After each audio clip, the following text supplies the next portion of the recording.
I'm a bad motherfucker.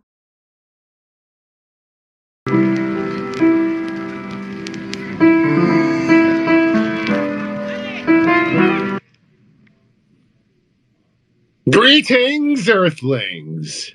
Shabbat Shalom, everyone. Welcome to this, our Shabbat stream. This is our Shabbat stream, everyone, and we delve into all things Ashkenazim, Judaic, Hebrew, Israeli. You name it, we got it here. We had shul. I had to find 9 other members of the tribe to form a minyan and go to shul and worship in front of the tabernacle of Remphan. And it was a wonderful mitzvah. So today, we're going to get into it. We're going to get into it hard. There was some fuckery about getting this thing off the ground today. Does it portend bad things? It possibly could. But we're going to go hard, and we're going to bust balls, and we're going to pierce the matrix. And you're not going to hear shit anywhere else on this fucking kosher platform like you do on this space. That I will guarantee, my friends.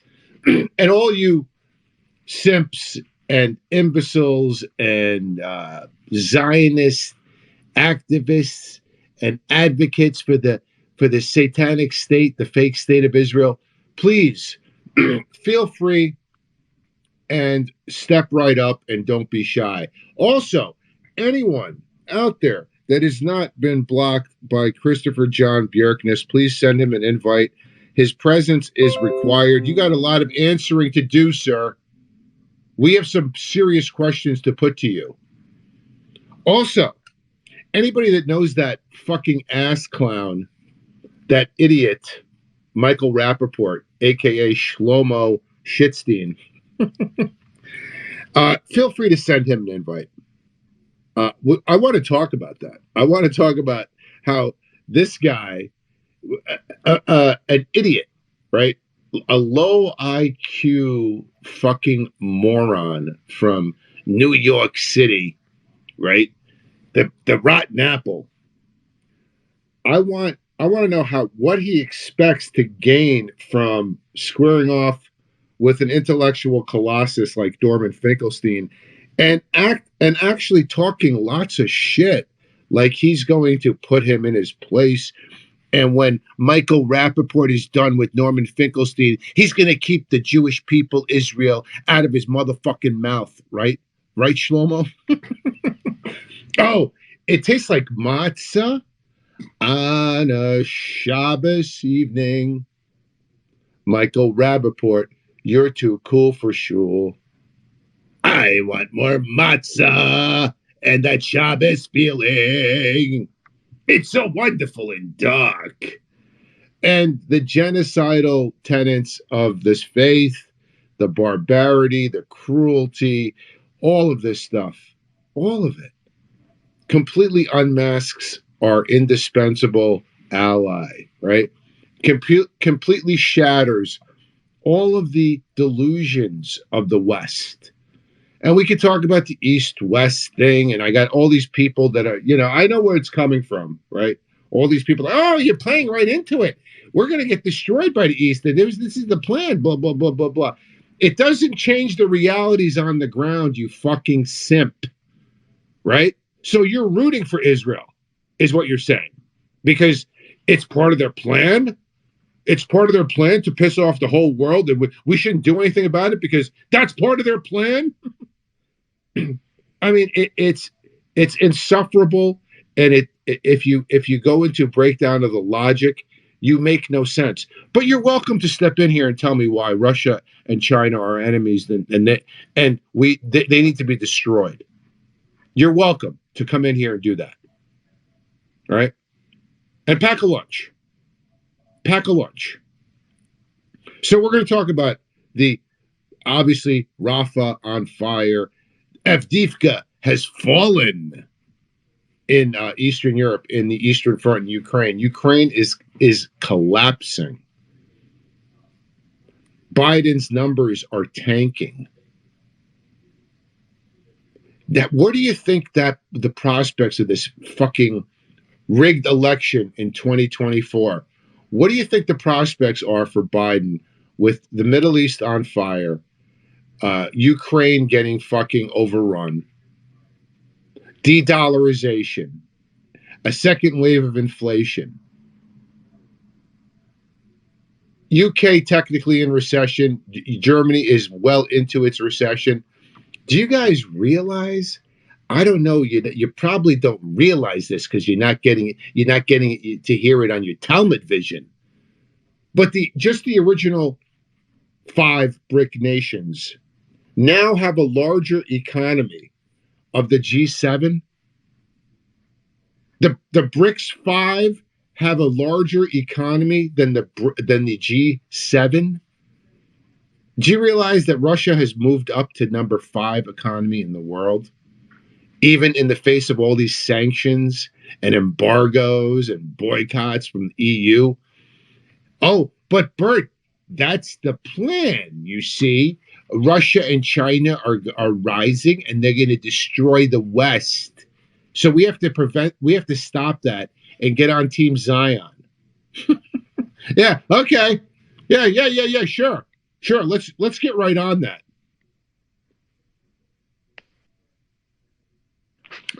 The fastest diet has something to say. Let's welcome him on this Shabbat afternoon.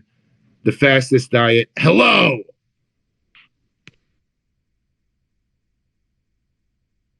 I haven't. I can post spicy stuff. I try not to. I try to be more diplomatic, but I had police show up with flashing their lights, their flashlights in my windows the other day, and I live close to a Jewish mosque or whatever you call it. It's not mosque. Anyway, yeah, synagogue, yeah, and I don't know. You face a lot more harassment than I didn't know. They said it was a hang up from a 911 call, and they were acting weird and wanted to come in my house. I didn't know if I should just chalk it up to nonsense or I don't even handle that right. Don't let them in. No, yeah, I didn't. I didn't. No, I told them no. But yeah, I mean, if they would have knocked on my door, that would have been a lot better than at 4 o'clock in the morning putting a flashlight in my window. Yeah, because you think it's bad guys trying to rob you. Right. Or so I'm just you. Right. And so I'm just what they should do is call you on your cell phone and let you know, hey, we're outside. You're right. Because I mean, I might have got my gun thinking, why would somebody be flashing? But so my question is, have you had? I'm guessing you've had stuff like that just seems to be. They're just like, oh, it's no big deal. Huh? No, you see, they haven't come to my house, bro. I'm not Fed posting. Am I out there? Actively. Am I an active American dissident? Yes, I am. I call it like I calls them like I sees them. But for them to come to my house or try to harass me like that, nothing like that from law enforcement or government offices or anybody that have physically come to my house. Are they doing shit online? Yeah, they're doing shit online. Okay, cool. That was my only question. Yeah, man. All right. Thanks a lot. All right, thanks, brother. Yeah. So this is what we're gonna do, and today on our Shabbat stream, we're gonna open up the phone lines and we're gonna have a lot of interaction with people that want to participate and talk about what's going on. I got some clips I want to share, obviously, but yeah, it's all open and it's actually wide open, right? You can basically ask or comment on any topic, right?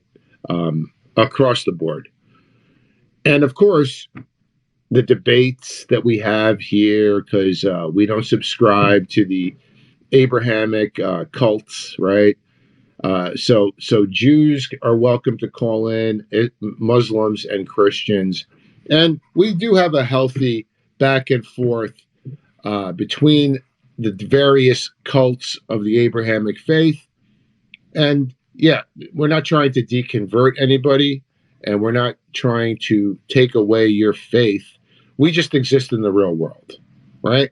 And people, can you handle reality? A lot of people, I would say, dare to say, most people can't, and we get it. You're indoctrinated.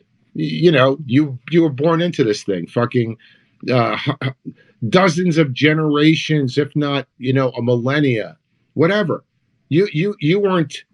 You didn't make a conscious decision to become a Christian, right? You were born into it, unless, of course, you converted. Or I know a lot of evangelicals will say, "No, Bert, I did make a conscious decision when I decided to be born again in the Lord, and I had a baptism as a teenager, and blah blah blah blah blah." Okay, fair enough. I get it, but nonetheless, we are dealing with this, right? The theological is a big deal. It's a big lever in their control system. And like I said, man, it's all open. Everything is fair game. There are no areas roped off with police tape that you can't enter. There are no taboo topics. There are no intellectual no-go zones. That's their game. Censorship, cancel culture, shut it down, right? Like the ADL and Jonathan Greenblatt. And we could talk about that too. We could talk about censorship. And we could talk about these devils legislating laws to gag you so you don't have a free voice, so you can't express yourself as an American citizen and enjoy your First Amendment rights under the Constitution. Thank you, Jesus. What a friend we have in the Jesus, all our sins and griefs to bear. And what a privilege to carry everything to God in prayer. Oh, we got the Holy Ghost power moving me, praise God, and I lose all control. Brother B's in the house, so he has something to say. Welcome. Let me add you here. You have a request. You want to speak. We're going to add you now, Brother B. Hello. Good morning, Albert, and good morning, my fellow space cadets. My name's Brian, and I'm a Palestinian, and I say that because I am in unison with the Palestinians. We all are Palestinians, even though I'm just a Caucasian guy here in South Florida. But that could be any one of us. It could, like Jonathan Green. What's his name? Greenboy of the ADL. What's his name? Jonathan Greenblatt. Yeah, whatever. Blatt, Goldstein. It could happen here. So, anyhow, that was his book. I wanted to touch on kind of the running topic I've been focused on. I've been noticing that the distraction, they want to do anything to distract what's going on in Gaza. Now the newest psyop is this whole, the Russians got space weapons and they got space nukes and yes. cancer vaccine.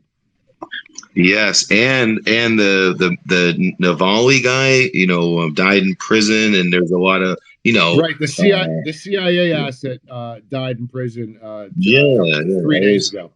And I was reading it. He was plotting a coup over there in Russia. He's not. He was in jail, so yeah. No, I mean, I don't know how much plotting he could do, but he was in jail. He's known as Putin's leading opponent and critic, and he was always like running for president against Putin in the last couple of cycles. And he was the CIA MI6's guy in Moscow. Go ahead, Brother B. Yeah, they're really turning up. My point is they're really turning up the Russian rhetoric lately. To anything to distract, in my opinion, from what's going on in Gaza. You got that, and then you got they have Kamala Harris going around and Biden with his bumbling and stumbling. It looks like it just looks like it's so obvious, but the dumb sheeple out there that they just believe. Like I said, I talked to people. They said, "Well, the government told me, and I saw it on the news." I'm like, "Are you serious?" I try to get my news from the alternative sources, and you even got to be careful about that. It's like somewhere in the middle lies the truth. So I'm like picking through it, like like on a smorgasbord. Okay, this looks legit. Have some discernment because all of us in one way or another have been psyop, dumbed down, gaslit. It's just been going on since we were born, and some of us, I was talking to my girlfriend last night about what's going on in Gaza, and she's coming around, but there's still that I see the wall like that. And I was telling her about the Wailing Wall. It's like that, I said even Jesus said there would not be one stone left unturned, and why is there a wall there? Like the historian said, it was razed to the ground, but you got all these people going over there putting these little pieces of paper in a Roman wall. I said it doesn't make any sense. And I realized I didn't want to cause a fight or nothing like that, because I've lost girlfriends over Israel, believe it or not. Yep. I've in the Christian community, it's like the third rail. If you touch anything that has to do with Israel's behavior and what they're doing, not just the Christian community. Yes. It's a third rail issue for anyone that wants to speak out. They just fired Bassem Youssef from the new Superman movie because of his Palestinian advocacy. I just saw. I sent you. I don't know if you saw a DM. They had on RT. They had they were live streaming the Palestinian protest from England, jolly old England, and it was. I was listening, and I was just like, they're way ahead of us they're way ahead of us in England, and they're way ahead of us across Europe in terms of getting out there. But if boots on the ground, voicing their complete disgust and revulsion at our enabling this whole genocide. And I'm looking for some merch too, some Palestinian merch, some anything, even I have like some white and black bandanas I wear, that because their symbol is the scarf with the white and black, so but it's you can't really. I looked and nobody's. You might be able to find a Palestine, the flag or something. Sapien's is gonna provide us with the. He's gonna hook us up with some merch. Yeah, he's gonna hook us up with a website to get your Hamas, Hezbollah, Houthi gear. Now I don't want to be like Yasser Arafat. This is a joke. I'm going to say Yasser Arafat. He looked like he used to take an Italian tablecloth and put it on. Remember back in the day, and then he changed it. Yeah, he had a quite the unique keffiyeh headgear attire. Yeah. The red and white. The red and white, and then the red and white keffiyeh. Yeah. Yeah, but here's the thing. Check this out. I remember, you always hear about the Mandela effect and all these things. Like, I remember things. I remember him wearing a red and white, because I used to joke, it looks like an Italian tablecloth, back in the day. So I go online to look Yasser Arafat up, and they're all with him in a black and white one. There's ones where he's wearing red and white. There's ones where, they got to change it up, bro. You can't, You got to get with the style. You got to have a little repertoire of different colors. Yeah. Well, if it all else fails, I'm going to head down to Angelo's, where I used to work down on Hollywood Beach, and say, hey, hook me up with one of those tablecloths, man. I'm going to put, that's just a joke. Listen, but anyhow, you go into these spaces, you go on Twitter, and you look at the numbers, you look at the polls that people take. Yeah. Who do you support, Israel or Palestine? Who's more evil? Who's committing more crimes, Hamas or the IDF? Yeah. Who's a shittier fucking human being, Netanyahu or Hania or whoever the Gaza dude, I can't remember his name. Starts with an S, I think. Oh, boy. In every situation, the Israelis, the Zionists get crushed in every fucking poll, right? Yeah. Even Gad Saad's own poll, this fucking Mossad, so-called Jewish Israeli intellectual that Elon Musk absolutely loves, right? That replies on almost, Right. like I think he replied to like 4 of his tweets one day, right? So even this fucking clown put a poll together, and he got thumped, right, by like 10 percentage points. It was like 56-44, in favor of the Palestinians. So there's something real happening here. This is not bullshit. This paradigm shift is legit. No, I was watching, like I said, I was watching the protest on RT, and there were some Jewish people up there in solidarity with the, of course they had to bring in, we understand because of the hall, they had to bring their little, thing in there too, but at least they're there. There's some there that are, so, like we always, we don't want to say, we don't want to be guilty of what they're guilty of, just hating people because of their race or ethnicity and all that, religion. If you're a good person, we like you. If you're an evil bastard, we don't like you. And that's right. Basically, yeah. I mean, you can draw the line at enslavement, apartheid, supremacy, infanticide, genocide, occupation. I mean, it's not even a debate, right? They would. Thanks, brother B. Appreciate that. All right, man. What we have here is a very. Go ahead, man. Finish up, please. Oh no, I wanted to say, as the Talmud says, or as the Torah says, they will grab a hold of our tassels and say, "We follow you. We're with you because you are with God, and we will serve you and be your, slave in the field like a beast, while you, the management class, sit under the tree and study the Torah like Yaakov. All right, good job, bro. Right. Thank you. Let's go to let's go to this. Hold on. Israel worldwide is collapsing as it carries out a brutal war against the support for Israel worldwide is collapsing as it carries out a brutal war against the Palestinian population trapped in Gaza.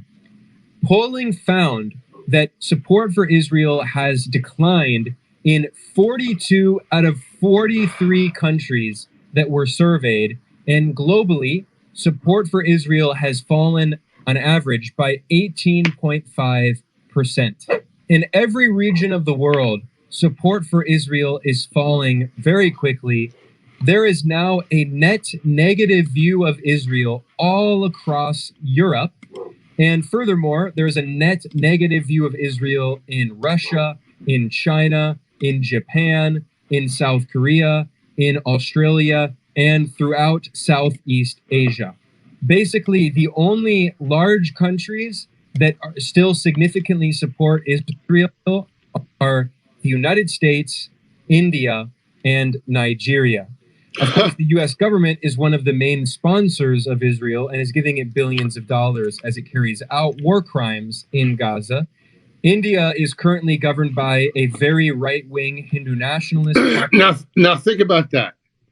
The only countries on the planet that have a net favorable opinion of Israel are the United States, Nigeria, and India. What's conspicuously absent? The rest of the Western European slave states, UK, France, Germany, Belgium, the Netherlands, right? Across Eastern and Central Europe, there is none. Not even Poland, not even Hungary, which kind of have like this right-leaning, pro kind of white kind of I wouldn't say fascistic, but it certainly think it's the bee's knees to be white, and it is if you're white, guys. It's okay to be white, right? We understand the social engineering, right? But if you think about it, the scale is tipping, right? The scale is tipping, and we can see it, we can feel it, and now we have the metrics to prove it.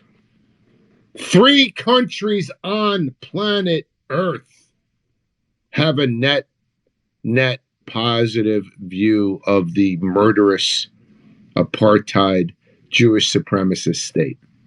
3. India, which is significant because it's the most populous country in the world. They're just gay for Israel and India. Nigeria, right? And the United States. Party, the BJP, and its Prime Minister Narendra Modi see Israel as a model for the kind of religious state that they want to create, and they are close economic partners with Israel. And in the case of Nigeria and some parts of Africa, there is a growing population of evangelical Christians, right, Christian Zionists. Right. The whole Nigeria thing is based on Christianity and their contempt for Islam, right? So the Nigerians have had these, this back and forth Christian versus Muslim thing, and that's why they have this contempt for Muslims, and they align with the Zionist state. Who are motivated to support Israel by the religious ideology, but they actually often don't really know anything about the political conflict in Israel-Palestine. I should point out that there's also an increasing number of evangelical Christians across Latin America, and previously there had been more support for Israel because of religious reasons, but all across Latin America, now people are becoming very critical of Israel because of its brutal war in Gaza, and that is true even among many Protestant Christians. Now, all of that said, this is significant. There are some weaknesses of this poll. It was conducted by the Western polling firm Morning Consult, so it's largely concentrated in the West and in very large countries. And it only looked at 43 countries. So unfortunately, many countries in the Global South did not participate. But you can see very clearly, despite the limitations of the poll, that in Europe, Asia, Latin America, and in parts of Africa, support for Israel has completely collapsed. Of course, a country's reputation tends to decline when it's facing formal charges of genocide at The Hague. I'll discuss this a bit later in the analysis today, but South Africa has formally introduced a... This is Ben Norton. He's good. You guys, geopolitical economy report. I'll put a link at the end. He's on our side. He's a good egg. A case in the International Court of Justice that accuses Israel of genocide against the Palestinian people, and many countries across the Global South have expressed their support for this case, accusing Israel of genocide. And even before South Africa introduced this case in the International Court of Justice, top United Nations experts have been warning for months, starting in November, that the Palestinian people are at risk of genocide, and they have warned publicly that Israeli politicians have blatantly stated genocidal intent and made genocidal incitement. While it's committing rampant war crimes against civilians in Gaza, Israel is also completely destroying the civilian infrastructure and blowing up universities intentionally, just blowing up universities. It's absolutely because sick. The goal is that... Hey, anybody can send Michael Rappaport a DM, perhaps, or a link to this space, and tell him to get his fugly.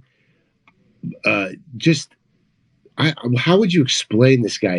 He puts on that fuck face where he looks like where he's trying to pinch out a loaf, on the bowl, and it's not going well, right? He has that fuck face. He makes it so often. It's permanently etched on his fugly grill. And yeah, he's just a grotesque character. I would love for you to join us on this Shabbat stream, Michael Rappaport, even though that's probably not your name, because you're a name-changing, name-stealing demon. As the Talmud tells us,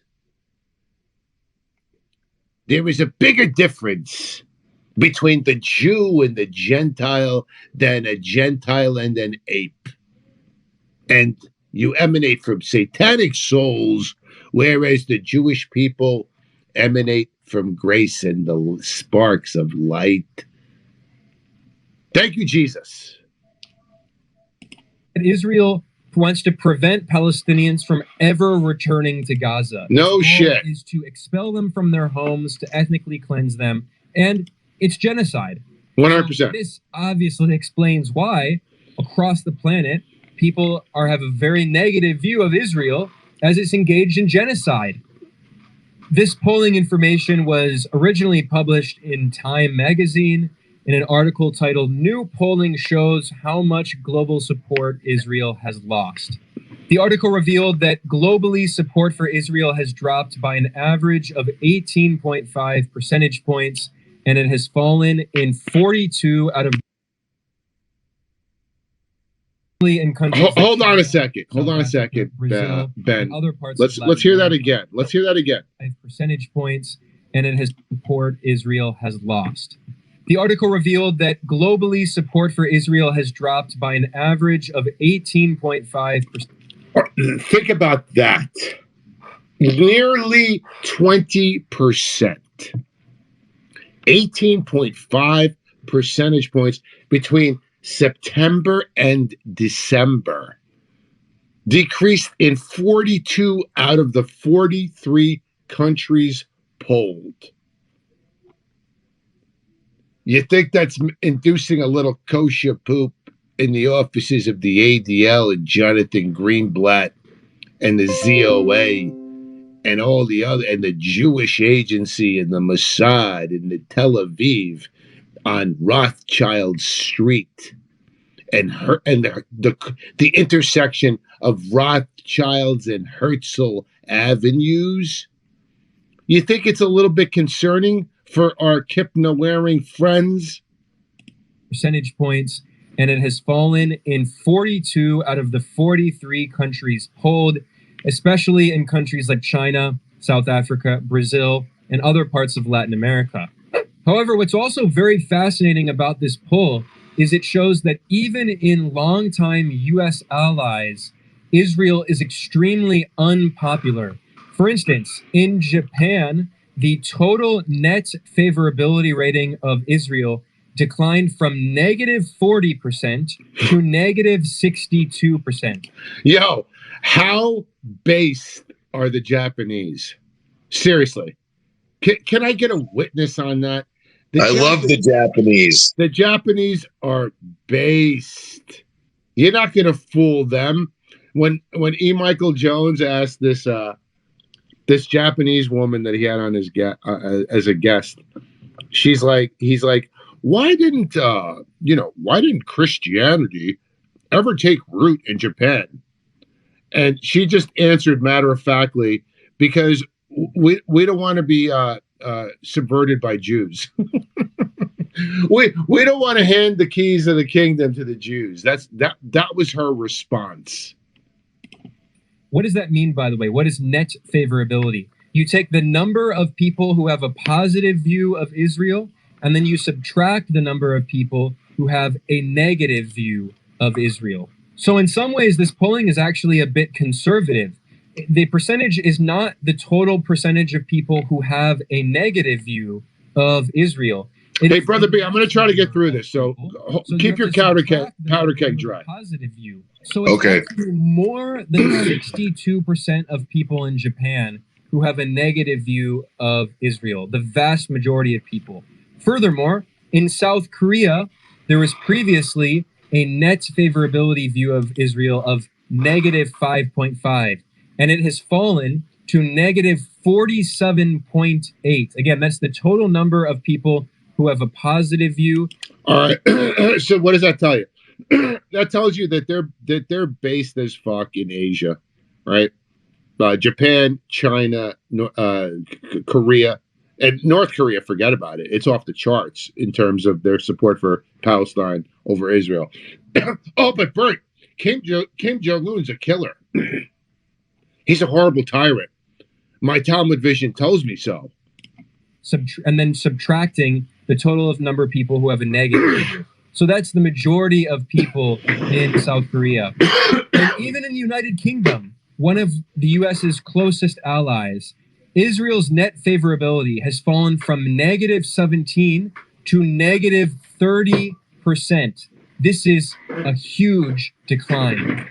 The United States is now the only remaining rich developed country where there is a net positive view of Israel.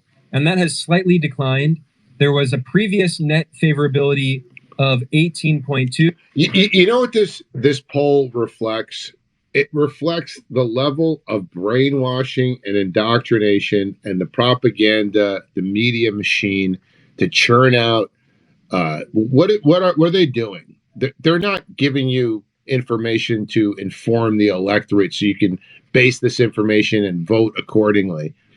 It's to manufacture consent. That's what's going on here. They manufacture consent and they present Israel as the good guys. Well, the last time I checked, and God forbid this is ever the case, can you imagine a world where the people that are blowing up women and children to the tune of 15,000 below the age of 18 are considered the good guys? In what fucking universe do you want us to accept that? That can never be okay. That can never be acceptable, and we will not ever swallow that. Fucking ridiculous. And it has fallen 2.2 percentage points to 16%. And this is from September to December. All of this polling is from September to December.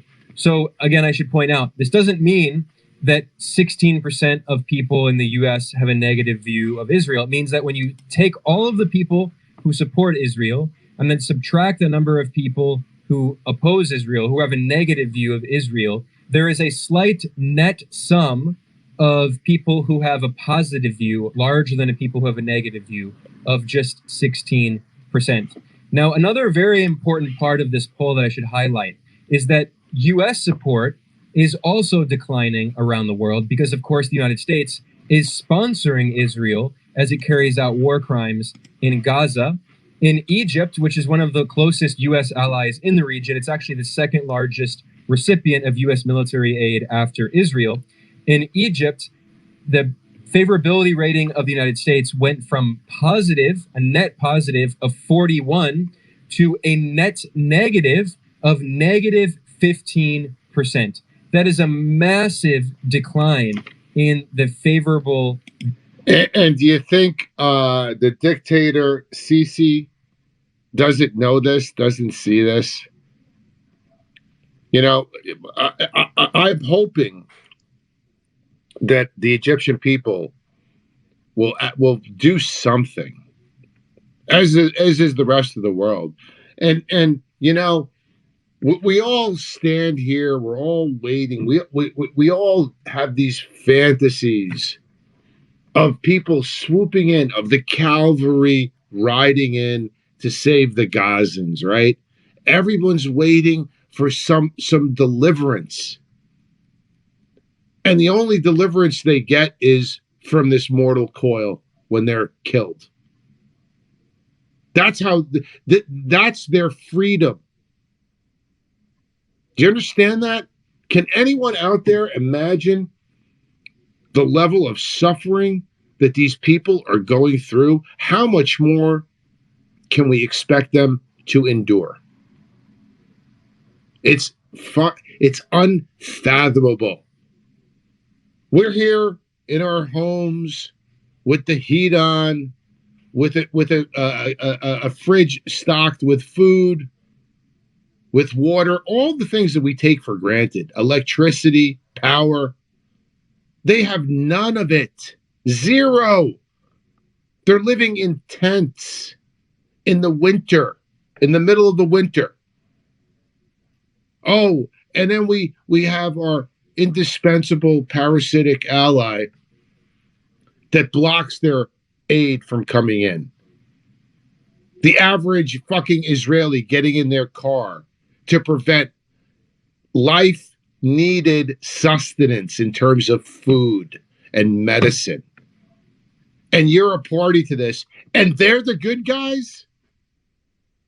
All these illusions are being shattered. Shattered. Views of the United States in Egypt. Furthermore, even in Saudi Arabia, a longtime U.S. ally, the net favorability was positive 12.2% in September. As of December, it had declined to negative 10.5%. So a majority of people in Egypt and Saudi Arabia now have a negative view of the United States.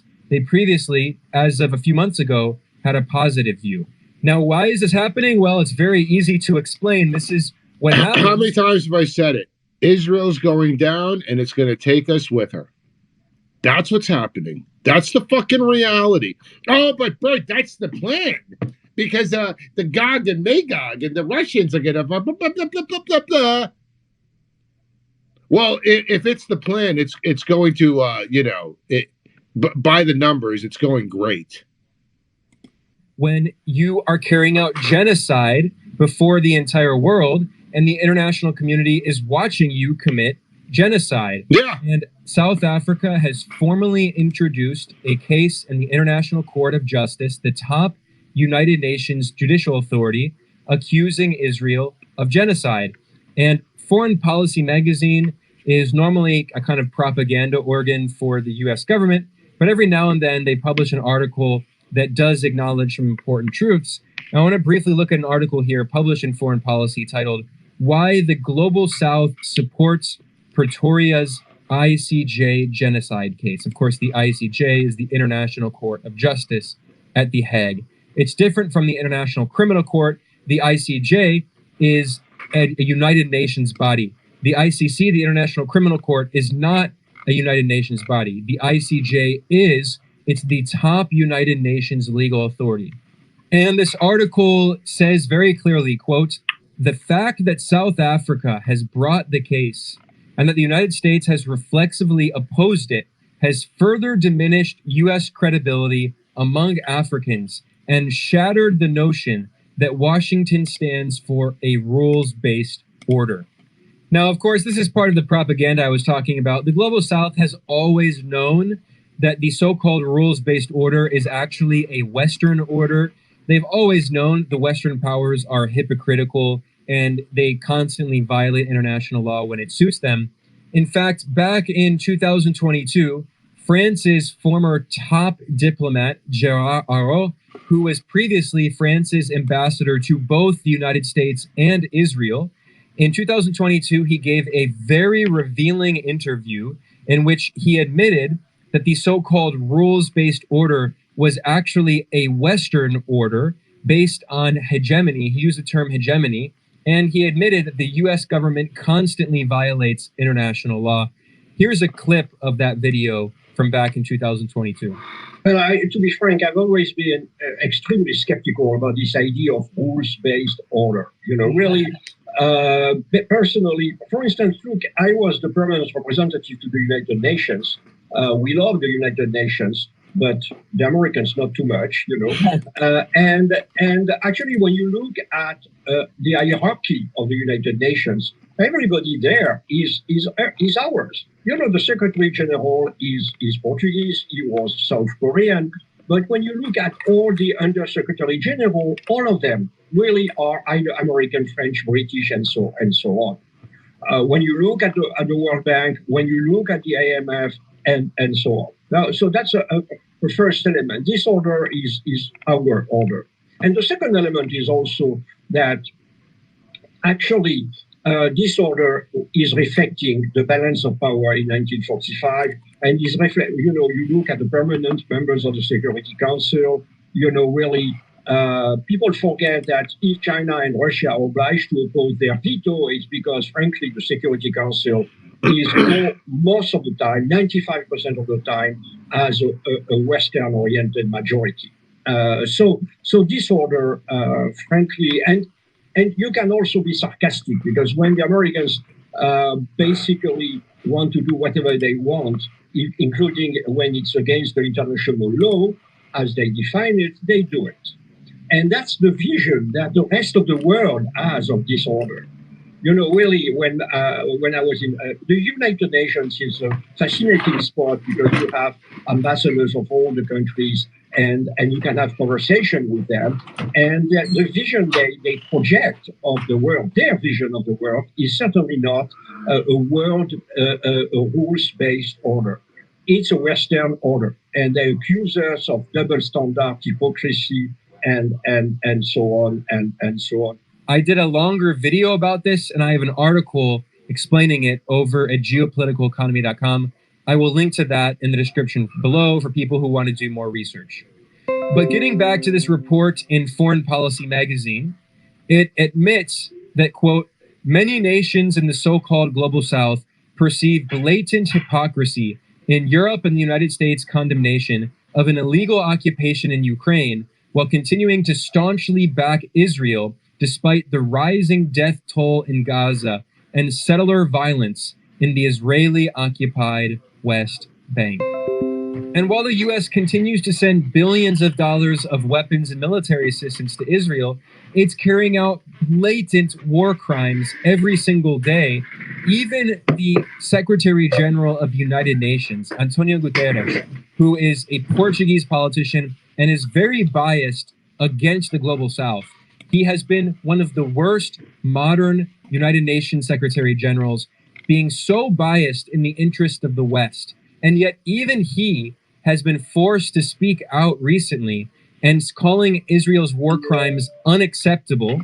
And as of January 21st, 25,000 Palestinians were killed by Israel in just 100 days of brutal bombing of Gaza. And Antonio Guterres, the biased Portuguese UN Secretary General, he said, quote, Israel's military operations have spread mass destruction and killed civilians on a scale unprecedented during my time as Secretary General. This is heartbreaking and utterly unacceptable. The Middle East is a tinderbox. We must do all we can to prevent conflict from igniting across the region. I have a separate video about that, which I'll link to in the description below, in which I explain how the United States and Israel are trying to expand this into a regional war. The U.S. is bombing Yemen and Iraq and Syria. Israel, in addition to bombing Gaza and carrying out genocide, Israel is also bombing Lebanon and Syria. The U.S. and Israel are threatening Iran. Of course, the UN Secretary General, this Portuguese biased politician, he's too afraid of openly criticizing the U.S. and the Israeli war drive. But finally, at least he's saying something about the horrific mass destruction that Israel has carried out, with 25,000 dead Palestinians in 100 days. And most of the casualties are women and children. The vast majority of the Palestinians 70% are civilians. And furthermore, thousands of Palestinians are likely dead, but their bodies have remained uncounted because they've been trapped under rubble. Tons of rubble. Israel has destroyed most of the buildings and damaged most of the buildings. And they don't have the heavy machinery, you know, to get in there with all the excavators and shit. You know what I'm saying? There are thousands of people that aren't even registered in the killed category. Thousands. Could be up to 10, 15,000. Okay? In terms of the people missing. Making almost everyone in the entire Gazan population homeless. And finally, I should point out that there's been a lot of propaganda, not only from the Israeli government, but also from the US government, from President Joe Biden himself, claiming that we supposedly cannot trust the death statistics being reported by the Palestinian Health Ministry in Gaza. I did a separate video and an article about that, explaining how it's completely bogus, how ironically, the US State Department has for many years used the Palestinian Health Ministry in Gaza's data in its own reports because it has a long history of being accurate, and how numerous scientific studies have been published in the top medical journal, The Lancet. These are peer-reviewed scientific studies that show that the death toll in Gaza is accurate, and if anything, it's probably conservative. It probably understates the number of Palestinians who have been killed by Israel with U.S. backing. So when Biden tries to deny the death toll, he's simply trying to cover up the fact that he is blatantly complicit in genocidal crimes against humanity. Right. And by the way, on the subject of the Global South supporting Palestine and also backing the charges of genocide against Israel, I should point out that, as always, Latin America is helping to lead the way in opposition to imperialism and neocolonialism. And numerous countries in Latin America have either publicly endorsed and expressed their support for South Africa's case in the International Court of Justice. Why do you think that is? Why do you think some of the most eloquent anti-imperial voices come out of the Global South? Colonialism. Oh, but Bert, that's anti-blah, blah, blah, blah. No, it's a fucking fact. It's historical fact. And don't absolve yourself because you're ruled by God's chosen psychopaths. They pulled it off. We're all complicit. It's a giant shit sandwich, and we all got to take a bite. Step up, admit to reality. Look it in the fucking eyes. Bolivia, Brazil, Chile, Colombia, Cuba, Mexico, Nicaragua, Venezuela. Remember those fruit wars at the conclusion of the 19th and early 20th centuries that Smedley Butler filled us in on? You think this is anything new? You think using our armies as mercenaries for commercial imperial interests are new? Who do you think was on the business end of this for the last couple of 100 years, if not the Cubans for sugar, or the banana wars in Central America, Nicaragua, Honduras, right? And we don't even need to get into the cocaine trade, right? That's also a CIA operation. Justice accusing Israel of genocide, and a few of them, including Mexico and Chile, have also recommended that Israeli officials be charged in the International Criminal Court for war crimes committed in Gaza. And these include Bolivia, Brazil, Chile, Colombia, Cuba, Mexico, Nicaragua, and Venezuela. All of these governments have publicly endorsed the charges against Israel or called for new charges against Israel. All of them have expressed their support for Palestinian human rights, and they express the will of many people across the Global South who can clearly see that what Israel is doing is an extension of the very same genocidal colonialist crimes committed against the indigenous peoples of the Americas, right, by the European colonialists, by the settler colonialists who founded the United States and Canada and Australia, or the colonial crimes committed in Africa, or the colonial crimes committed in Asia. Nicaragua's foreign ministry published an official statement that said, quote, Nicaragua urges Israel to put an end to its actions against the Palestinian people, to cease its military operations in Gaza, and to respect its obligations under the Convention on the Prevention and Punishment of Genocide. As a state party to the 1948 Convention, Nicaragua has the duty to prevent and punish genocide, as well as the duty to cooperate to that end. Now, in response to the official charges of genocide at The Hague, what was the response of the Israeli government? Far-right Prime Minister Benjamin Netanyahu said in a speech, he said, quote, nobody will stop us, not The Hague. That is an incredible quote. Read that again. Nobody will stop us, not The Hague. He's saying that we don't care what the United Nations top legal authority says. We don't care about international law. We're going to carry out genocide and nobody will stop us. And of course, it's because the United States is sponsoring this, and the US is going to prevent any consequences, because every single time there is a resolution in the UN Security Council calling for peace in Gaza, the US uses its veto power to kill that resolution, therefore protecting Israel. Therefore, the United States is what is allowing Israel to carry out genocide and war crimes. If it were not for Washington's steadfast support, Israel would not be able to carry out these crimes against humanity. Therefore, they are U.S.-Israeli crimes. Exactly. It's amazing to see how this Exactly. case that South Africa has introduced against Israel in the International Court of Justice, accusing it of genocide, which is really also against the U.S., accusing the U.S. of genocide. This is what should chafe your ass, right? This is what should chafe your ass. That we're dragged into this because we're a co-belligerent. This genocide, this blood is on our hands. Oh no, Bert, it's the Jays, it's the tribes that control us. Yes, it is. But who's allowing that to be our reality? Because you listen to your Talmud vision? Because you let the ADL patrol the internet? Because you let AIPAC control your Congress? Because 2% of the population has 85% of the seats of high power in permanent government, what you want to call the deep state? What's more anti-democratic than that? Right now, we have the wind at our sails. It's at our back. Let's move forward. Being directly complicit in facilitating this genocide.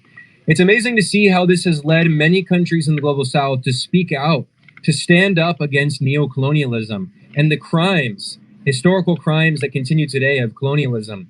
The official presidency office, the Office of the President of Namibia in Africa, released a powerful statement condemning Germany, because the German government, the world's leader in genocide, the top leader in human history on genocide, Germany published a statement supporting Israel in this case, and that is to say supporting Israel's genocide against the Palestinian people.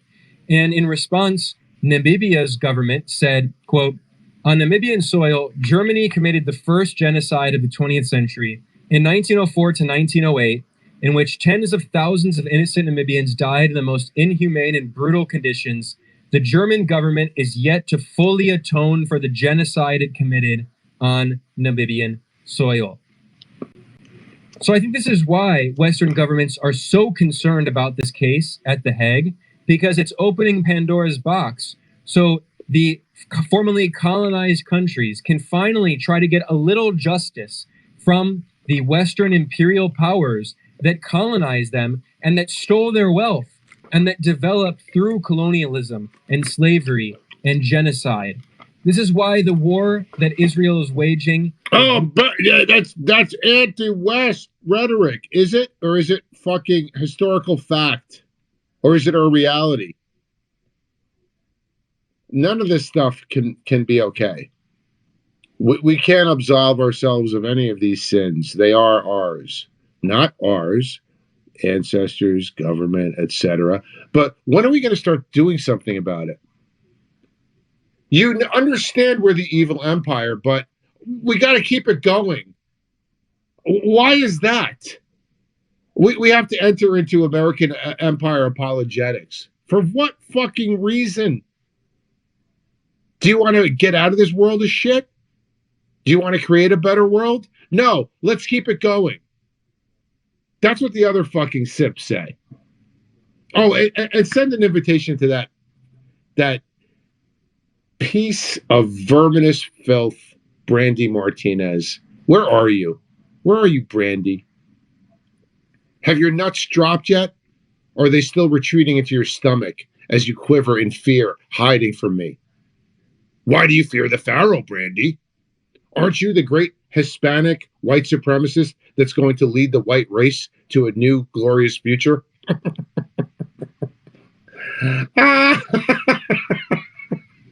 It's fucking hilarious. It's hilarious. Why are the leading white so-called white nationalists Hispanic? Like Brandy Martinez, like HT, like who's the third one? There's a third one. There's a third one out there. It's escaping me. U.S. support is not simply just a war in the region. This is an international conflict, and it is part of a shifting geopolitical order toward a more multipolar world in which the global South countries, which represent the global majority, which have been ostracized and silenced and oppressed for centuries since the rise of European colonialism, are standing up and demanding equality, demanding a voice, demanding new international institutions so they can no longer be enslaved and exploited by the Western capitalist imperialist powers. It's an incredible historical moment. Yep. And I will always be reporting on these very good job, Ben. Outstanding. That's the one upside, right? That's the silver lining in all of this. In this horrific genocide, there's a silver lining. The rise of the global South in terms of human rights, in terms of justice, right? They're ready. They're standing up, and we're getting killed in terms of the West. The West is getting killed in the global South for a very good reason, right?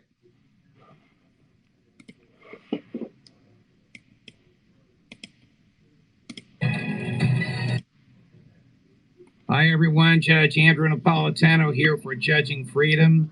Today is Thursday, February 15th, 2024. Max Blumenthal joins us now. Max, my dear friend, thank you for taking the time to come on the show. Since we were last on air together, the Senate of the United States voted a large aid package, about $11 billion to Israel, about $5 billion to Taiwan, and about $61 billion to Ukraine. If the House passes this monstrosity, and if the president signs it, and of course he said he will, he's pushing very hard for it, what will Ukraine do with that money? Their army is depleted. Their government is collapsing. Half of this is going to be equipment that won't even arrive until next year. Look at what Ukraine did just a few hours ago. They used an MLRS, multiple launch rocket system, to attack civilian targets in the Russian border city of Belgorod, killing infants, killing women, attacking buildings that had no military value at all with Czech-made rockets, NATO rockets. And this is what they've been doing. They attacked a Christmas festival in Belgorod this December, killed dozens. So basically they're waging a kind of terror war along with the war of sabotage in lieu of the actual counteroffensive that they're incapable of doing. And as this is happening, they're losing Avdiivka. The body count for Avdiivka is lost. It fell by like 6 or 7 to 1. It's fully under Russian control. So what we're looking at, as long as the U.S. continues to arm Ukraine, is just, sabotage, terror, attacks on any civilians they can hit with whatever longer range weapons the U.S. provides it. But the NATO weapons that we kept hearing about, a year ago, even 6 months ago, that were going to turn the tide of battle, they've failed, along with the NATO tactics. And now we've seen the chief of staff of the Ukrainian army be dismissed in favor of someone, ironically, Syrsky, who has been criticized by the Ukrainian general staff and by the officer corps because he's considered too Soviet. So, consider the irony there. NATO tactics, combined arms, special forces tactics. We're going to turn the tide of battle, small unit attacks on Russia. And now they've appointed a guy who was trained in the Soviet Union to replace Zelensky.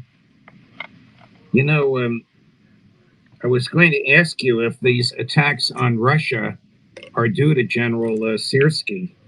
Colonel McGregor tells me that Syrsky's family is Russian and living in Russia. And that, of course, would be, if generally known, and I imagine it is, a basis for your conclusion that he's considered too Soviet. Yes, yet his troops gave him this nickname, the Butcher, because of the way I would imagine, correct me if I'm wrong, he has treated his own troops, not the way he's treated Russian troops. Well, that's because of his performance in Bakhmut, which I'm sure Colonel McGregor addressed. Bakhmut was totally unnecessary. It was heavily criticized by not just elements within the Ukrainian General Command, but by Washington. The Pentagon was trying to divert Ukraine away from Bakhmut, but this was an obsession of Syrskyi and apparently of Zelensky as well, because they needed to show a big win. And so they sent so much of what was left of their army into the meat grinder, and there really isn't much left for Avdiivka. That's why we're starting to see soldiers with Down syndrome, soldiers who suffer from various deformities being allowed into the Ukrainian forces. The laws are literally being changed to allow people who would have never been able to fight in any self-confident military anywhere in the world onto the front lines because there are no bodies left. So what can possibly remain of this war? I mean, well, let me take a step back. What military purpose is there in attacking families and children in Russia, General Syrskyi? I would ask him if he were here. The blowback for that is going to be catastrophic. His big need is not artillery. His big need is human beings, which he simply doesn't have, and he's not going to get. Well, I mean, where does the money from the Senate bill, which has been sent to the House, where's it going? It's going back to Texas. It's going to Colorado. It's going to the kind of I-66 395 corridor heading towards Dulles Airport outside west of Washington, D.C., which is filled with all the Beltway bandits and the arms contractors, which is now the wealthiest area in Northern Virginia's wealthiest county of Fairfax County. It's because of this aid to Ukraine. We're seeing record arms sales and record profits. And the stockholders at Lockheed Martin, Northrop Grumman, the major blue chip arms dealer companies, they're doing extremely well. So it'd be a real tragedy for them to have to, I don't know, have Ukraine negotiate with Russia and return to neutrality, a position that Ukraine traditionally held, which would have saved hundreds of thousands of lives. And what was it worth, honestly? What was it worth for Ukraine to break its neutrality and be led to the slaughterhouse by Victoria Nuland and Jake Sullivan and this whole gang of chicken hawks? They lost an entire generation of men. And there's going to be a reckoning in Ukraine for this. There's going to be a reckoning, but right now, as long as the U.S. keeps them in this war, the propaganda is still flowing, the indoctrination, the nationalist indoctrination, all the way down into Ukrainian grade schools is still going, and they're postponing the inevitable. Go ahead, Brother B. Hey, everybody, hold on. Let me turn down my other device. Okay, yeah, man, good stuff, Al. There's a couple things. Let me get my notes here. I'm taking notes like I'm in school. First of all, Michael Rappaport, I wanted to address that. When I was a kid down here in South Florida, it was a big thing. The neighborhood kids, we all had tropical fish tanks, right? So we would go to the tropical fish store, and there was one fish in there, and it's actually called a Jewfish, and it's got the face like Michael Rappaport, man. He's got, so that face you're talking about, that's called Jew face. Okay, all right. And he looks like he's like taking a painful shit all the time. Yeah. So does that fish. If you ever seen, like, Google when you get a chance, Jewfish. It's an actual tropical fish that they sell in the store, and it's called a Jewfish. And I went there with my friends in the neighborhood. Some of them were Jewish, and the parent, when I said, "Oh, the fish, it actually looks Jewish," I remember the parent of my friend getting upset about that. I made that comment as a little kid. I said, "Oh, the fish does look Jewish." I mean, these are just things that, I guess, I didn't say it on purpose. It was just I'm a little kid, you know what I'm saying? Anyhow, so I wanted to. Oh, the how mean spirited the Israel's being towards the Palestinians on what they're allowing in there. They won't even allow toys for the kids, teddy bears and stuff like that. They won't allow toys. They won't allow Chips. chicks. They won't allow chocolate. They won't allow potato chips. It's horrific. And who are the Israelis? Who are they to be arbitrators of what the Palestinians can have come in and out of their fucking territories? I mean, it's so disgusting on They have so them on many levels. Starvation diet. The calorie they're only allowing. They actually limit the calories per person. They figure it out. It's just it's horrible. It's fucking Mordor. Israel is Mordor. All right. There you go. All right, now one more thing. You mentioned Japan. I love the Japanese people. I've always been a fan of the culture, and there's a band out there now. They're called Baby Metal. They're like a rock band. It's these three, these chicks are in their like 20s, and there's a song called Monochrome because the lead singer Sue Metal, she's from Hiroshima, and it's a song in the video. It's a very emotional song, but it's a good song. If anybody go check out, I'll drop it in your chat later. But because I just love Japan. All right, one more thing, and I'll leave it because this is something you mentioned earlier. The guy was talking about. Weren't the Jews originally supposed to go to Uganda and then maybe Argentina? Was that, or is that just a myth, or is that just a side shuffle? No, there was a Ugandan plan. There was a Madagascar plan. Those were real. Absolutely. And Argentina. There's your Argentinian connection too there, I heard. Now, okay, so these were part of the Balfour thing. I'm proposing. I'm making my own proposal for all the Likudnik Zionist Israelis to as another third option, if you will, through the CERN portal, so they can go back to the source. Oh, Saturn, like that one Jewish rabbi said, they're from Saturn. Remember the one? Yeah. All right, man. Thanks, brother B. Appreciate that. Yep. Let's go back to Max Blumenthal and Judge Napolitano.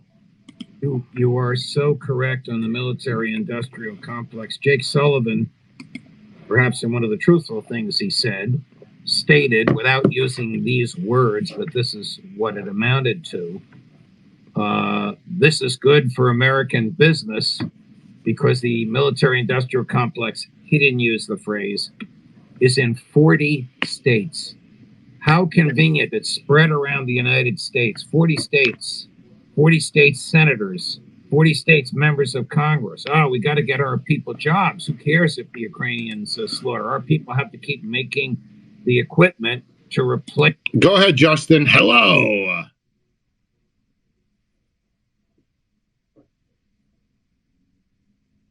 Justin, you got to turn your microphone on. Sorry, I didn't hear you calling me. Yeah. Y'all are absolutely right. The god of the Jews is Saturn. That's why their holiest day of the week is Saturn's day, because it's the sixth planet from the sun. Because Saturday is the sixth day of the week. That's all. All goes back to Saturn worship, which is the oldest religion in the world. Now, the Ukraine, the whole deal behind Ukraine, the whole reason that they're now conscripting women and children to fight in this war is because it's not about winning the war. It's being run by a Jew, Zelensky, against another guy, Putin, who's controlled by Chabad Lubavitch. The whole goal is to eradicate every Ukrainian in Ukraine so that Ukraine can be resettled by Jews from Israel so that they can have a safe place to hide while they have a war in Israel to destroy the temple so that they can say that, it was due to the war and all that stuff. But no, I just posted a video in the comment section that shows Jews. Wait. So the plan is to have Chabad-controlled Putin kill every Ukrainian in Ukraine so that the Jews in Israel can migrate back to Ukraine, and then they're going to kick off their Gog-Magog war and Israel will be destroyed with the temple along with it, and all the Arabs and all the Ishmael Exactly. and Esau will kill each other, and they'll move back and live happily ever after in this post-apocalyptic conflagration. Right, where all of Jacob's enemies mutually destroy Now, themselves, do you but really- the house now, of Jacob is only a flame. Now, do you really believe that that's even a fucking possibility? That's their plan. It doesn't matter whether it's possible or not. That's what they're all working towards, and they all work on the same agenda together. They work in unison. Now, okay, I'm interested to see this. I'm interested to see how you substantiate that Putin is a kabod puppet and playing his role for Zog. Adam just did this last show. It was like 2 shows ago. He did. It was all about exposing Putin as being Chabad. And how did he do that? I didn't see that. Oh, I'll send you the link. I'll post it. That he's controlled by kabod. Yeah, Chabad. Yeah, there's a whole video where they're talking about, he came out and he hung out with all the rabbis, and we know it was all the richest people in the world. There's a long video they talk about how loyal Putin is to Chabad and the Jews. And what was the evidence for how loyal he was? Yeah, I know you disagree with it, but I think no, I'm curious. You know, Putin is kabod. Prove you right. Go ahead. You know, his closest man is Dugin, and Dugin is a cult. You know, Freemason. He is his closest man. What evidence do you have to support that? These are some of the articles that I read. That Dugin is his closest. It's like he's one of his closest confidants. Yes, Dugin is one of his closest advisors. Excuse me. Okay.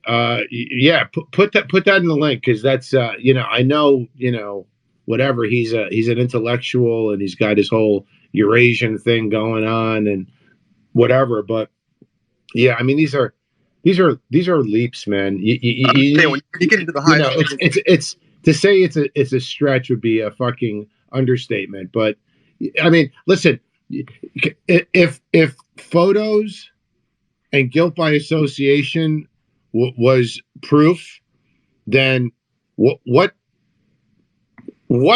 avenue do we have to get out of this? Because you see, can I ask you a question?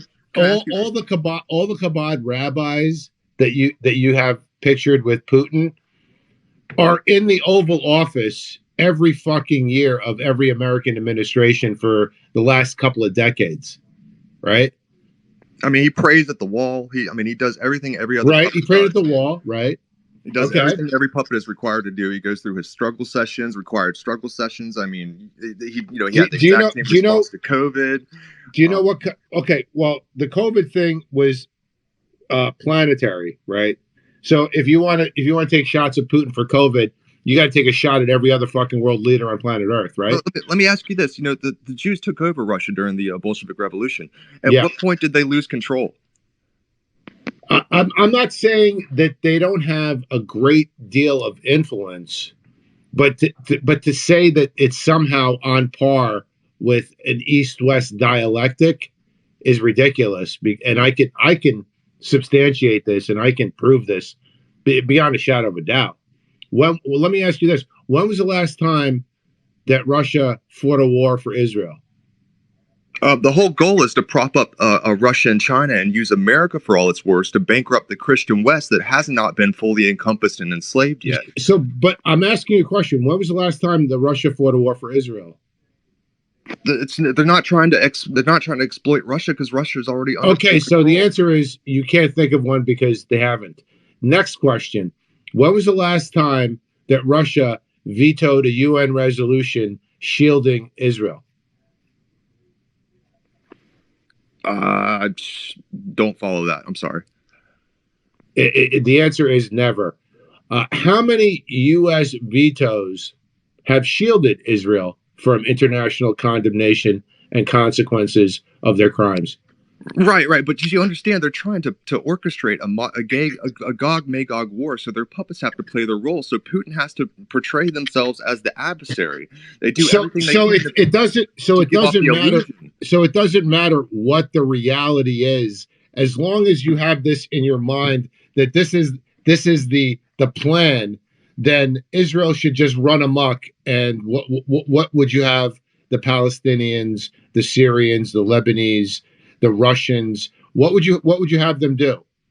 Not to, so by not opposing it, they're being part of the plan. So they should go forward with it and be complicit. Is that what you suggest? So they're not part of the plan. Whether aware or unawarely, they're working towards the plan to eradicate every. So how do they foil this grand Jewish plan? How do they foil it? Like you said, take all the gold back. I don't know. I mean, it's the Jewish question. Nobody's been able to answer. So basically, this is the problem with the Adam Green logic. You're damned if you do and damned if you don't, right? Because they have like some kind of supernatural power where they control the strings and have this Hegelian dialectic east-west on par to formulate this plan to destroy the West, right? And then the Jews are going to have their dystopian world of their own in Israel that's not going to be that's somehow going to survive all this. That's the prophecy. You understand how nutty that is? That's their prophecy. It's not me. This is I'm operating under the illusion that they're trying to self-fulfill their prophecies using their global banking control and their control over media and governments in order to make all of it come about. You know, the world is their stage, as they say, control out of chaos, and they are orchestrating the chaos necessary to fulfill their goals. And it's obvious. So what would you have them do? I keep asking you these questions. What would I have to do? What do you expect?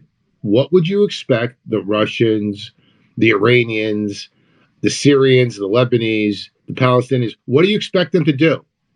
To just go? Should they just roll over, go along with it?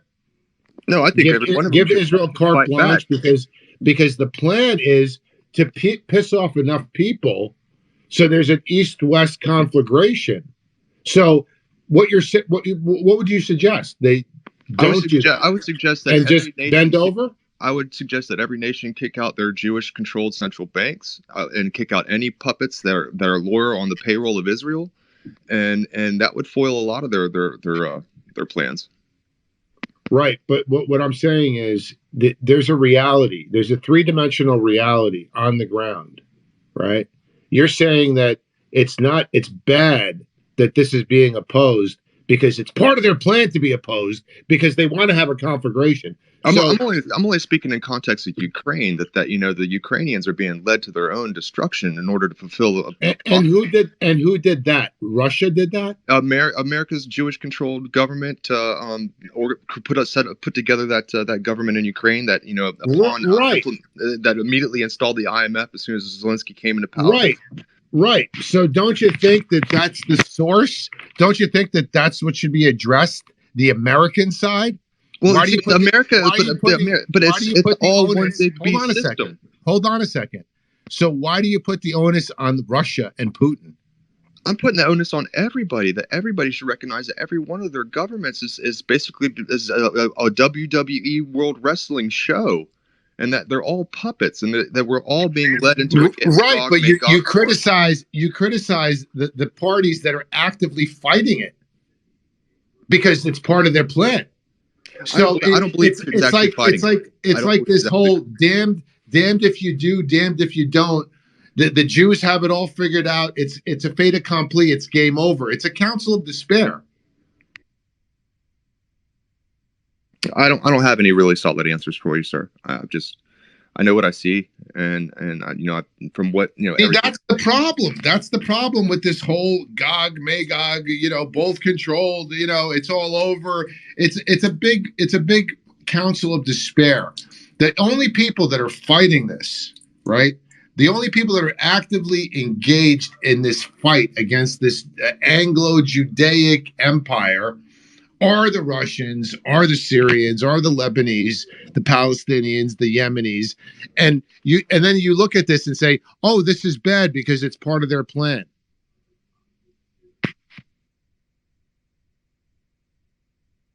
Do you understand the logical fallacy here? Yes or no? I mean, I understand that it looks bleak, but I mean, I know that there's fights that can be won, if everybody just could focus on the same fight. But the problem is, they keep us all infighting so that we can never organize as a whole against the one group that's orchestrating the beast system. How about this? How about the American empire, because of its enabling of this genocide, starts to collapse within on itself, right? It just can't be sustained because it's doing it right now. Because you should be cheering that on, not opposing it, because this is our reality.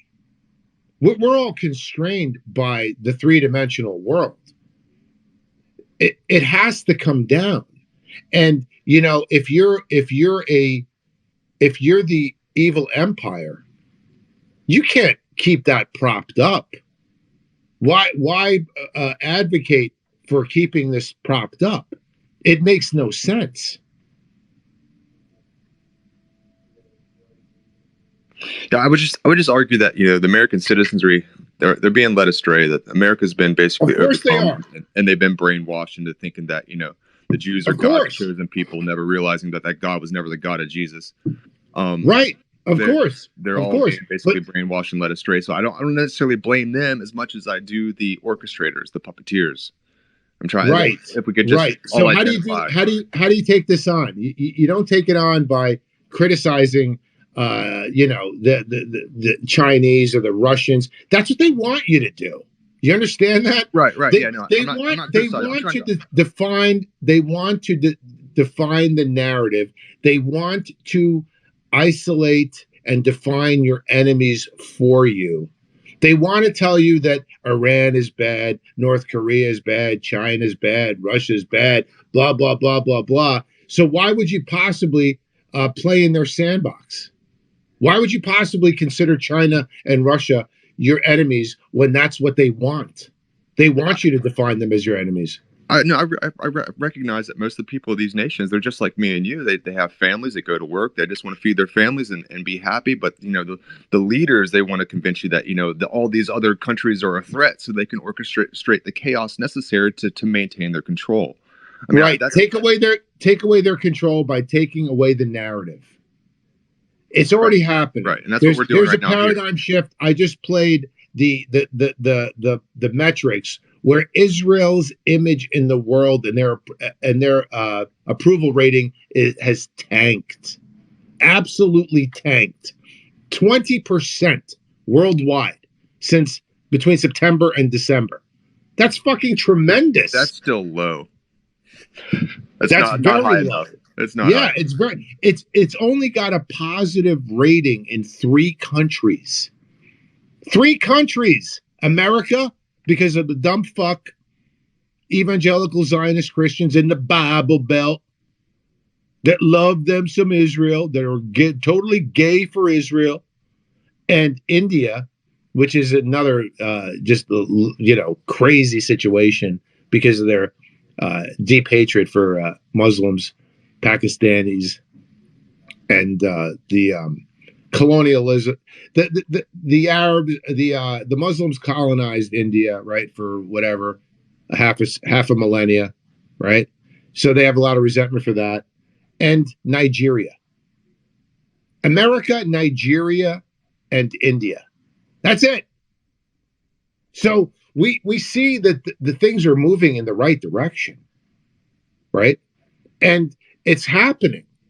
Now, this is not good. When you're a steward, as we are, as the unipolar power, not that it's becoming multipolar, right? But from 91 to the early teens in the 2000s, it was a unipolar world. And what was that world with the United States at the top? What did that world look like? Was it a good, positive world? Were we a responsible steward of the earth as the unipolar hegemon? You asking me? Yeah. No, absolutely. I mean, we've gone off and we've raped every nation that we ever encountered. All right. Exploited So it. how? But again, all of that happened after there was a leadership change within this nation. After our central banking had been conquered by a foreign enemy, and then My man, that happened in 1913. That happened over 100 years ago. Right, but half the stuff that we've done since then has basically been, the culmination of the sum total of the horrible things we've done around the world have happened, post the takeover. Right, the horrible things we've done around the world. So why would you possibly advocate to maintain that? I don't want to make any sense. I want to rid our country of the dual citizen, non-loyal, non-Christian, basically people that want to fulfill a Yahweh prophecy calling for a global government. I want to get rid of all those people. Russia is not your enemy. Putin is not your enemy. I never said they were. I know China's not your enemy. North Korea is not your enemy. Syria is not your enemy. Lebanon is not your enemy. Iran is not your enemy. We have one and only one enemy, and it is the enemy of humanity collectively. I'm not going to get on this fucking divide and conquer insane bullshit and start talking shit about Putin and Russia and China and blah, blah, blah, blah, blah. That's exactly what they want. That's their game. I'm done. I am absolutely finished letting organized world Jewry define my enemies for me. No, that's finished, over and done with. Go ahead. What happened there? Sylvester? Okay. Yeah, you want to close it out here? You got anything else? No, I'm okay. I'm good, man. Somebody else can speak. All right.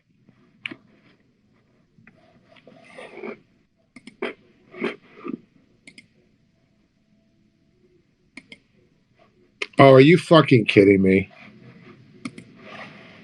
Hold on a second. I just I did something bad here. Hold on.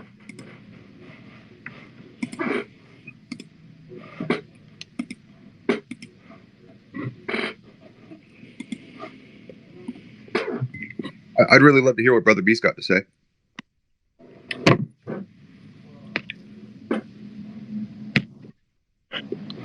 Go ahead, Brother B. I got to figure this thing out.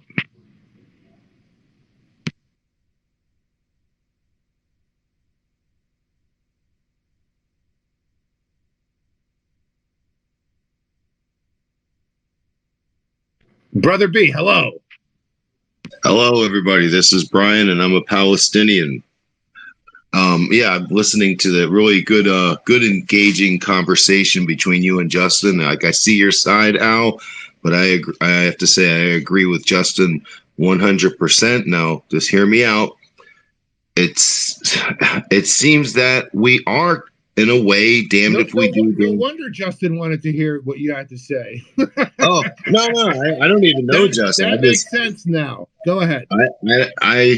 Well, from what I'm hearing, because listen, I'm against what's going on in Israel now. Well, you're an American empire apologist because you think it's going to destroy America. You think we need 1,000 military bases because it's good for Americans, right? No, not at all. What I'm saying is, if let me hear me out, is that the more I look at it, I mean, this is going to sound woo-woo to you, Al. It's like we are in some sort of a simulation, like David Icke says. It's like there's a script, because all right. So it's the black and white chessboard. I always go back to the Freemason black and white chessboard. Like, okay, so Putin is the white on and the American Empire, and the Five Eyes is the black. So it's just like we got our choices with the red, the tyrant in the blue jersey or the tyrant in the red jersey. And, either way, we're going to, Israel. Yeah, but I can demonstrate how we're totally controlled by Jewry. You can't do the same for Russia. That's a big difference. Well, it's not an insignificant difference. according to their prophecy, like Justin was saying, and it seems to be running the show. Now, how do we flip that chessboard? Okay, according to their prophecies, how do you demonstrate this Kabod Lubavitch control of Russia manifested in policy? I'm all ears. Well, I want to believe, Brother B. Convince me. All right. Well, lay it out. The Zionists were behind the Bolshevik Revolution. Trotsky and Lenin were Zionists. That is well known. Policy. I want you to name policy. I'm very familiar with the history. I want to see policy that demonstrates Kabod Lubavitch control over Putin. How it's manifested in policy. Go ahead. You got the floor. Okay. You have the floor.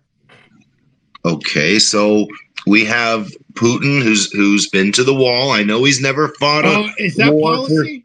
Is that policy? Going to the wall? Well, actions speak louder than words sometimes. By his actions, like I'll throw scripture at you. By their fruit they shall be known. Like throw a little Christianese at you there, Al. But yeah. So okay. He went to the wall. He went to the wall. That proves he's a Kabod puppet. And you can't name a single policy that shows. I am not even adverse at our own policy. I just look at what I can see with my own eyes, okay. So what pictures I see of Putin with Borel Lazar and him at the wall. That's it. That's it. Well, that's your case. That's so. Your case? Would you say it's not suspicious at the least? Is that your case? Is that the best? Is that the best evidence you have? That is the best I can do. But that's fucking piss poor. All right, well, hear me out. So I'm hearing you. You're talking. You're saying a lot, but you're not. You're talking a lot, but not saying anything. Okay, so he was at the wall. He wore a kippah, and he's photographed with some Kabod rabbis, and that's your case. The defense. Can I help him out? Go ahead, brother. If you understand it as a show, if you understand it as they're putting on a play, they want to paint the Christian West in a bad light because they want to create a new global conglomerate. Do they have to paint the Christian West? Hold on a second. Paint it in a good light. Do they have to paint? See Putin doing a lot of bad things. My man, do they have to paint? What do they have to paint? It's reality. They're painting a what picture are for the they painting? The Goyim follow pictures, bud. They read picture books to them, and they're painting pictures for them. And right now they're trying to paint a picture where the communist East are the good guys, and the last thing they want on the planet is the constitutional. I don't give a shit. I don't give a shit about painting. I give a shit about reality. What's the reality? That is the reality. I'm not interested in your spin of what you think is happening. I want to know what's happening in the three-dimensional world. What's happening? What's happening is that we're in. Who's at the wall? Yeah, he's at the wall. He's with the rabbis. What I'm telling you is that he's at the wall with the rabbis. He doesn't. Okay. The whole point is for him to not do something bad. Do you think Kabod Lubavitch instructed and tasked Putin with building nuclear reactors in Iran? Was that a Kabod fucking decree? Iran is long times allies with Israel. Remember when biblically, right? They're their greatest ally. No, hear me out. Biblically, are like two peas in a pod. Biblically, when Cyrus let the Jews go, in the biblical story of King Cyrus letting the Jews when the Persian Empire beat Babylon, and they've sent King Cyrus sent the Jews home. There is a connection under the scenes in the Masonic realm, in the whole under realm. There is, Al. You have to look at the supernatural. My man, you're just fucking postulating shit, and you have nothing of concrete. You have no evidence. You want to talk about historical shit? Cyrus fucking freed the Jews out of Babylonian captivity a couple of thousand years ago, and that proves this nexus that Israel and Iran are secretly buddies. Really? There is an unseen realm, Al. There's an unseen realm. Okay, tell me about this unseen realm. There are historically connections. All this is just surface stuff because they both want the What Abrahamic. surface stuff? Killing Soleimani is just surface stuff, and you're behind the scenes stuff. Trump did that, and Trump's how about their brain drain, their murdering of the highest physicists in Iran for the last 2 decades? How about the Belt and Road Initiative? The MEK terrorist group? Acknowledge the Belt and Road Initiative. I mean, that's Israel. We're creating a new alliance with China and Russia to become the new global superpower in the world. Therefore, they want China and Russia to be perceived by the rest of the world as being the good guys, so they can. You guys really talk about supernatural, omnipotent, fucking superhuman powers. You really ascribe them a lot of supernatural powers. Klaus Schwab with the World Economic Forum said the future is China. And they want look, dude. China is the fastest growing economy in the world and has been for over a decade. You think that Klaus Schwab stating the obvious is somehow reinforcing your narrative? Yeah, because that's what they're. It's a fact. Let's go. Stating facts are somehow part of the Judaic plan to conquer the West. Let me give you a scenario. You've seen the Game of Thrones, right, Al? The show, The Game of Thrones. Yeah. There was this financial power. They had the gold uniforms on, and they financed both sides in all the wars. I mean, they put it right in the script, right out for you. That's the way they roll. And that's what's going on. I truly believe that this is all orchestrated for some sort of cosmic whatever that they want their Messiah from come back. So what's the key? How do you foil this plan? Well, we're doing it now. Of these omnipotent, supernatural, mystical Jews that have the world in their hand. We're here and we're talking about it, and we got to take the chessboard and take the table and flip it over like Jesus did in the temple and because whoever controls the chessboard, the white and the black. You guys expect the Zog Run West to run rampant over the world and the world just to go along with it? No, I don't want the West. We need a third choice.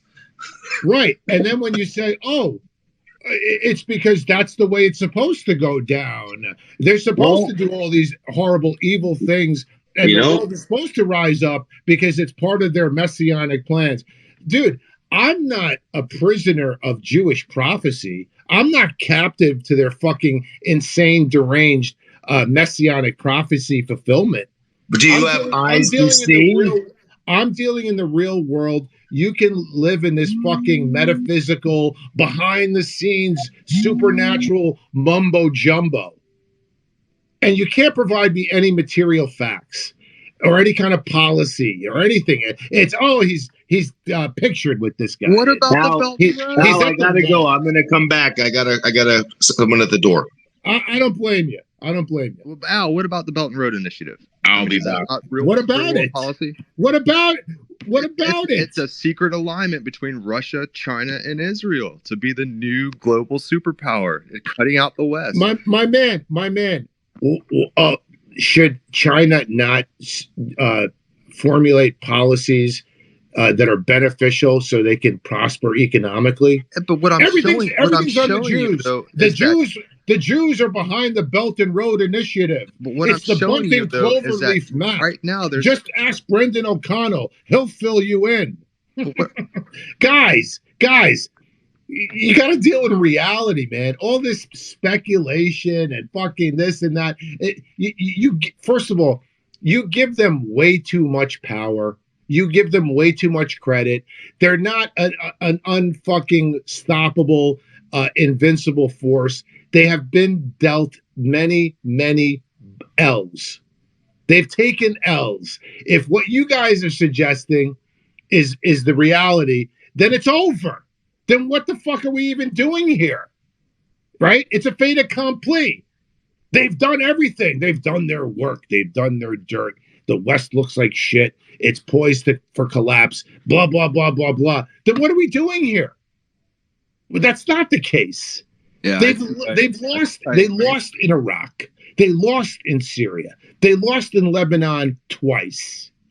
They're losing in Gaza. The whole point was never now. to win. The whole And point was never to and win. all you guys have is a woe is me, fucking council of despair. The Jews are doing this. We're all done. It's going to be Gog Magog. The West is done. The East is rising, and it's all their according to their messianic plans. Prophecy, yes, exactly. All right, so then, go ahead and surrender. Go ahead and wave the white flag. What's your plan, if we Al? wake up to it, by having these conversations, if you wake up to it, what haven't you waken up to already? And what are you doing about it? The spell doesn't work. They can't cast the spell doesn't work. So let's play in their sandbox and go along with the China and Russia is our enemy fucking narrative. That's a winner. That'll get you there. Al, this is Brother B. What is your plan? I'm going to sit back. I want to hear your plan. You heard ours. Yeah, I heard your plan. My plan is fucking simple. What is the biggest instrument of Jewish power on the globe? Central banks. How about American Empire? Does that factor in? Hollywood. Well, the biggest country, yes, in the Five Eyes. So you take that away from them. You take away their biggest weapon. Oh, you'll never take away media from the empires. Okay, so you don't think that world jewelry is behind any of the other side then? Listen, BRICS. It's not like they don't have influence in Russia or China or in the BRICS. They do. But do they fucking call the shots from A to Z as they do in the West? No. And as I've stated numerous times, I can demonstrate that fact and I can prove it where your side cannot. Where the best you can do is Putin went to the wall and he's wearing a kipna and he's pictured with Lazar and Dugin is his greatest confidant. This is all bullshit. Listen, world jewelry controls the media on both sides. So we're only getting what we see, what we can see, what they're showing us. I don't agree that world jewelry controls the Russian. You don't believe in Russia that the Jewish people are controlled of the industry and the media over there, the oligarchs? They have obviously a disproportionate level of control in terms of the economics, yes. In terms of the corporate level, but not in the media. No. Al, I believe you're swimming in a river in Egypt. You're in denial. Oh, just a joke. Dude, you guys have nothing to fucking say except stupid shit about pictures and photo ops and Dugin associations. You got nothing real. Nothing tangible. And Trump and QAnon, the whole QAnon is all for Putin. Guys, I'll debate any of you motherfuckers on this in a serious. I love you, Al. I love you, brother. We're having a conversation, man. That's all. It's not even worthy of a discussion when all you have is this speculation and loose connections, guilt by association, and pictures.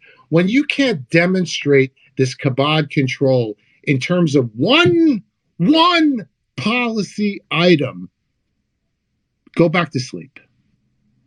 Go back to sleep. Sapien. Well.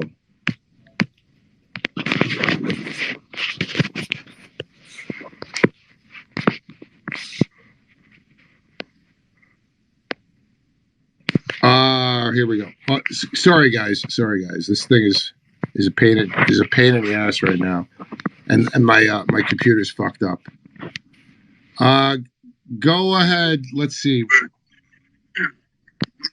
Yeah, go ahead, Sapien. point that, we know that the Jews, they have plans and everything, but they don't have like superhuman powers. They're like mere humans like us. It doesn't mean their plan, they achieve it 100%. That's why we are resistant. There is resistance, and we're speaking here. It doesn't, They control everything. They try to, that's their plan, but there is always an obstacle, like people like us, trying to spread the word and awakening people. Can you imagine believing that they have the level of control these guys say they do? It'll be over. Yeah. What's the point? Just fucking Here, I'm posting a photo right now for you, Alex. It's from NPR. They call Aleksander Dugin Putin's brain. Okay, I'm gonna post the article for you. Oh, because NPR says so. It's true. I'm just saying, is that the best you can do, bro? It says so right here on kosher NPR. And also, Albert, here's a politician. They've been like for a long time. The Jews, they control economy and stuff, so he can't just go and guess all of them straight. He has to play his game. He can't just go. They control like massive control. Those oligarchs and everything in Ukraine, in Russia. They have like massive roots in Russia. So why don't you guys get Adam Green in here? He could probably put up a better fight. I don't even quite understand what the contention is or the relative conundrum between you two. The juxtaposition of your philosophies. I'm a debate champion from way back. I don't think any one of you could stand up with professional rules. I'm just going to throw that out there. What in terms of what technique?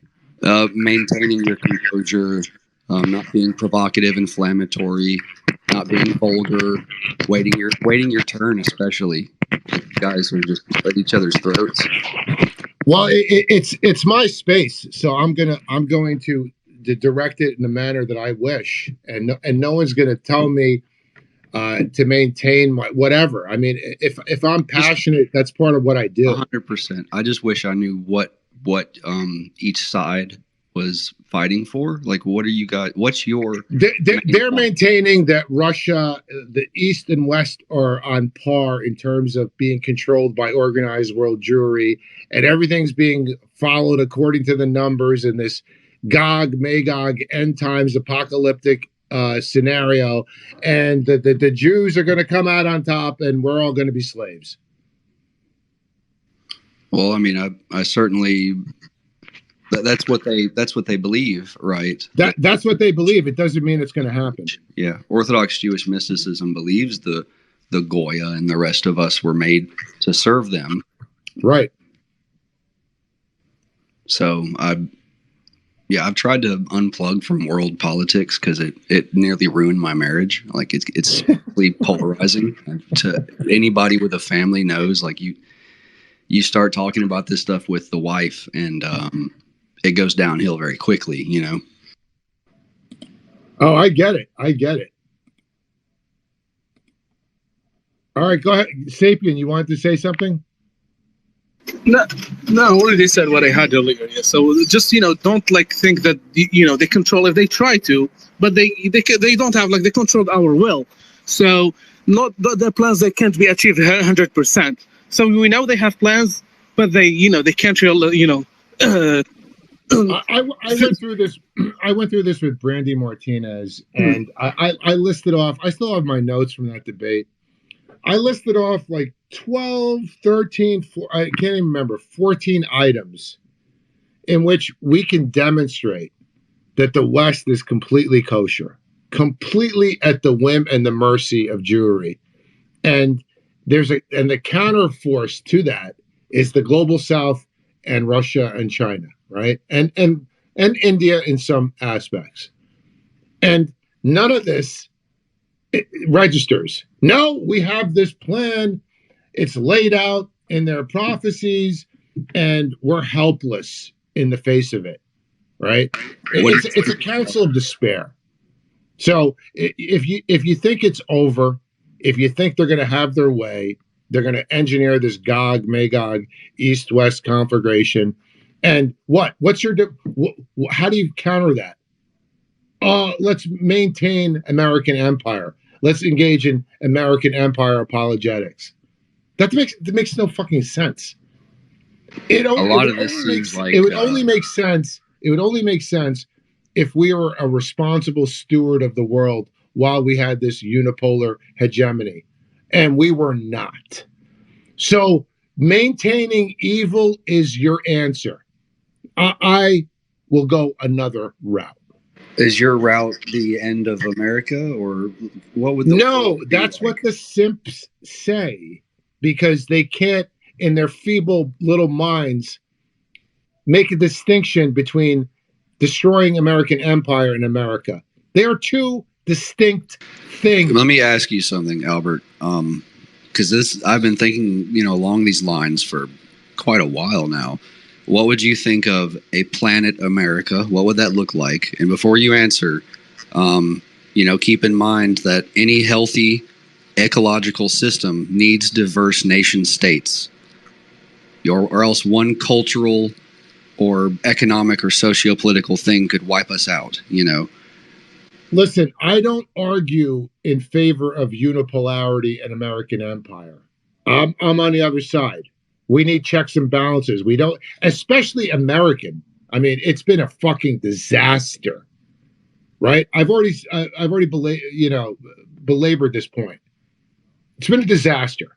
So yeah, a multipolar world with checks and balances where one country can't run amok is a good thing. But people, including my friend Adam Green, present it as a negative, a bad thing. We have to maintain our gorilla on the mountain status. For what?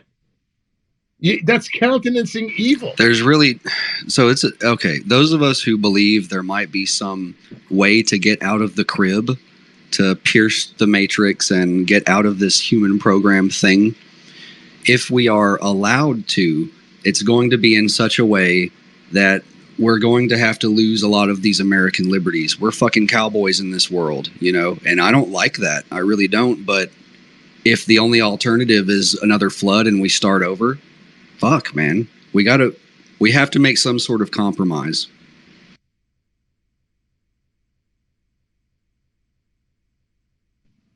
What's your compromise? I'm listening.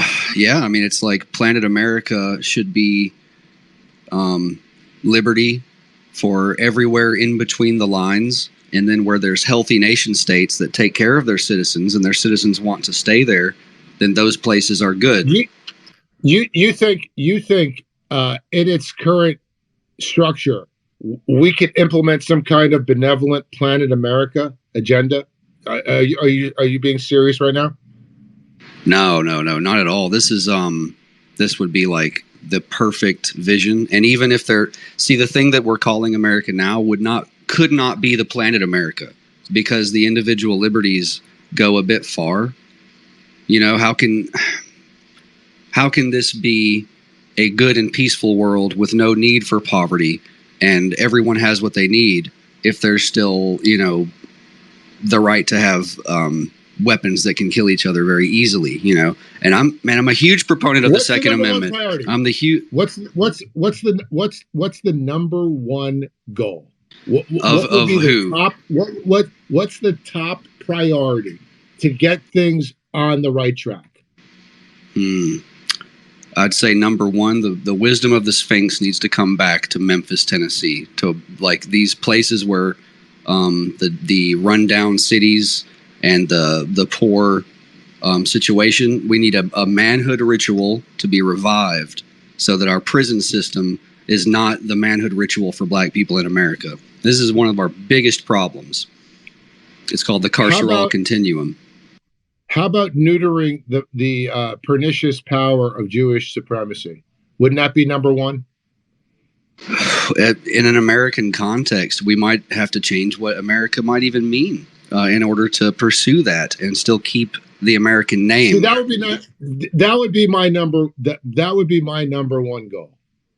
And then it doesn't matter what happens afterwards. You first have to achieve that. And you know what also aligns with that? The notion of a democratic republic.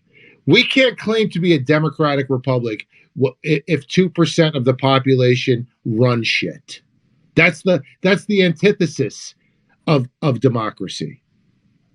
And what else do we need to have a functioning democratic republic? Accountability, some kind of accountability and transparency.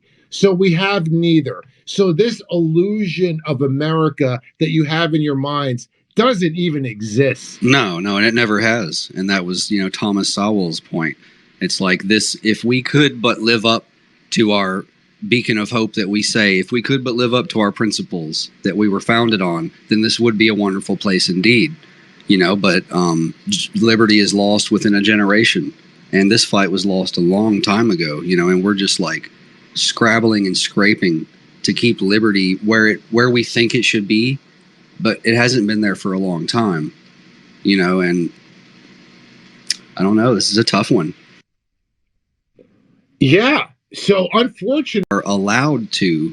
It's going to be in such a way that we're going to have to lose a lot of these American liberties. We're fucking cowboys in this world, and I don't like that. I really don't. But if the only alternative is another flood and we start over, fuck, man, we have to make some sort of compromise.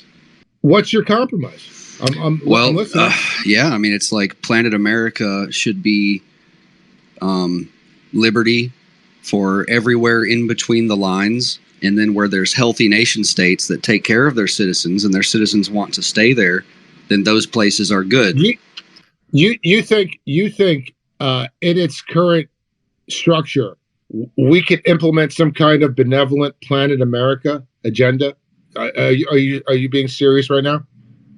No, not at all. This would be like the perfect vision. And even if the thing that we're calling America now could not be the Planet America, because the individual liberties go a bit far. How can this be a good and peaceful world with no need for poverty and everyone has what they need if there's still, the right to have weapons that can kill each other very easily, And I'm a huge proponent of the Second Amendment. I'm the huge. What's the number one goal? What would be who? What's the top priority to get things on the right track? I'd say number one, the wisdom of the Sphinx needs to come back to Memphis, Tennessee, to like these places where the rundown cities and the poor situation. We need a manhood ritual to be revived so that our prison system is not the manhood ritual for black people in America. This is one of our biggest problems. It's called the carceral continuum. How about neutering the pernicious power of Jewish supremacy? Wouldn't that be number one? In an American context, we might have to change what America might even mean in order to pursue that and still keep the American name. See, that would be my number one goal. And then it doesn't matter what happens afterwards. You first have to achieve that. And you know what also aligns with that? The notion of a democratic republic. We can't claim to be a democratic republic if 2% of the population run shit. That's the antithesis of democracy. And what else do we need to have a functioning democratic republic? Accountability and transparency. So we have neither. So this illusion of America that you have in your minds doesn't even exist. No, and it never has. And that was, Thomas Sowell's point. It's like this: if we could but live up to our beacon of hope that we say, if we could but live up to our principles that we were founded on, then this would be a wonderful place indeed. But liberty is lost within a generation, and this fight was lost a long time ago. And we're just like scrabbling and scraping to keep liberty where we think it should be, but it hasn't been there for a long time. And I don't know. This is a tough one. Yeah. So unfortunately, we have to take our lumps, right? Because there's no easy fix. There's no fucking silver bullet. I mean, I wish I had the Infinity Stones, right? Like Thanos, and could just snap my finger and all would be right in the world, but we don't live in that world. That's the elites. They have this easy fix, and I don't know if you know much about the Hutchison effect. And Judy Wood did a wonderful presentation on where did the towers go. But with him snapping his fingers, that's what they did at 9/11. They dustified the towers. They just turned them into atomic dust, and it floated away. Who did it, though? Who do you think did it? Whoever at the time was in control of the breakaway black technologies, like these guys. No, but who are the puppeteers? Who are the people who orchestrated this thing? Who are the ones who have control? My friend, it's my obvious, friends isn't it? that are in the government, who shall not be named, they pretty much ubiquitously believe if you follow the money trail that you'll get to the top of whoever did what. But I tend to think it's a little more complicated than simply a money trail. I think the money is a trail of breadcrumbs we're meant to follow, and the real power is elsewhere. Project for a new American Century published that their fucking whatever you want to call it, their policy paper almost a year before 9/11, in which they said that they needed a new Pearl Harbor that would be the catalyst for getting the American public on board with this perpetual forever war in the Middle East to clear out all of Israel's enemies for her. It's clear cut, it's telegraphed, and we have the fucking overwhelming evidence to demonstrate that. Office of Special Plans in the Pentagon. Dancing Israelis. Like there was a lot happening that day. There's a lot. And it was ODD Yanan plan from the late 70s, the Safari Club. It goes back, James Jesus Angleton, the Kennedy assassination, the Dimona nuclear reactor, Israel becoming a nuclear power. This didn't just happen. It was carefully planned, and they executed it meticulously, right? And also, Albert, regarding this plan, for example, if they had this power, they wouldn't leave those, they would just achieve this 9/11 and all that, the USS Liberty, the JFK, if they had like this ultimate power, people won't find out that they are behind it. But that's proof that they don't have the ultimate power. No. They are ahead of us. This is like a chess game. They're with the people who run the machines, and so our they are ahead of us. Capabilities, they think, are not beyond the processor capabilities of this place, but they're wrong because we have the intelligence of Creator on our side. We have Source. I'm saying, but they are ahead of us. Like the Conversos, they came with the first to Americas. They were in the first ship that came to America. They were Jews, and so they are always ahead. They think ahead. They plan ahead. 10 years, 50 years, 100. They're always, But it doesn't mean we cannot, this is defeat all prophecy. No, it's not prophecy. Have you heard not about prophecy. It's the Project Looking Glass Sapien? No, I didn't. Oof. Okay. No. So there, man.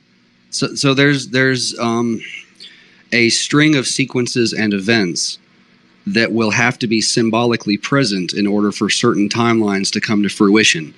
Think of the Grim Reaper walking on the coronation that just happened for Charles. It's like those symbols have to happen, and when they do, and when the world sees them, then we take a step on a different timeline. And they have been lining these symbols up for a long time. And this stuff comes from prophecy. Yeah, I mean, we can speculate on that kind of thing, but it's far fetched. You really can't demonstrate this utility, right? I can't. If I have all the technical understanding because I'm engineer technician. I've had schematics and all the tuning in particular. It's two toroidal fields interfering with each other at a certain tuned frequency, being bombarded by microwaves.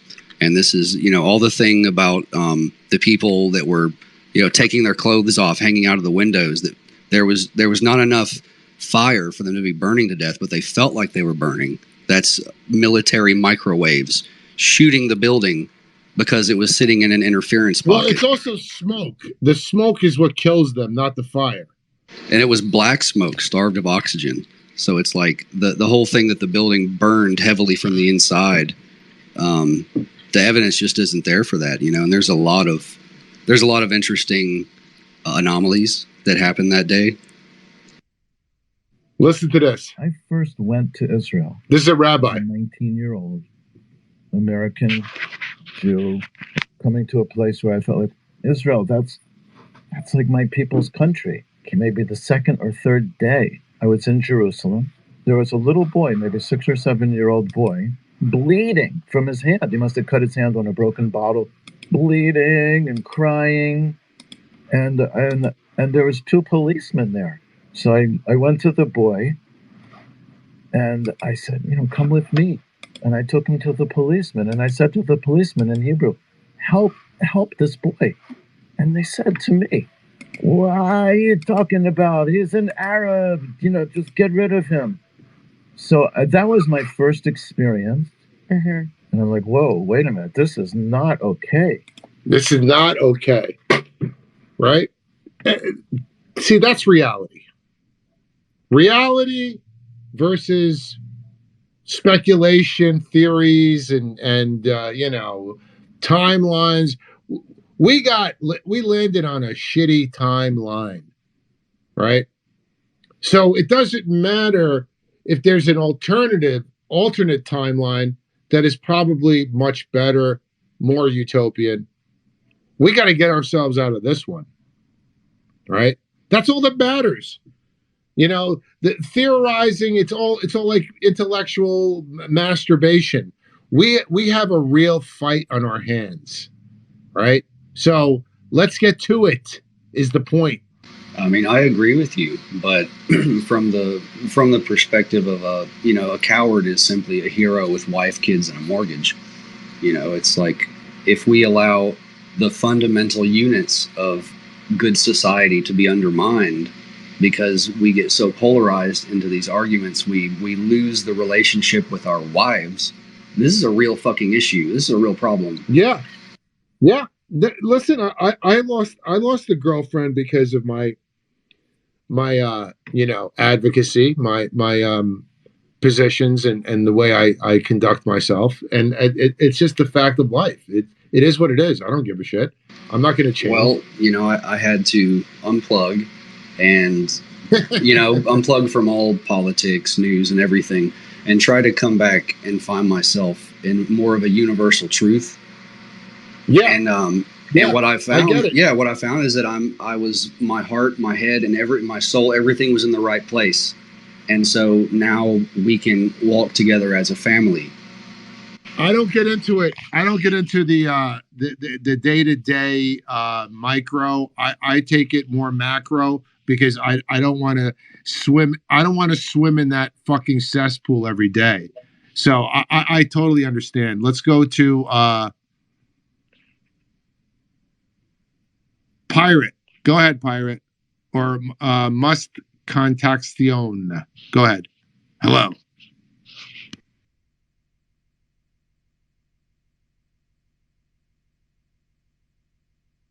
Go ahead. You got to turn your microphone on.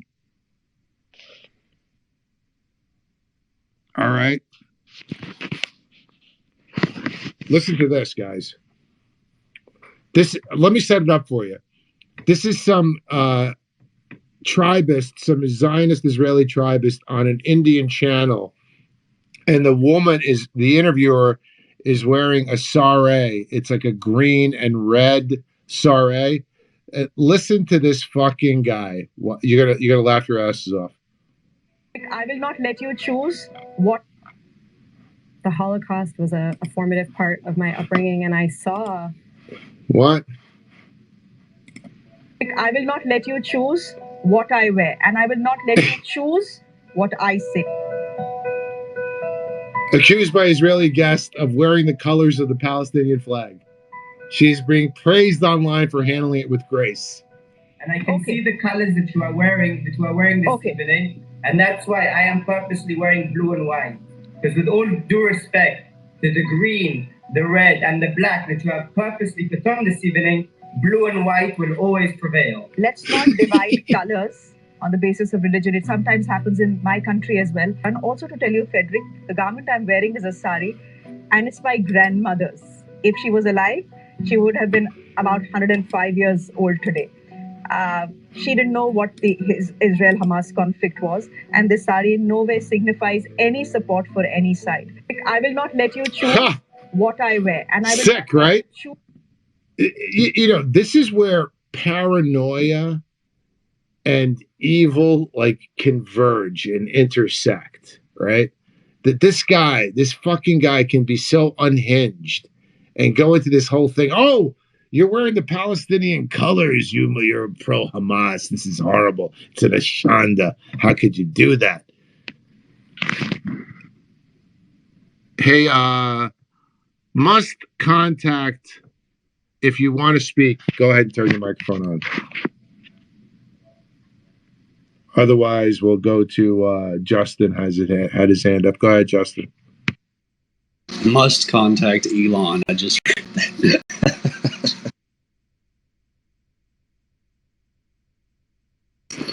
I was just saying, there's definitely something fishy going on, man, because you can point back to the, thousands of years. There's always been basically a global priest class, and they've always controlled the central banks because their religion, Kabbalah, it has to do with sacred numerology. So they've always been good with numbers, so therefore they've always gravitated towards finance and creating monopolies for themselves within those sectors. And this global priest class has basically, it controlled the banks of Rome during the times of Jesus. That's why the Jews were able to have the Roman troops go out there and kill Jesus. It wasn't because the Roman troops just liked Jews. It's because they controlled the banks of Rome. All of Rome's wealth was held in temples to Saturn. Yeah, we can't establish. Today, nothing has changed. Nothing has changed. They still control the banks because, again, they've always had a monopoly for themselves within it. So they've always controlled governments, and it's been going on for thousands of years, Al. Thousands of years. Yeah, I'm not convinced that Jesus ever walked the earth. Therefore, I'm not convinced he was ever crucified or anything else for that matter. Go ahead. Must contact Elon. Go ahead.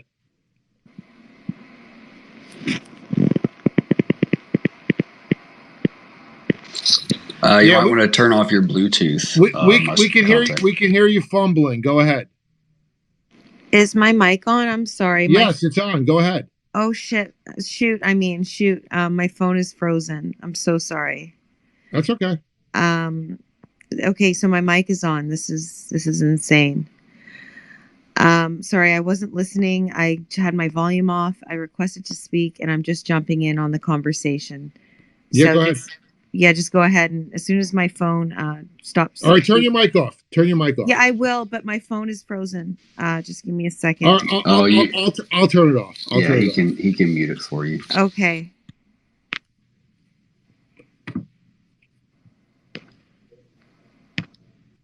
All right, now you're muted. Let's go back to this.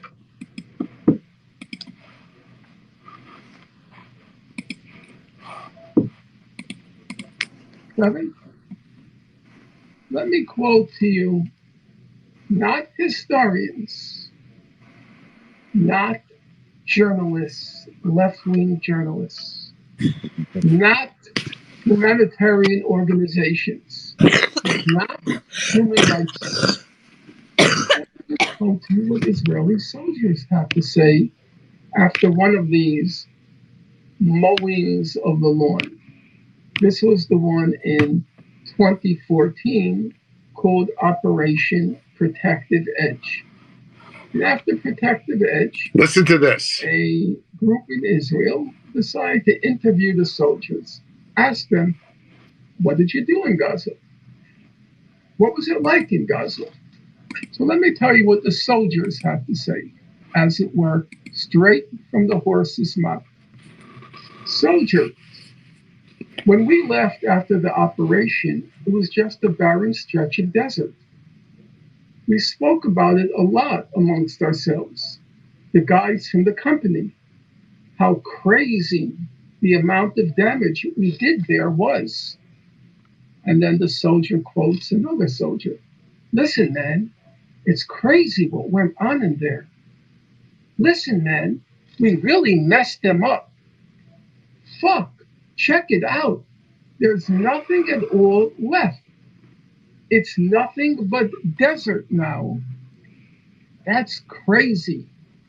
You know, when you hear there's nothing left in northern Gaza, it's just a desert now. That's not the first time it's happened. It's not the first time Gaza was flattened. Gaza was leveled. Gaza was pulverized. Soldier, I remember that the level of destruction looked insane to me. Soldier, we entered Gaza with an insane amount of firepower. You know how we read nowadays Israel is using an insane amount of firepower in Gaza, unprecedented even during the Allied bombing of Dresden during World War II? Well, that's not so new. We entered Gaza 2014 with an insane amount of firepower. Soldier, it all looked like a science fiction movie. Serious levels of destruction everywhere. Everything was really in ruins. And non-stop fire all the time. Soldier, before the entrance on foot to the Gaza Strip, a crazy amount of artillery fire was fired at the entire area. Before a tank makes any movement, it fires every time. Those guys were trigger happy, totally crazy. Soldier, the explosion's effects cause major amounts of damage, but that doesn't interest anyone. Use it, use it. Explosives can't be taken back, the platoon commander says. I don't want to lead explosives with me. Soldier, our view was of the center of the strip. Let's say it was a real fireworks display. From a distance, it looked pretty cool. If you look through a night vision scope, you saw crazy wreckage. It was a real trip. Soldier, you're shooting at anything that moves, and also at what isn't moving. Crazy amounts. It also becomes a bit like a computer game. Totally cool and real. Notice, these are not leftist soldiers. These are not peacenik soldiers. They don't express any remorse whatsoever. They're just describing what happened. Totally cool and real. It was total destruction in there. The photos online are child's play compared to what we saw there in reality. I never saw anything like it. Well, I can go on at some length, but I'm going to leave it there. Those of you who are curious, you can just check the publication online called Breaking the Silence and look at the publication for Operation Protective Edge. And that will give you 200 pages of soldier testimonies, of which I've sampled them in my remarks this afternoon. In the course of these various Israeli operations, these mowings of the lawn, there are so many that, try as I may, can never commit them to memory.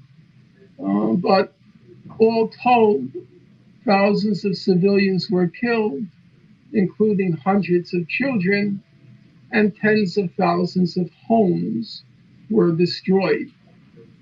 And after each major mowing of the lawn, an international commission was established, and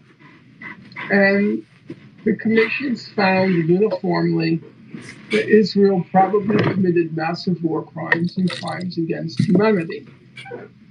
I'll just quote to you probably the most exhaustive report came after Operation Cast Lead in 2008-9. And now I'm quoting you from the international investigation that was conducted. It was called the Goldstone Report. And it found that the Israeli assault on Gaza constituted, quote, a deliberately disproportionate attack designed to punish, humiliate, and terrorize a civilian population. That's 2008-9. It's already about 15 years ago. Now it's true. They don't say to exterminate the civilian population. They're not yet talking about genocide. But as I said earlier, you already see everything prefigured. The thinning out of the population,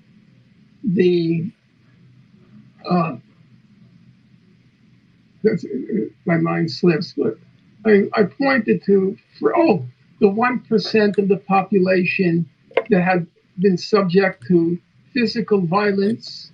And here again, 15 years ago, Operation Protective Edge, a deliberately disproportionate attack designed to punish, humiliate, and terrorize a civilian population. After Operation Protective Edge, did I say Operation? I said Cast Lead, correct? Yeah. After Operation Protective Edge, the head of the International Committee of the Red Cross, his name is Peter Maurer. And bear in mind, the ICRC, the International Committee of the Red Cross, its focus is combat zones, war zones. And Peter Maurer had, during his tenure, visited each and every war zone. After Operation Protective Edge, he said, quote, I've never seen such massive destruction ever before. I've never seen such massive destruction ever before. So nowadays, you hear many people talking about how the level of destruction in Gaza is unprecedented. And there is some truth to that, because current studies go back as far as World War II. But it's not altogether unprecedented what's being done in Gaza now. Peter Maurer, the head of the ICRC, says, my entire tenure as the head of the ICRC, I've never seen such massive destruction ever before. Well, despite all the documentation of these massive war crimes and crimes against humanity, basically there are three levels of crimes under international law. There are war crimes.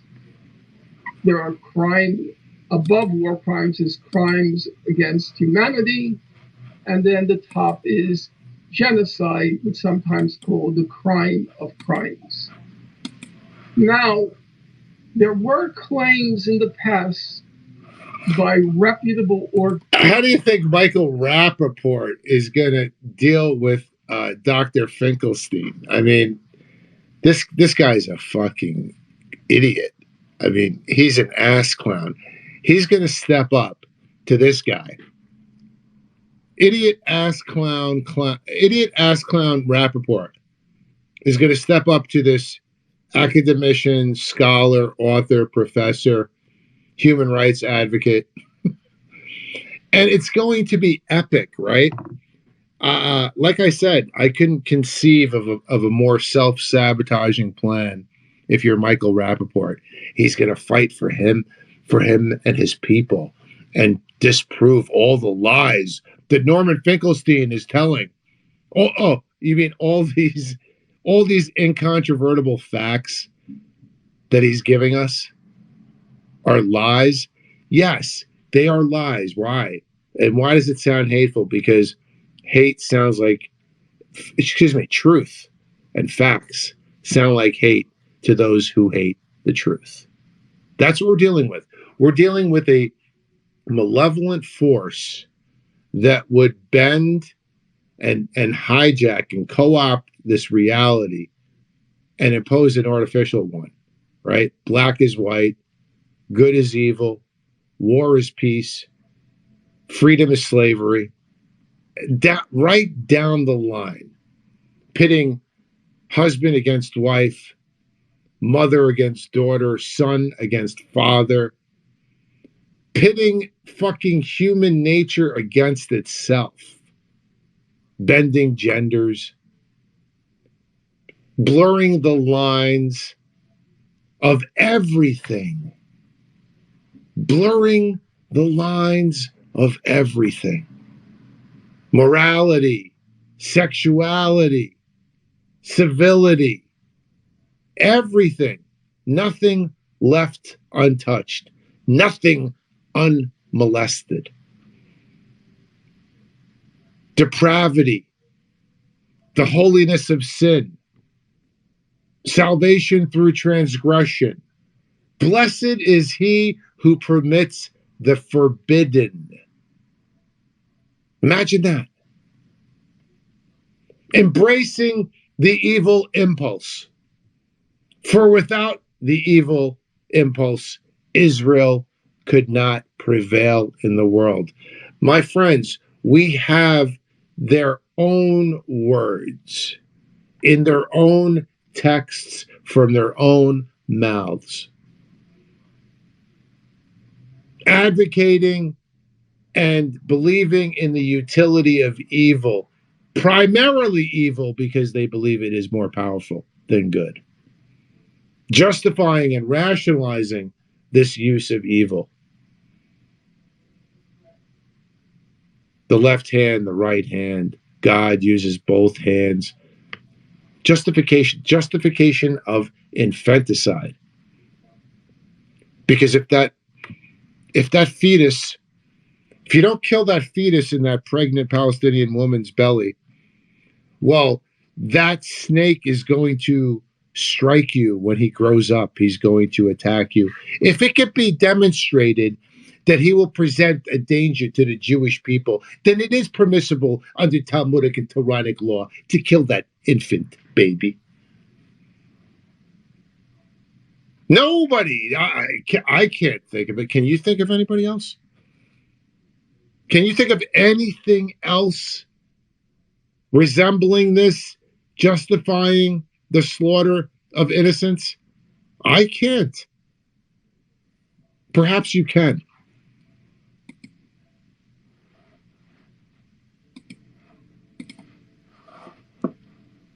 In the reputable investigations, including, incidentally, one by John Dugard, who was the senior counsel. Go ahead. Go ahead. Must contact Elon. Go ahead.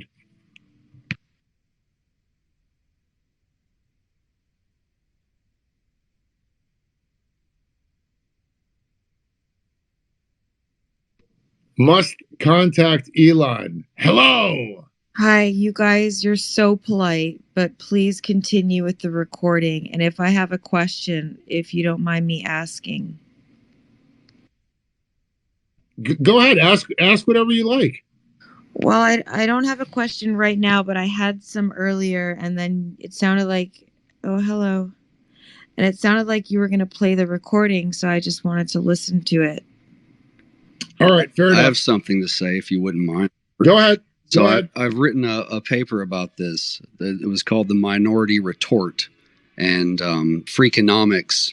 And I'm not sure the people that put it out or what their ethnicities or connections to this are, but they had a specific statistic that was basically insinuating that abortion is abortion in the inner cities that's held African American population at about 10% and is on a steady state going forward at that same rate. Is going to stay 10%. It's all based upon statistics from the 60s and 70s stating that if they weren't killed, that they would grow up and crime would increase. So they were doing a service by keeping these abortion clinics open and killing all these black babies because of the possibility of future criminality and fear. And I took them to task on my on my paper, but I didn't know that this was actually part of some older thing.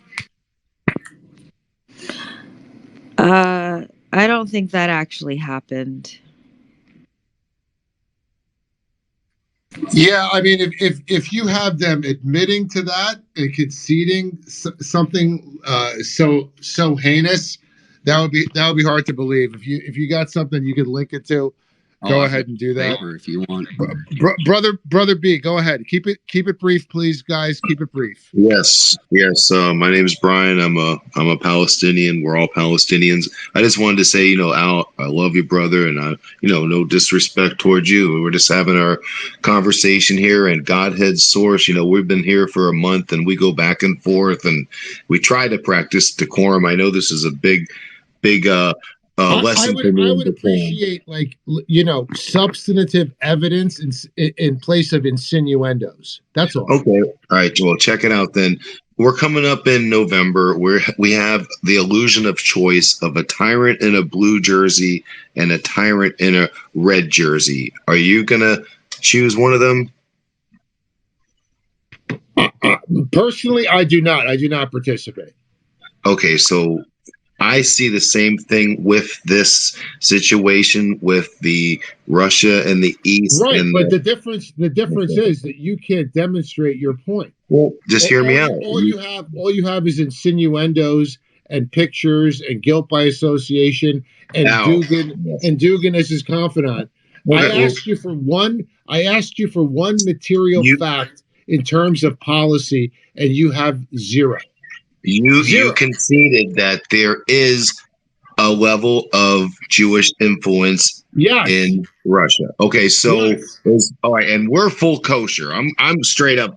We are over here. We're full kosher. So, are you going to choose less kosher over full kosher?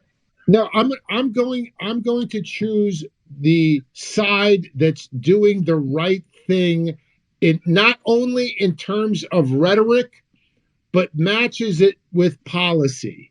That's what I'm going to do. Well, I would definitely side with you on that, because right now, the only one who's going up against Israel I'm 100% behind Russia in Ukraine. They were forced into this war. It's 100% our fault.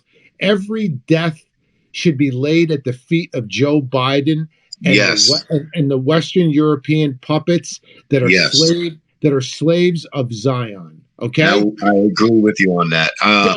So that's that's a real material thing. I just wanted to let the chat know that heard us earlier that I love Al, and if anybody here can help Al out, he's here. He's been on here over a month, toiling away and getting I'm here. I'm not clear. Get used to it. Yeah. So somebody throw him a few shekels. Maybe throw the link in the chat, Al. Because we're not going to. It's getting to the point where I'm not going to be able to do this 5 days a week because I haven't been getting the support that I need. I don't blame you. It is what it is. I'm going to keep going as hard as I can for as long as I can, and then I can just say, you know what? I put it all out there. I held nothing back. I did what I could. You're a righteous brother. You are right. You and this cause with the Palestinians, because we don't want to lose the focus off. Because I see that's what and I could even get into losing the focus with with this other side. It's not really a side issue, but the main focus right now is to help the Palestinians anyway. If it takes Putin and the Arabs to I would be for that.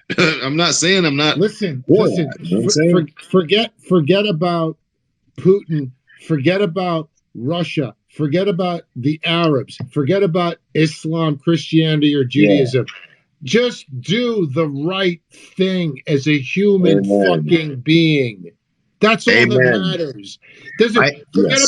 Forget about race, ethnicity, religion. It's only a fucking mask that you wear. It's only a skin on your body. You're more than that. It's about your soul. We are involved in a fucking war. Yeah. Good versus evil, nothing short. Hey, I have a question for Godhead Source. I can wait and come back if you want to go to other people. I just shared Minority Retort in the purple pill, whatever you want to call that down there.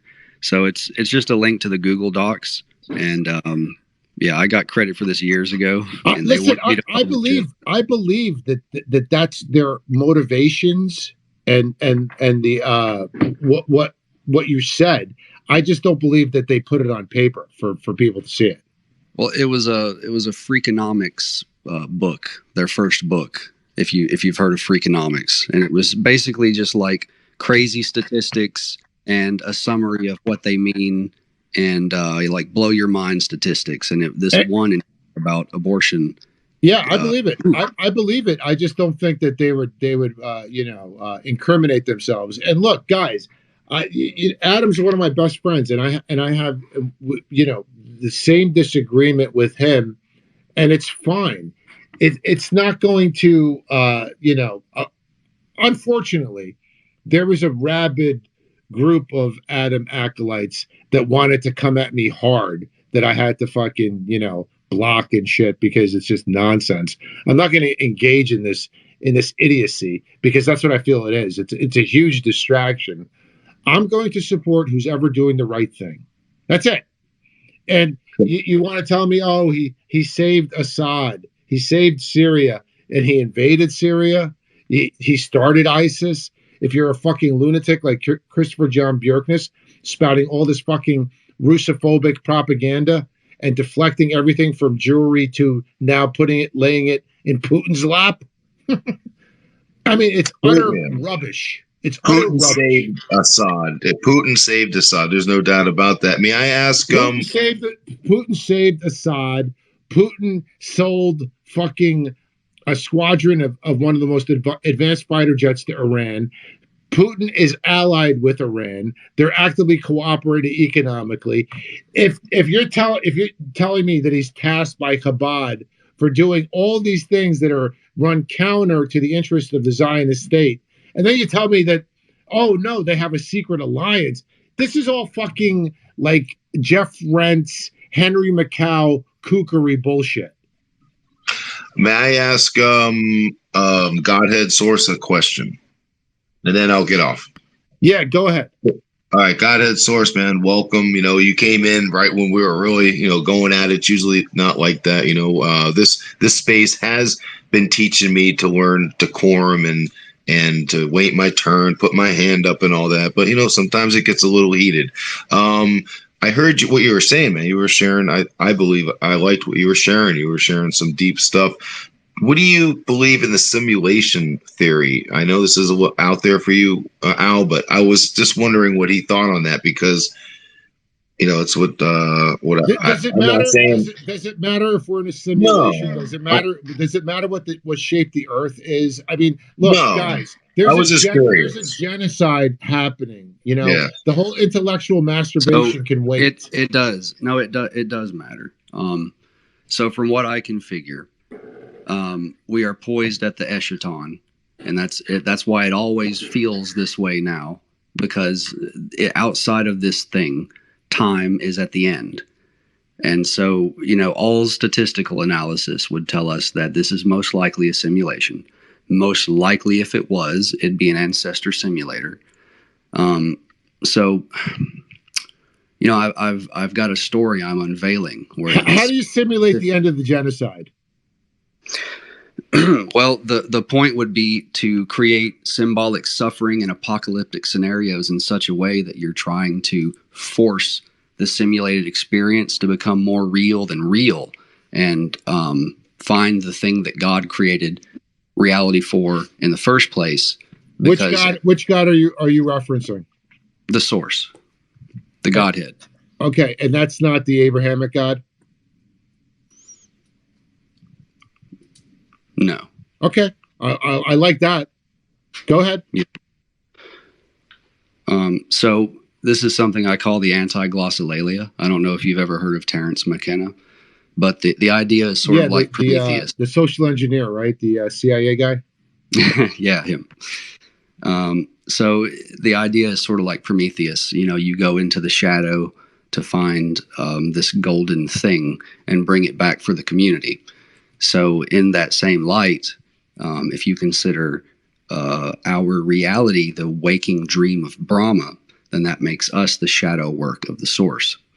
And so if we've gotten to the end, we're looking at the eschaton, and somehow the most sophisticated thing that's alive paused at that point and created this time loop human program simulation of suffering and apocalyptic scenarios in order to try to force truth to come out of this thing that wasn't real to begin with, but our own connection to a soul and to what is real in this place is going to bring it forth like fruit. So you think that the bad guys were put here like on purpose to test us?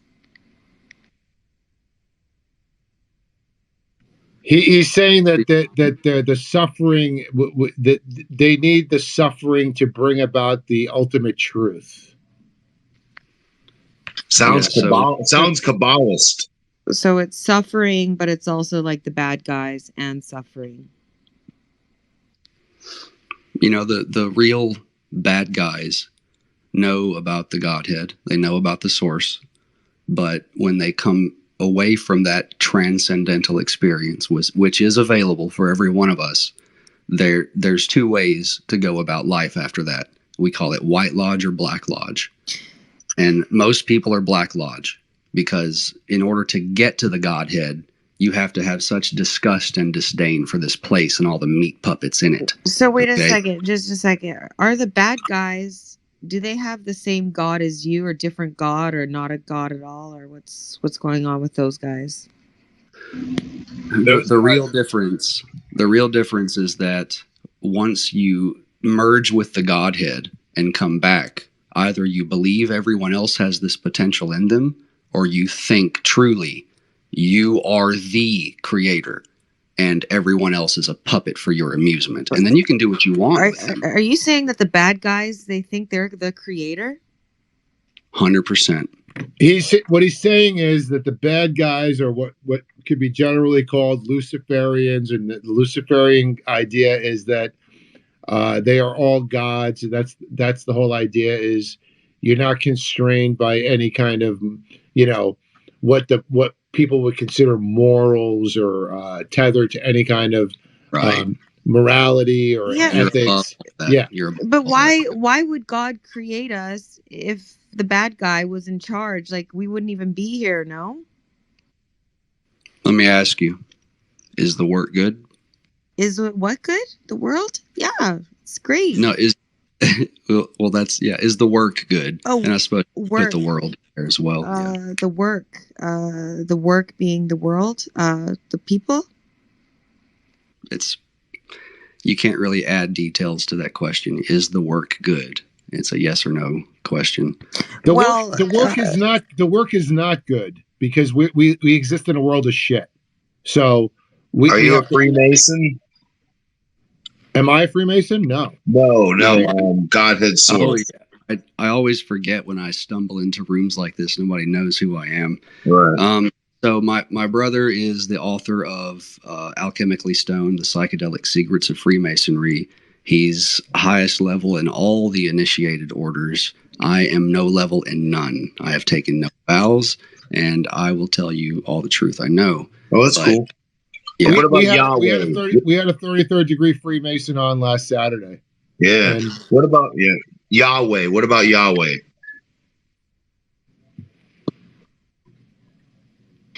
Yeah. What about Yahweh? What about Yahweh?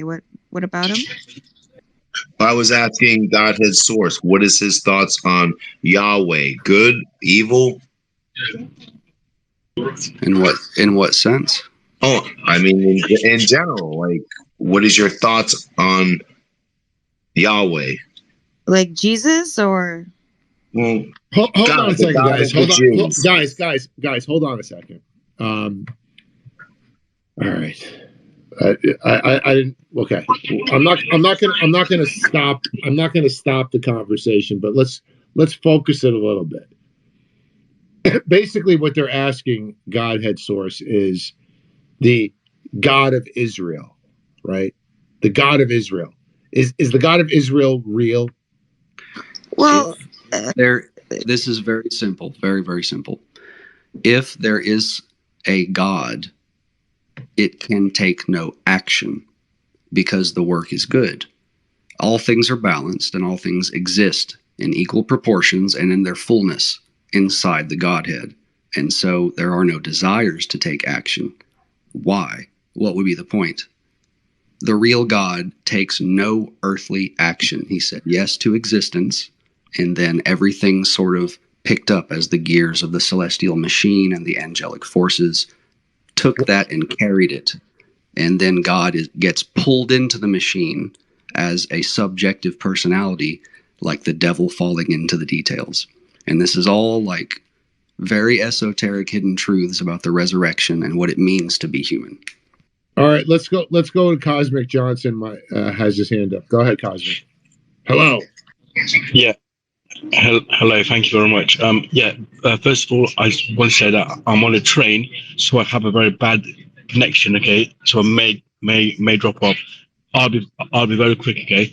So my question is, for those who don't believe in a higher power, why do you keep saying that you have a soul? What does that even? Sorry, you were cutting out there, Cosmic. For those who do not believe in a higher power, what is a soul to you? Okay, whereas a believer obviously has a narrative given to them about it. So, next one is this. Okay, free will and bad things happen to you. If there was no bad, then wouldn't we just be robots, right? So therefore, for us to have free will, there has to be bad things. Anyway, guys, I've got to go. Okay, thanks for listening. Bye. Yeah. Good job, Cosmic. I think you're directing that at me because I'm agnostic and I was talking about a soul. I'm talking more figuratively in the colloquialism of the. You're agnostic, Albert? Yeah, the times that we live in, right? If there's something greater than ourselves, great. I don't know. I can't prove it. I can't say that with 100% certainty. Just as I can't say that, consciousness or what people might term the soul doesn't continue after death. I don't know the answers to these things. Okay, so I can't. The only way to know is to go through death, Albert, and then you will have the Gnostic knowledge of it, and that's the only way to know. And even if you know, you won't know, right? I mean, because if you die and there's nothing, and you won't know. So, well, that's true too. Yeah. Right. So it's like I don't, and I'm not going to pretend that I do know and tell you, and I won't have. What I don't understand is the chip on the shoulder of the believers, right? Like, how can you say that there's a soul if you don't believe in a higher power? Well, it's not mutually exclusive. I don't know what happens. I don't know what a soul is. Even Monty Python had a better idea than that. Yeah. The soul does not exist as such, but it is brought into existence by a process of guided self-observations. Like, fuck yeah. Monty Python had a great idea for the soul. Like, you're born a clean slate, and then you go through the fucking human program. Then you have the ego and the shadow and the dance they do, and eventually, if you're guided through a process of self-observation and awakening, you'll get your soul, and then you'll get more, and then you get, the deal with the devil, and you don't have to take it. but you can accept the offer anyway as a compliment, you know. Godhead source, please. Let's bring this back to our current state in the three-dimensional reality that we are all experiencing together, whether it's a simulation or not. Praxis. Okay. Right. Praxis is what you're talking about. How do we move the needle? How does righteousness not just engage but overtake malevolence? That's what I'm interested in. If your question is how do I make them stop showing me these terrible things on the news, there's nothing we can do that's going to stop that. And if you woke up in a different timeline tomorrow where there was no war, there was no atrocity, and then they play the same news and we watch it, we drive ourselves into that manifestation and make it happen over and over and over. And it's bad news drive. This is what Douglas Adams was talking about. Bad news drive is like faster than light travel. It has moved us across the universe multiple times into different timelines and scenarios. Yeah, but bad news is real though, no? Is it? It sounds a lot of Masonic, Kabbalah, Mormonism. I'm getting a lot of this from the speaker. What do you think of the Kabbalah Judaism that has a lot to do with the Freemasons and all that? Yeah, the Kabbalah is interesting. It seems to be a windy path of truths and half-truths that you have to whisper to your monster. That is the shadow you're attempting to get under your control because your power lies there, right? And so you bounce back and forth on this tree of life like walking a side-winding trail going up an ascending mountain. And the point isn't to get to the top and stay there. The point is to bounce back and forth from these things so fast in such an accelerated manner that you lose meaninglessness and your energy transcends. And this is Kether. Then you pop out the top and you break the seventh seal. All these things it's very biblical. What do you think of Hold on a second. Okay, Justin has his hand up. Go ahead, Justin. Awesome, thank you all. Yeah, I just wanted to point out, everything you're saying about the Hebrew God being the devil.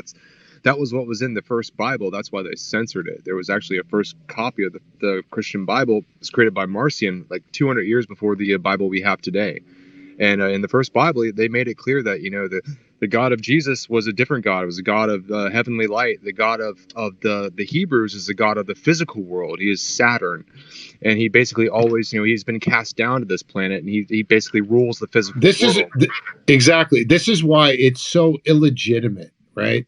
There's a pantheon of gods within their own fucking theology. The so-called monotheistic theology is a bunch of hooey. Right. Well, I'm telling you, this priest class that wants to rule the world, the New World Order, they want to create a one world religion, but they want all the world's people to worship this God of the physical world. Well, and what's that one religion going to be if not the Abrahamic faith? Why? That's what I'm telling you. It's going to be basically the Abrahamic God, the God of the material world. Right.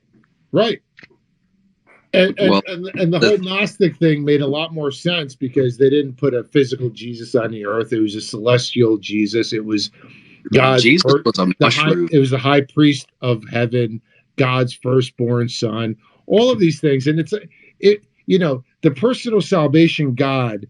The Jews they were the Johnny come lately, and they were late to the party.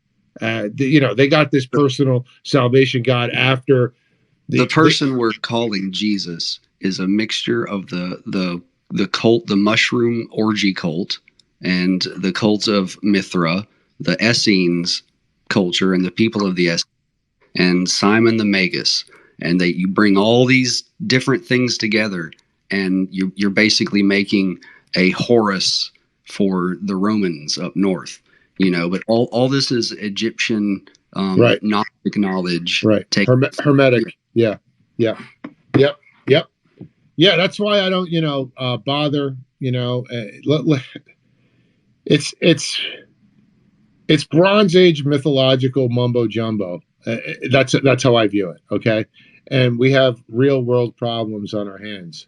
This is This is interesting. because each one of us needs to be transmuted. This is alchemy, and every single one of us has to become a king unto himself, so that we equal these elites. There's more of us, but if they all have the Godhead experience, and most of us don't, they carry the weight. There's nothing elite. There's nothing elite about them except for their infinite capacity for evil. Okay, and bullshit. I don't know what else to call them. What do you call them?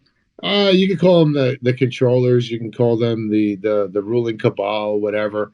The Illuminati, the Freemasons, the Merovingians, the Club of Rome, the Knights of Malta, the Merovingians, the Bafangul. It's all a fucking distraction. We know we exist in a world of shit. Some of us want to change it.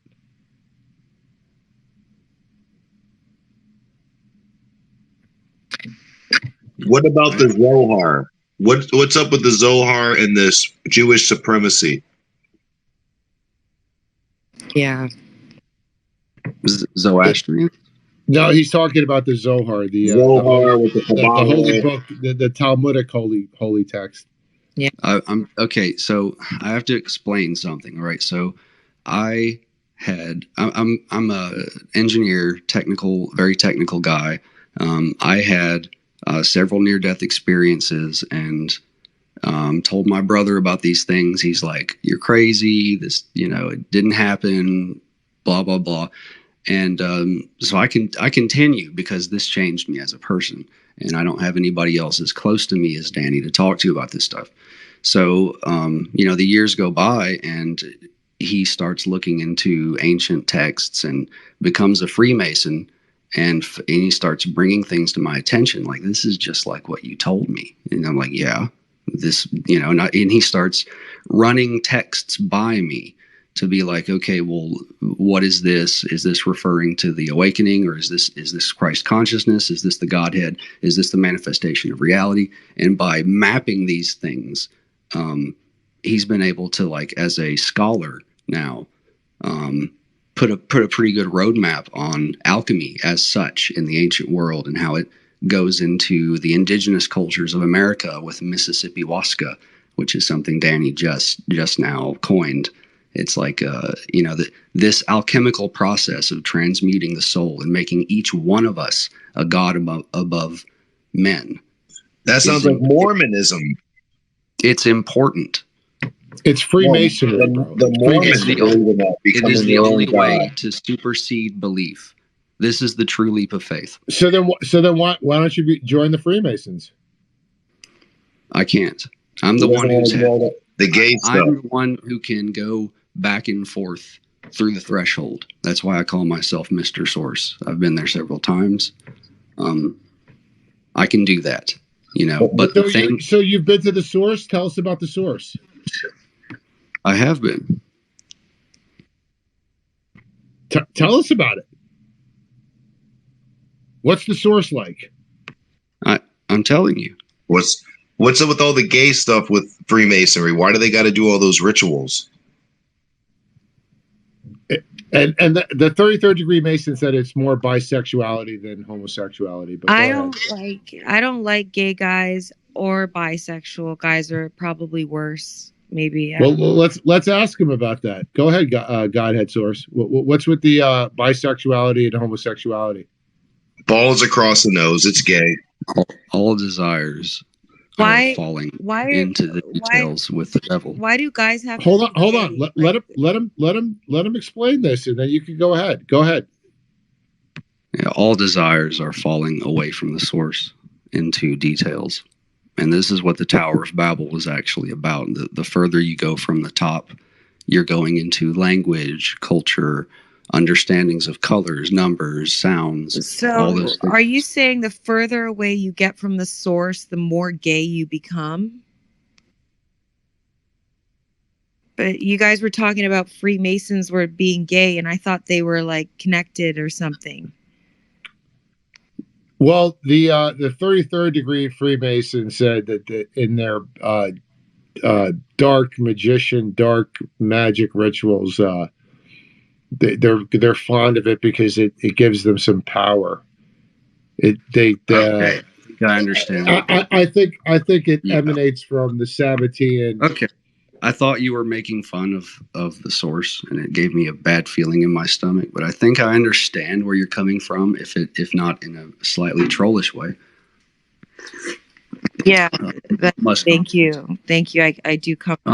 We're just curious. That's it's like weird. There is an actual So, in order to produce these effects, and this has to do with UFOs. They are spiritual mimicry masquerading as spacefaring technology. Wait a second. No, you just have to let me explain this. This is a tough one, so just like ears open. Okay, take notes if you need.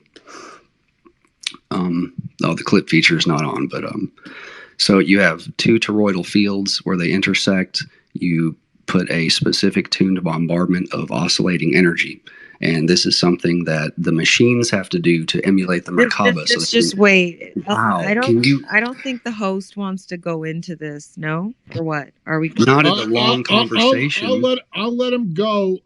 Within limits. If you can give us the Cliff Note version. I know it's a complicated thing, but if you could just break it down, go ahead. This is the Cliff Notes version. So, in order for a human being to do these things, you have what's called the Dantian, or the ocean of energy in your gut.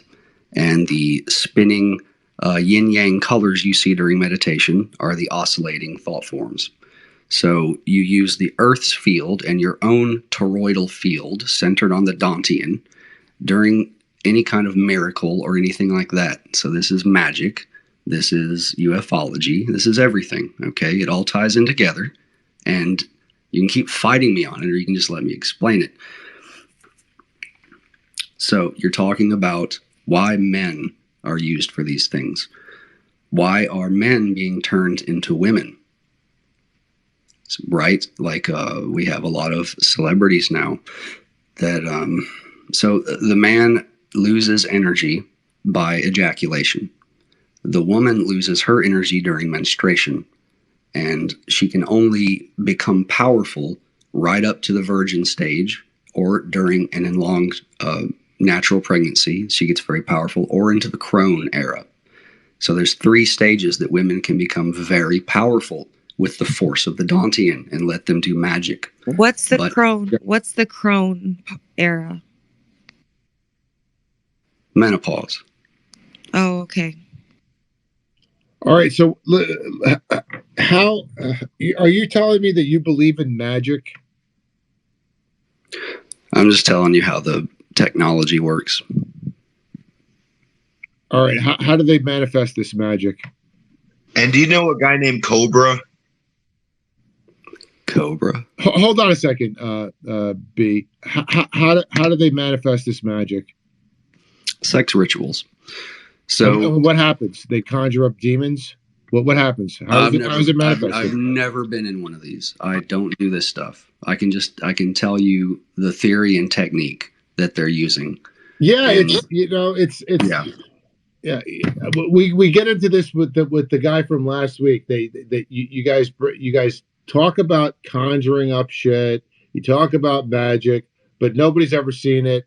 You've only heard about it. No one's ever experienced the ritual. So, No, I myself have performed 3 minor miracles. All right, tell us about that. Okay. If you have ears to hear.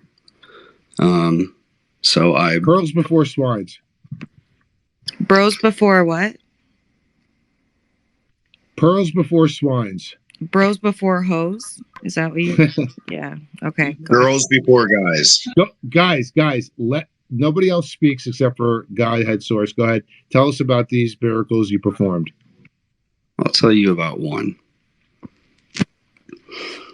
So after I looked up, it was 3:00 in the morning, and I realized the sun was directly above my head. And I think I swallowed the sun, and it made all the sounds of the celestial trumpets. And so then a great awakening and a memory block had been removed.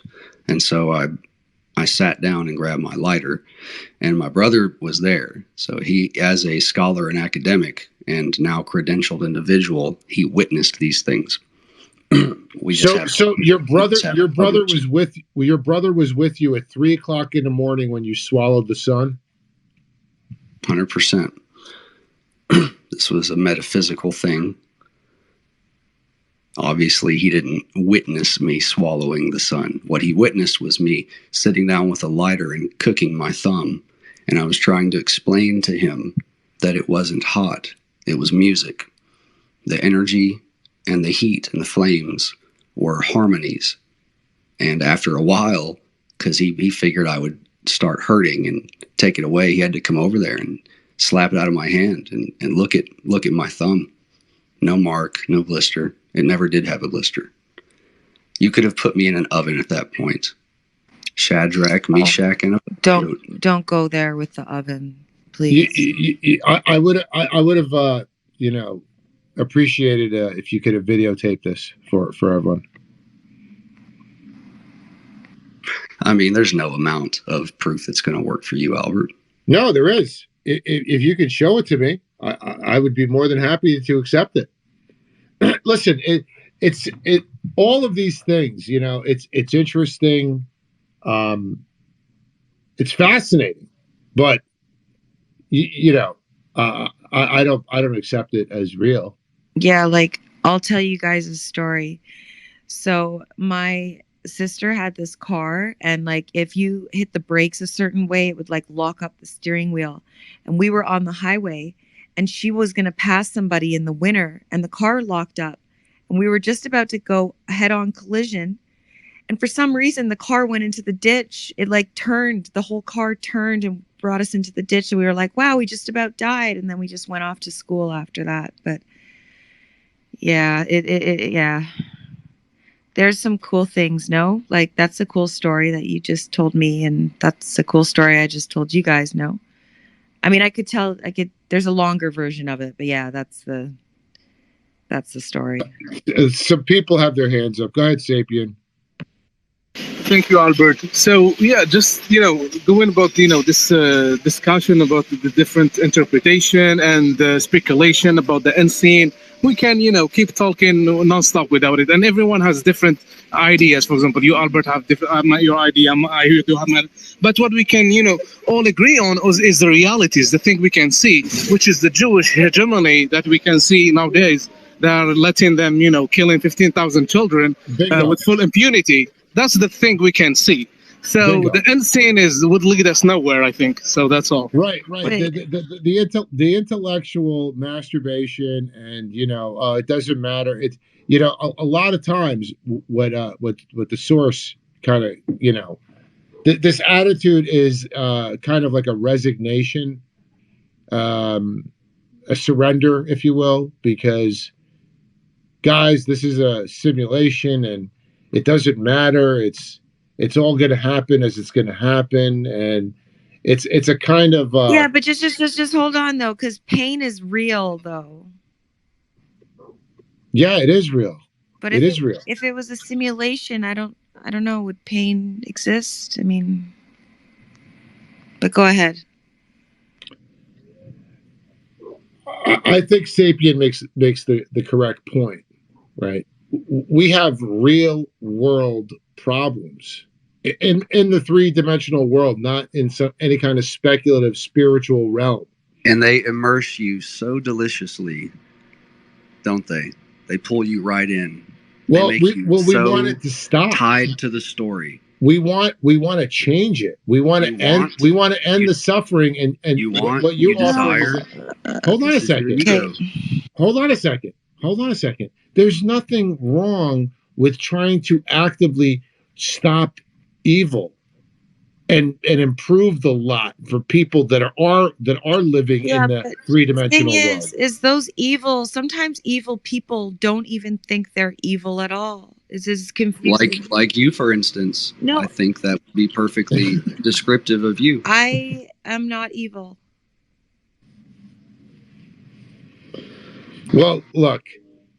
The thing about it is, like I said, I appreciate what the source is contributing. And I, when I get an opportunity, I constantly replay, Manly P. Hall lectures from the 50s and 60s, because it's interesting, and there is a lot of sage wisdom in the hidden teachings of antiquity, right? There's a lot there. It's in my opinion far superior to anything that came out of the Abrahamic sphere, So I'm on board with this kind of stuff, but it's more of a luxury, right? It's something that we can indulge ourselves in spare time. But when we have an existential threat that we're facing in the real world, it becomes secondary. That's all. That's how I feel. Who else wants to speak that hasn't participated? Yeah, because I like how we started the space, talking about what you shared about I forget the channel, the speaker. So it was very enlightening and awakening. That's what we need. We need more awakening, bring awareness and to the plan of the Jewish hegemony. That's more important than, discussing about the unseen, and because we all have different ideas and we keep arguing, all day long. But those are facts. So, all what their plans, what they are doing. So I think this is more, we need to be more aware of this is more important, as Albert said as well. It's a luxury to have these esoteric philosophical discussions, but and it's kind of sterile a little bit. Go ahead, Source. You wanna respond to what you've been hearing? Let me respond to what you just said though. This particular type of intention setting pranayama kundalini yoga, which is the type of practice that I do, sun meditation training. It was first done by my teacher Keir in Desert Storm and a lot of the conflicts in the Middle East. This is specifically about you going into a war zone and you getting these people to turn their anger and hatred around and do the good work inside and get them to become good men, not killers, and turning one soldier into a good man who's actively engaging and killing another child. But again. So how have you done that? It wasn't that a spectacular fail if you tried to turn these killers into good men and they continue to kill? Yeah, but if you think that, then maybe Jesus was a spectacular fail as well. And I don't believe that. I don't believe it. Well, what about the monk who burned himself in front of the tank? Was that a spectacular fail? Like, what's your philosophy? What is your metric for success in this regard? You want something handed to you on a silver platter. I don't have it. I'm not asking for anything handed to me on a silver platter. I can acknowledge that we live in a very malevolent world, and I'm not gonna be an apologist for it, and I'm not gonna resign and surrender to it because it's out of my control, and all I can do is try to attain some kind of enlightenment through a communion with the source. I'd like to do something active in this world, in this timeline, and change it. And the question is, how do you discern what proper action would be if you haven't connected with that? No, it's not. It's you make this esoteric argument and try to make it so complex. You want to have a meaningful life? No, every it's single simple. moment matters. It's very simple. There's good and wrong, righteousness and transgression, and the war between good and evil is very much real, and we're engaged in it. And Dostoevsky would say the war is actually on every human's heart, and it's improper to think that it's outside of yourself. It is inside you, Albert, and every single person on this planet. Well, I'm advocating for the oppressed, and I want to get rid of corruption, and I'm a peace and justice advocate. So I think I'm winning. I think I'm winning my personal war. As you rage at all of us. I do rage. Yeah, Clean your room. It's righteous rage. At who? At the your audience? At the archons of this world. That's who. Liz, you want to say something? Hello. Hey, fascinating conversation. Thank you for letting me speak. I'll be as brief as I can. A lot of this is personal experience, but a lot of information that I take in 365 in my world, trying to put pieces of this puzzle together. 6 years ago, I had a near-death experience that changed my life and woke up my eyes. I had known since I was born that I didn't belong here. I didn't feel at home. The hate, the rage, the horribleness, it just wasn't part of my DNA. So when I had this near-death... I can relate. Well, and I think that it's important that we stick together. And I'll get to that in just a minute. So in the near-death experience, I went through the tunnel, and the light at the end of the tunnel got to the gate, literally had my life review very quickly, and went through the gates and ended up in the most beautiful place I've ever seen in my life. Fauna and flora and things that were just magical colors that we don't have here on Earth. And there was this light that was blindingly bright, but it didn't hurt my eyes. It was just like an all-seeing, all-knowing light.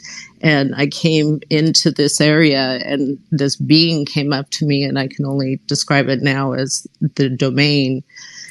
And he took me into his arms. It was very amorphous, no humanoid features, but just a feeling. And he swayed with me to some gentle breeze. And he said, "Where do you want to go next?" And I said, "Earth." And he said, "Why?"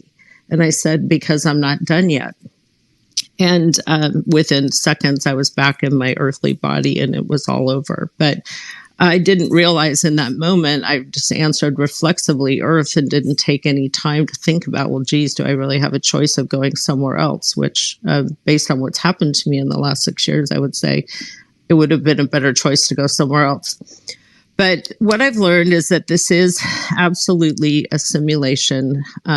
If anybody can get their hands on something I read and listened to about a year ago called the Alien Chronicles, and it was the telepathic message from the alien that survived the Area 51 crash. And this alien was called an ISBE, IS:BE, and they are entities that are chosen to come down to the Earth's 3D atmosphere. So when the lady asked about pain and suffering on the Earth, that is absolutely possible and probable, because we are in a 3D simulation and we have the attributes of humans, but we have a lot of other things going on too. But not all people or humanoid looking people here have souls. That's very important that people know that. So not everybody is going to have empathy and other things. So we call those people narcissists, sociopaths, psychopaths, etc., because they don't have empathy, and that is the number one key to being human. Goal. Now, can someone that's born with a soul devolve and degrade to the point where they delete their empathy and compassion? 100%. And the ones that actually go through that and come out on the other side, regardless of the method, whether you're, it doesn't matter what your religion is, because there's only one source, and that source is called the domain. And I think it's just apropos when you think of, the domains of our businesses and our lives are what keep us all going, domains. So there is one domain. There are many gods and goddesses and angels and other things, but the goal of this simulation that we are all in right now, which every bit of information that I'm getting from 5D is that it's almost over, because either God, the domain, is going to destroy this go around, or we're going to nuke ourselves to death, which is going to have repercussions to the entire solar system, perhaps the cosmos, to go through this again, because it's happened before on this Earth. Right now, so I've ascended to 5D, and I'm living between 5D and 3D, which is really interesting and difficult, but I've been put in psych wards before as well when I've gone through this, because people think you're crazy, but you're not. You're just getting to the good. So every time that I've had one of these ascension ladder climbs, I'm told you need to be a vegetarian or a pescatarian at the most, preferably a vegan. Okay, this is the word I'm getting from the higher power, whatever you want to call it. So if I think about the fact that when I was 12 years old, I was in love with my cow. I went to a farm and raised it, showed it, won first place in 4-H, blah, blah, blah, and loved my cow. Then I lost interest, probably got interested in boys and music and stuff in school. So a year later, I came home one day after school, and after eating my steak dinner, my parents informed me that that was my pet. And I did throw up, and then I became a vegetarian for about 15 years and then came back to eating meat and going through the low carb crap and all that. So if we are not supposed to be eating meat, and I apologize to anyone that loves meat, I used to, we are no longer the top of the food chain either. We know that from what's going on. And I'm not naming religions. I'm not naming masonry. I'm not naming anything. What I'm naming is the entity that is housed inside of those meat sacks. They are not human. They are either hybrids. There's several kinds. I'm not going to mention them. You can all look it up. But in my opinion, there's at least 2 on this planet in addition to humans. We, unfortunately, whether you took the shot or not, does not matter. We are all transhuman. It's been in our air, in our water, and in our food for decades, okay? This started in the 50s, putting these transducers and things in the supply so that they could monitor us. Doesn't matter if you don't use a phone, doesn't matter if you go to your bug out place, doesn't matter. They can find you anywhere now, okay? We are the hunted. We are being herded into 15-minute cities like cattle go to slaughter. It's no different than what we've done to entities below us for years. The Chinese eat dogs and cats, pangolins, whatever. We eat cows. It doesn't matter. It's not normal, and God doesn't think it's okay. Now, this is just what my messages are, so you can shoot me later. But it does occur in nature. Animals eat other animals. You are right. It's a natural thing. And I'm not saying that everyone needs to be a vegetarian. I'll just finish with a couple more things. So we are now the hunted. We know that they eat babies. They put human flesh into the food supply so that we're eating our own. We know that they sacrifice children. We know that they rape them. They eat them. They drink their blood. It's part of rituals. It's part of, it doesn't matter. We are now the hunted, okay? Nobody does that. I'm sorry, nobody does. Let her finish, and then you can respond. Who is it that said that? The one with the This is the evil lady. Yeah. The flag. Guys, come on. Let's not name call, go ad hominem. Just. I'm sorry. I apologize. Just let people express themselves, please. Go ahead. If someone was calling me a name, I didn't hear it, and I'm not advocating vegetarianism. I'm just saying nobody called you a name. Just go okay. ahead. Well, it's okay if they did. I have a thick skin. So we're no longer at the top of the food chain, and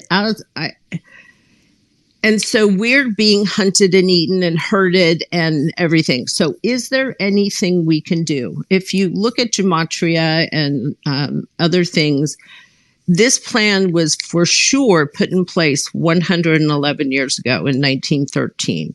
Now, 111 is a pretty significant number in numerology.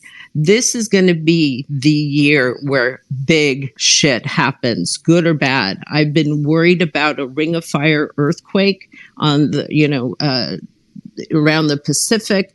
I've been worried about polar shifts. There's been saying this forever, Liz. This is my point. The more people who believe a particular bad future might actually make it more possible. That's my problem with the people with the Gog Magog Jewish prophecy fulfillment fucking fantasy, revenge porn fantasies. That's my problem with them. Yeah, but the person I was talking about who trained me in this yoga. So he made his money in Hollywood in the late 80s, and he was teaching the celebrities how to have stage presence. Okay. And this takes a lot of practice in order to build up energy in the Dantean, project it through the eyes, own the audience through the screen. Well, it's all about presence and your aura and power. And suddenly in the late 80s, they stopped needing his help. And this bewildered him. But this is when he went to the Middle East and tried to find himself again in the war zones. But what had happened was it was a lot easier. They found an easier way, and this whole spirit cooking thing is for the celebrities to gain power over us using media and a way of projecting themselves on screen and not having to do any spiritual practice to get it. That's what this is all about. All right, go ahead, Elijah, and then we're going to go to I'm the Batman. Elijah, hello. Hello, Albert, and hello, fellas. How y'all doing? So I came in a little late. I think Liz was talking about being a vegetarian. Are you a vegetarian, Liz? Right now, I'm a pescatarian. What in the hell? That's just a fish eater. Wait, you guys, just wait. Did you guys hear about all the nuclear radioactive waste in the ocean? Oh yeah, I heard that. It's on Japan. What about Fukushima? Yeah, and also like there's been a few reactor meltdowns, and they're also discarding their waste To China in Hong Kong. So I like that you like fish, Liz, but I don't know how much longer we're going to be able to eat it for. I'm just saying. Elijah, are you done? If you're done, we're going to go. No, Go ahead, Elijah. So you're whatever that is. You just eat fish, right? And are you a believer in any religion, or you're atheist? What are you? Are you asking me? Yeah, I came in a little late, so I'm trying to catch up a little bit. She explained this. She believes in a domain, right? You explained this already, but go ahead, Liz. You want to explain it again? Well, I believe in source, and that source, you could say God, you could say domain, but there is definitely one source. Are you like an adherent to? Do you ever just a friendly relationship with the source, God source guy? Absolutely, yeah. Okay, all right. So you guys like the same cult. I Okay. personally believe that religion was brought in to divide us and to control people. So wait a minute. I don't know, Liz. He's asking if you're involved in some way. Hey guys, do you have any idea about Mormons? Yeah. That's another wacky cult, right? Okay. Is that I'm Batman? I'm Batman. Did you finish, Elijah? Yeah. I mean, I was gonna ask her a few more questions. Okay, ask her what you want. No. Go ahead. If she just believes in source, there's nothing I can make. She's not an Abrahamist, if that's what you're trying to get. She's not. That was Okay, go ahead. On the Batman. I just want to figure out some questions that I cannot understand. What is the Mormons? Can you explain it to me, guys? Geez. It's a wackadoo religion cult based loosely on Christianity, but they put Joseph Smith in place of the Jesus as the prophet, and they have all these other, insane kind of ideas, and they they found these plates, and they have like this idea that Lucifer and Jesus are brothers. You gotta turn your mic off, bro. You gotta turn your mic off when you're not speaking. I hear you breathing very hard. Sorry. I'll mute your mic.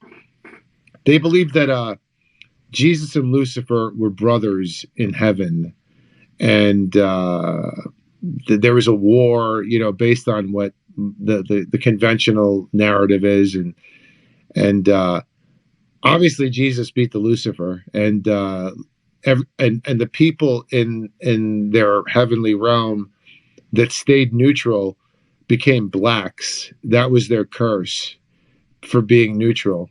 And the underworld. Yeah, and they have the whole apron thing comes from the Adam and Eve, the leaves that they put to cover themselves, and then that gives there's a special power. I don't. It's a fucking nut job theology. No offense to the Mormons out there, but they get their own planets. But once again, who's to say that it's any nuttier than Scientology or Christianity or anything else, right? It's all relative. It's all fruit from the same poison, tree of life, if you will. Let's see. Let's go to who has their hand up? Are you done? I'm the Batman. I know that's a shitty explanation of Mormonism, but it's a pretty nutty kind of cult. Yeah, I appreciate it, bro. Thank you for that. Yeah, no worries. If anyone has a better Cliff Notes version of Mormonism that's better than the one my piss poor attempt, please go ahead. I think you summed it up, Albert. Well, I mean, I just gave one nutty story about it, and it's a lot more than that. They obviously believe in polygamy, and which I'm 100% in favor of. By the way, I'm behind that 100%. If you want to have multiple wives, that's okay. It's a consensual thing. Yeah, good. Here at my country, there are plenty of more. I bet you would like that, wouldn't you? Yeah, I would. Yeah, but you got two mother-in-laws.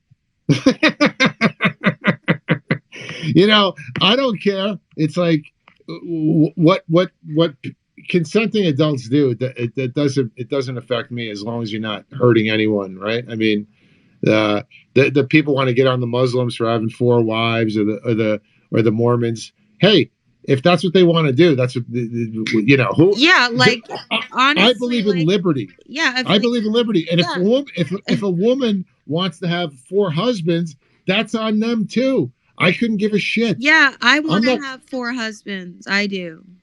There you go. It doesn't affect if you're not transgressing and impacting anyone negatively. Do your thing. I don't want to say libertarian, but I believe in liberty. I believe in personal freedom. I believe that nobody should stick their nose in anyone else's bedroom, and that goes for the gays too. Listen, people are going to be gay. That's it. Can I ask you a question about that? Yeah. What do you think if people are married and they have affairs? Is that any different than having 4 wives or 4 husbands? That's impacting someone else negatively, the spouse that's being cheated on. Wait, what are you guys talking about? It just cut out. Somebody said something about 4 husbands, and I like that idea. No, I was asked if do I still go along with it if there's an extramarital affair. And I said no, because that's, you're being dishonest and you're going to negatively impact the spouse that's being cheated on. But if the spouse is in on it and they're doing a threesome, why am I supposed to prevent that? Does that make sense? Palestine. May I bring the topic back to Palestine? What's going on? I have a question about. Yeah, go ahead. To the source guy. God, what was his name again? God the source. Sorry, I forgot his name. But okay. So what's going on over in Palestine right now? There always seems like a few years there's some mass horrible genocide going on in the world. Does it have to do anything with a blood ritual that they're doing in this whole scheme of things? God the source? No, I think what's happening. What's his name? This guy. Yeah, I think what's happening. Godhead source. Talking to you, okay? Wait for you. I was talking to God the source. I don't give a fuck who you guys are talking to. Yeah. You have a problem. Well, we have decorum here. Don't make me go down that road. I'm trying to. I'm She's here. Shut the fuck Don't up. tell me what to do. Okay? Guys. Don't tell this guy. Guys, please, settle down. No ad hominem. This is not about negativity here, okay? We're the antithesis of negativity. It's about positivity and moving the needle and improving the lot of humanity, right? We want to grow as a human family and as a species. And this kind of regressive antagonism isn't helping us, okay? Don't do it. Don't participate in it. If you do, you'll be gone. Yeah, That's don't all. And Well, yes, I had yes, just a please question respect- to Godhead please, hold on a Source. second. Please, Oh, sorry. please respect the speakers. And if someone is directing a question at a particular speaker, let that person address it. It's just common courtesy. I'm sorry. Okay. I didn't know that the question was directed. I'm so sorry. It's okay. Elijah. It's okay. It's not a hanging offense. Go ahead, God Source. Did he hear the question, God Source, about what's going on over in Palestine right now? How Israel is slaughtering all these people. I think it's up to almost 40,000. Is this some sort of blood ritual that needs to be done every once in a while, or what are they doing with this? I mean, and everybody's most people are turning a blind eye to it, and it's just like you try to bring it up to people, they don't want to hear it. They want to say, bless Israel, you'll be blessed, and all that stuff. Do you have anything on that? Is there some sort of blood ritual going on for the power or something that they may believe in? I don't believe in it, but you know what I'm saying? You call them the Abraham. Listen, I'm sorry. I didn't mean to say to shut the fuck up. I apologize. All right, thank you. Go ahead, God Source. There are certain faiths that are definitely seeded by something. If you're an alien astronaut proponent, then you would think our religions were started by aliens, and that's actually very plausible. But I'm not going to go into that. But if you want to see the which religions and cultures are affected by this, look at the things that are ubiquitous between them. So the Sumerians and the Hebrew text, the Old Testament, they have this notion of the flooded world and the Noah figure with the animals, and then the bird goes and finds an olive branch. And what's fascinating is that the Cherokee and the Iroquois and some other native tribes have a similar story. And their creation story says, that the animals were crowded above a flooded earth in some kind of a stronghold up above, and that the bird had to help with the land, and it's very similar. So there's this ubiquitous narrative that's present. So as far as and that's the original Torah, right? And the Old Testament. This is not Zionism. This is not the same thing that we're talking about with the Israeli state. So it's so complicated, and I can't answer that very easily right now. Okay, But- brother. It's my The question was for you, so you should probably do better answering the question, no? No, he did his best. He said, I have something for Liz, which he mentioned about the cow and all that. I have a similar story that my father told me. His sister was never the same after. Like, they were on a farm and they had pet chickens, and the same thing happened to my dad and my aunt. Is that one day for dinner they were having chicken, and I don't know why any parent would traumatize their children like that and say, "Oh, you're eating your pet." I mean, my aunt was never the same after that. My dad said she went into some sort of a catatonic state. But that's it. Thanks for letting me share. Well, thank you for sharing that. it feels psychopathic. It does not feel good at all when you go through that. And, just as we get repulsed at the idea of eating a dog because they're pets to us, I guess that doesn't happen in China. I don't know how they get to eating what we consider pets, but the point is clear. You can have a pet gerbil, you can have a pet chicken, a pet cow. The idea of eating something beloved to you is very repulsive. And interestingly, I think that if we all had to slay our own food, we would not be eating the way that we eat. Why don't you just eat the animal after it dies? I wonder, is that a serious question? That's not how it works. You can't walk around waiting for animals to drop dead so you can eat them. Well, why not? What do you mean? Why not?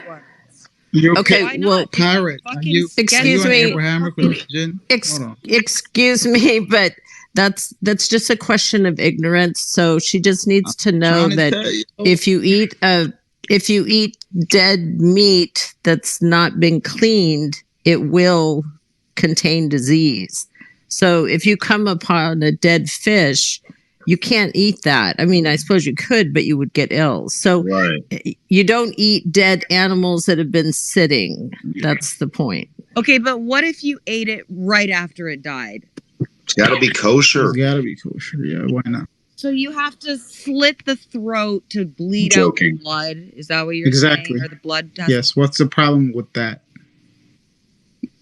I just don't know if that's necessary, but maybe it is. I don't know. So why would you wait for the animal to die? You said right after. How about you wait a day, 2, a week? Well, what happened to that animal? Dead animal that wasn't slaughtered properly, dies of a disease.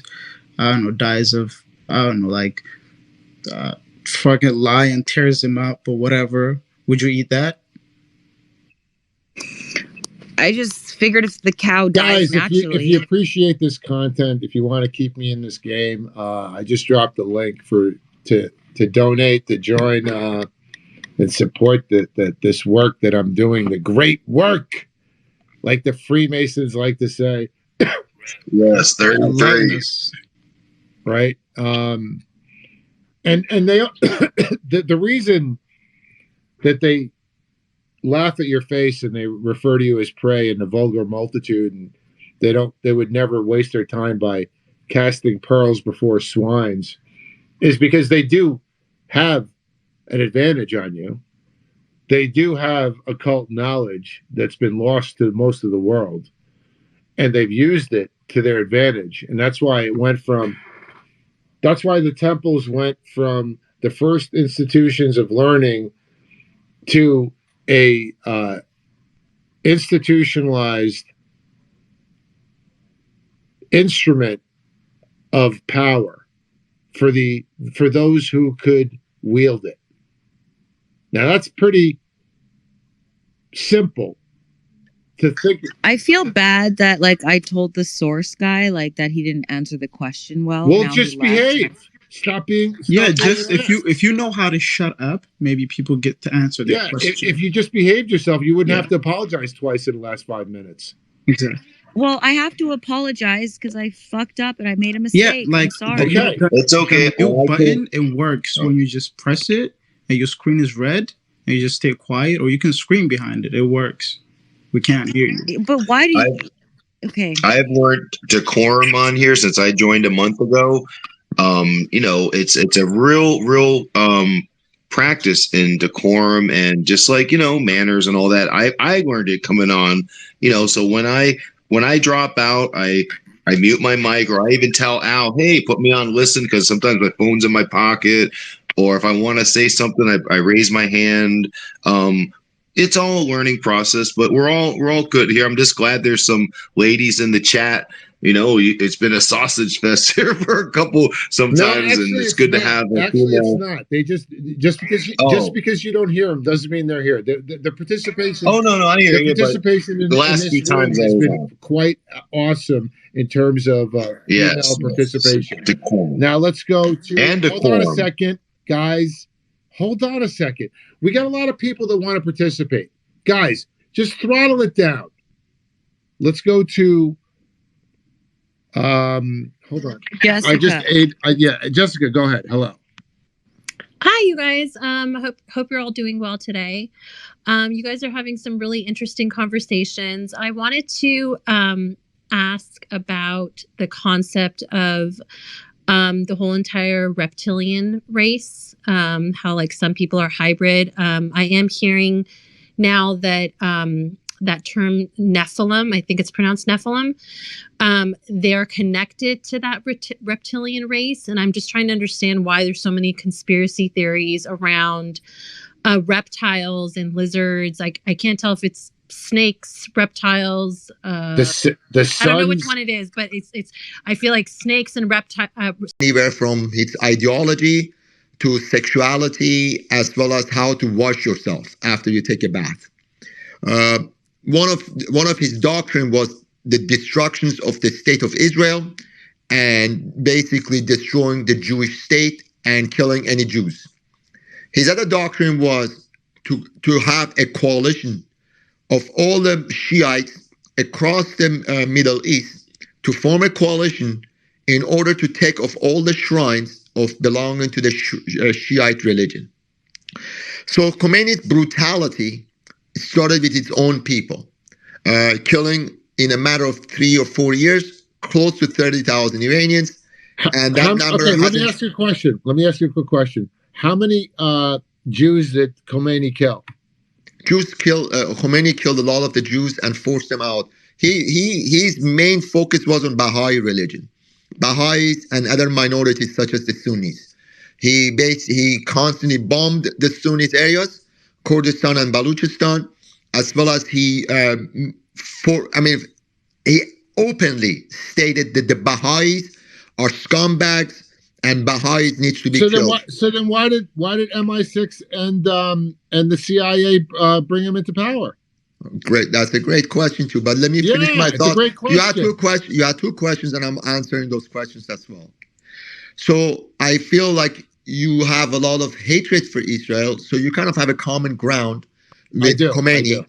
I do. And your hatred towards Israelis is really interesting because Hamas. It's based in reality. It's based on how Hamas and the proxy. Hold on a second. Are you an Iranian Jew? I'm an Iranian atheist. I was born as a Muslim. Let me finish. Okay. Let me finish. Okay. I was born as a Muslim, and at age 16, I realized religion is a piece of crap, and I realized that what they did to my mom and my relatives in Iran. 4 of them got executed by the mullahs. I realized, and they executed them in the name of religion. They raped one of my cousins.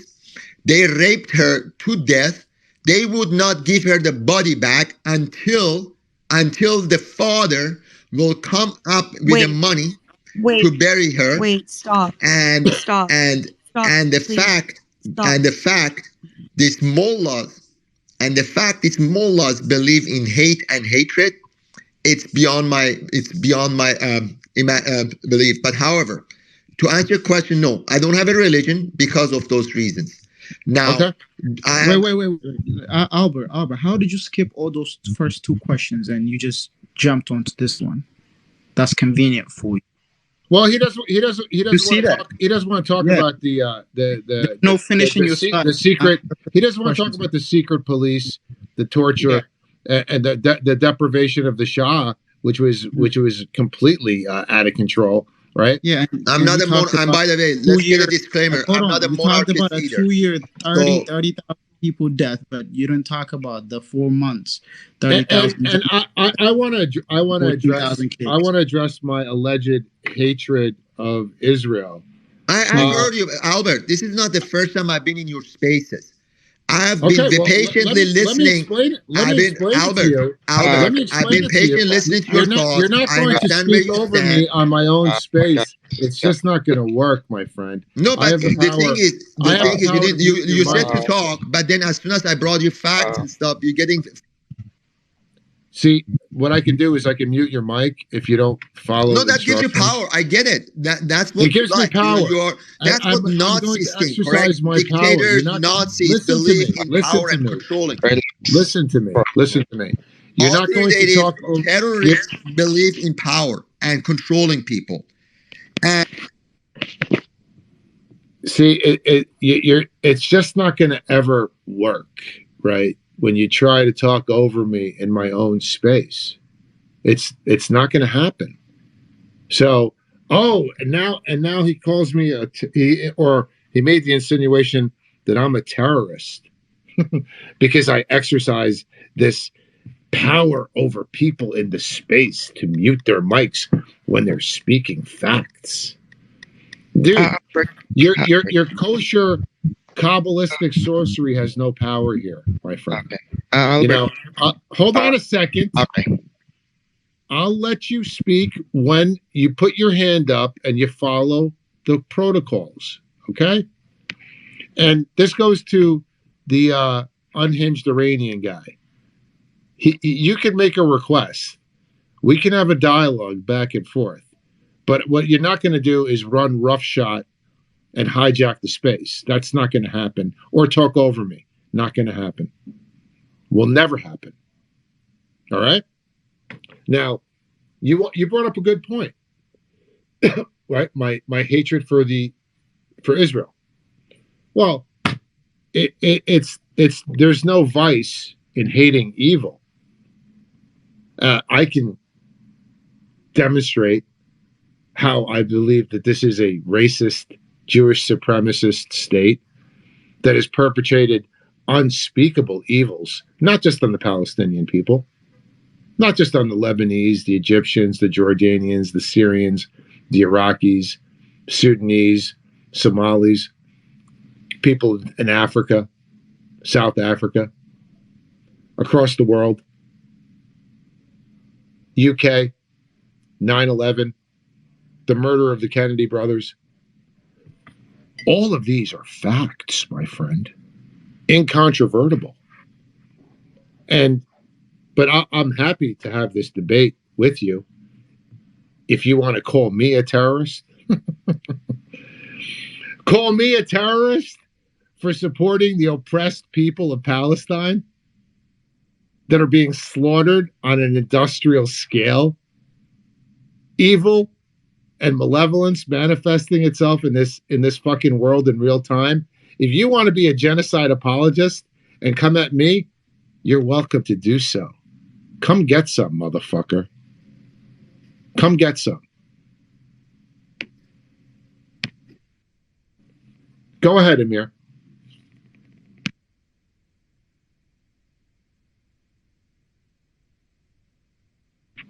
Go ahead. Speak. So, sympathizing with IRGC and Hamas and Hezbollah, which are terrorist wings of IRGC, does make you a terrorist sympathizer. Listen to me. Just because you say something doesn't make it so. You want to call them terrorists doesn't make them terrorists.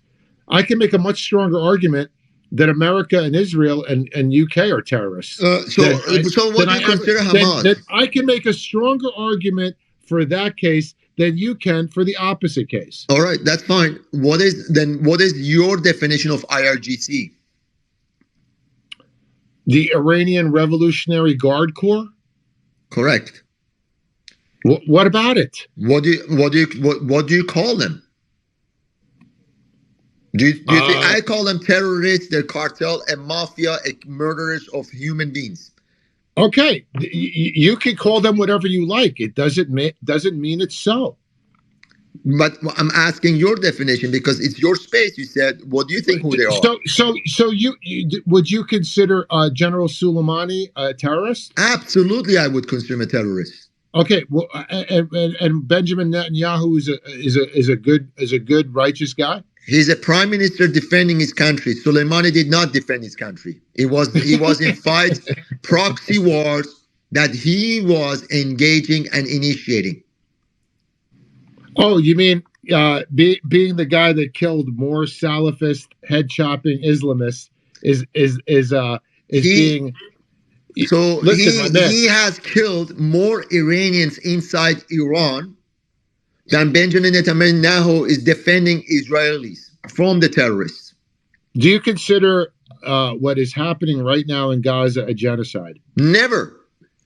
That's not a genocide. How can you allow this? Israel didn't go after the Palestinians. I want to give him as much rope as he needs to hang himself. Because give me as much as rope, because I'm not going to hang myself. Because on October 7, Israel didn't attack Gaza. Hamas attacked Israel. And Israel. Listen, if you can rationalize almost 76 years of rape, theft, and murder, if you're a Shabbos Goy slave of Zion, if you worship Israel and the Jewish people, these are all your rights. I'm not worshiping. It doesn't mean. I made it let me clear finish at the very beginning. Here we go.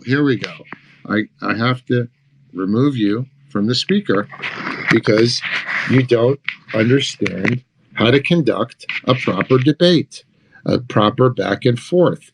Do you think I'm just going to let you spew your vile, anti-human, pro-Zionist propaganda on here unchallenged? You twat. That'll never happen, Amir, if that's your real name. as if you're possibly not some bot. Unbelievable. Yeah, this is what we are confronted with, right? People that can rationalize evil, can justify it, can look at the wholesale slaughter of civilians and cheer it. This Amir fucking ass clown probably doesn't have a problem with the Israeli TikTok videos reveling and celebrating in the suffering of the Palestinian people. Amir, you are a piece of dog shit. I don't know how you look yourself in the mirror. I don't know how you sleep at night. Robert Tate. Hello!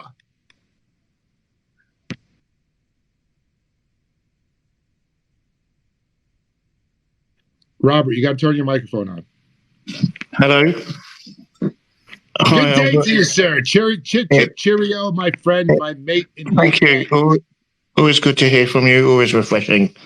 The gentleman from Iran about when Khomeini came to power, one of the heads of the community came back from America to get back his money or something, and he was executed for being a Mossad agent. So a lot of the Jews left then, and they are very anti-Iranian, the Jews in America. But the Jews who stayed in Iran, I don't know how many of them, maybe 45,000, they claim to be anti-Zionist, and they've been left alone. They have own schools, gold market, hospitals. And I looked up how many Jews have been killed in Iran since Khomeini. One site says 17 for things like spying. Khomeini issued a fatwa saying he met the Jewish representatives, and he said he didn't mind Jews, he just didn't like Zionism. And another thing about the Shah, the total number of people executed under the Shah, maybe a few thousand. Another thing is the Jews played a prominent part in the Iranian Revolution, and this is not well known because the Shah, they always say he was like very pro-Zionist. There's an interview with the Shah in the 70s with someone from America, and the Shah is saying that the Jews control America, they have too much power, and the bloke interviewing is absolutely horrified, and the Shah says this all these newspapers. So I was saying most Jews in Iran supported the revolution, and you had the two-day party, which was a communist party. It was the only party in Iran that let in Jews. They were 50% Jewish, and they played a prominent part in the revolution. And during the Iran-Iraq war, Israel did side with Iran. They considered Iraq their bigger enemy, and they did sell weapons to Iran. So it's a complicated question. Iran-Contra. Yep. Yep. Good job, Robert. As always, You're welcome. We teed it up, and Robert hit it out of the park. Yeah, it's absolutely astonishing that we would have an Iranian spewing such venom, right, at General Soleimani and the efforts of the Iranians, right, to combat, to confront the Zionist menace in their backyard. Who's the aggressor? Who's playing a defense? Who's trying to fight the good fight? I mean, if your moral compass is so askew, right, that other than being a paid troll or some kind of operative, if you have your head so far up your ass as to have this kind of worldview, like I said, I weep for your children, man. I really do. Who's next? Sapien? Did you? Oh wait. Yeah. I'm the Batman, then Sapien. All right. Okay. I have one question to Albert because I live here in the Philippines, and I've already seen on my news that Palestine people, Iranian people, are labeled as terrorists by the Israeli news here in my country. I just confused that the only bad guy is the Israeli, but you're saying that you're the good guy. Can you explain it furthermore? I'm saying I'm the good guy, and what? What's your question? Here in my country, are you saying that the Israelis are the good guys, and I'm saying that I'm the good guy because I'm against them? And why am I against them? Yeah, that's the news over here presenting by the. Have you read the Talmud? We are only relying on the news because here. Yeah, well, your president is like an Israeli fanboy, isn't he? No, we have a alliance at the Israeli since I think World War II. So okay, do you believe in freedom? Do you believe in self-determination for people? Oh yeah. Okay, so then how can you support Israel? I don't have a clear picture of that because I'm just. Do you understand that they're occupying, and they've colonized, and they've killed Palestinians and stolen their land for nearly a century? Did you guys? Has that gotten through in the Philippines? They portray thing here in the Philippines that you are invading their space, especially with Gaza. That Gaza is belong to the Israeli people and not from the Palestine. How are you invading? How are they invading their space when they just got there a century ago to kill and clear them out? How is that their space? I don't know, guys, because I'm only relying here on the news. Because it's because the Christian brainwashing, maybe, and because God gave them the land 4,000 years ago to Abraham. Is that what you're dealing with? That's your reality, that God gave the Jews Palestine 4,000 years ago. Yeah, because some of the people living here in the Philippines, they saying that it's the land of God. No one can touch it and no one can destroy it. Is God a real estate agent? Apparently, they feel that he is a real estate agent. Yes. I mean, the story that I rely on from the news. This is so. I mean, to be so proud of your ignorance. It's something mind-boggling. So you just come here and say, I'm an intellectual person. I take my information from the news, from the media. This is so Baghdad. There is a historian. There is books. There is. Sapien, don't get on him. Don't get on him like that. He's telling you what they see in the news in the Philippines.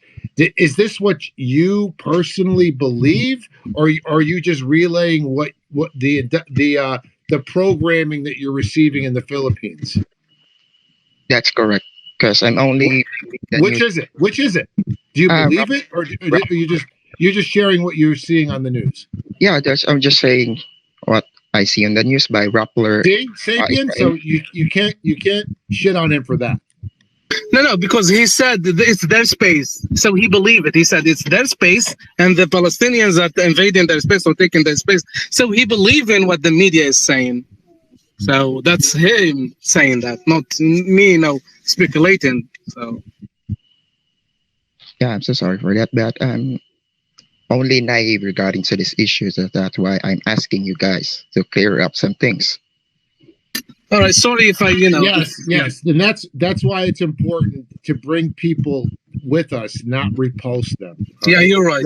Bring them along, bring them into the light. Don't reject them and attack them to turn them off from our side. We want to build a critical mass because we're on the side of just and right, and every day we grow stronger and stronger.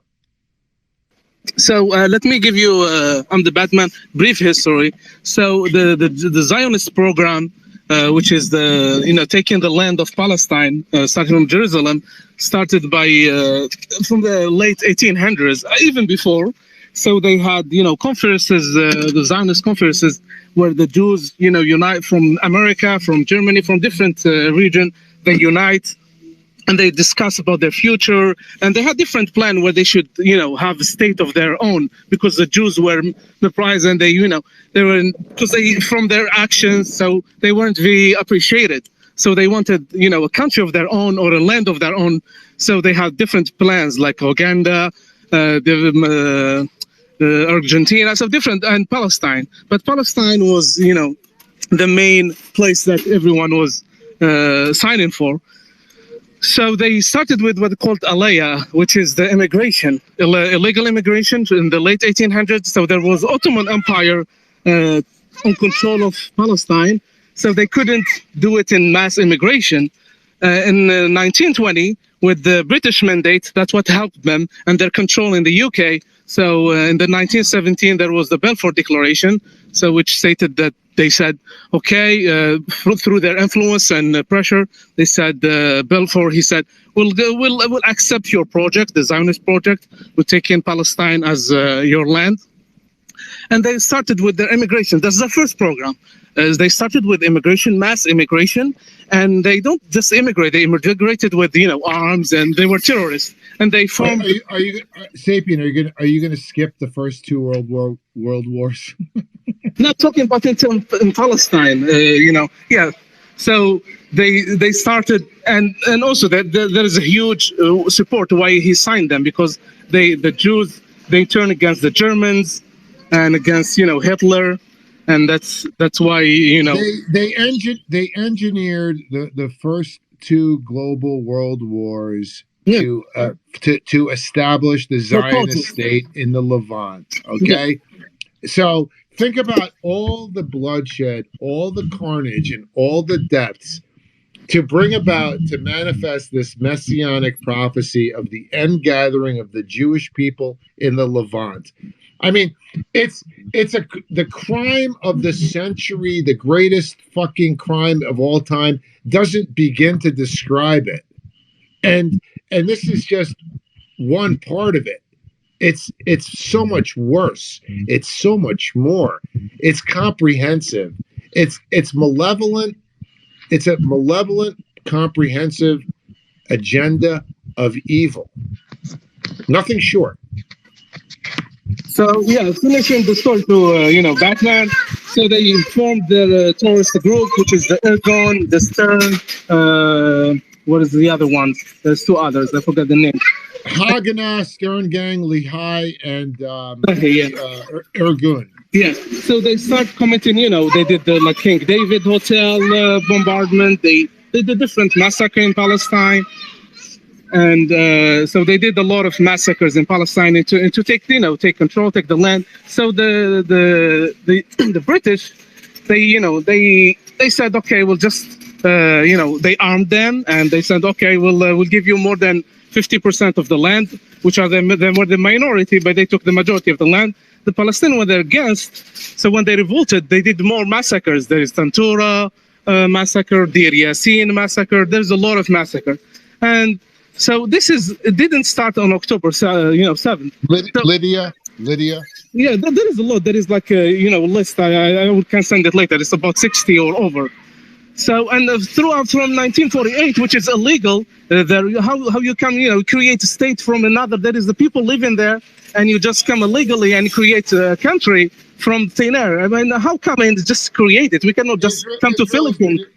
Israel's been in multiple violations of the UN for over 75 years. Yeah, so they created, this is the first violation, the first theft of the century, which is you can't take the land and you create your state just on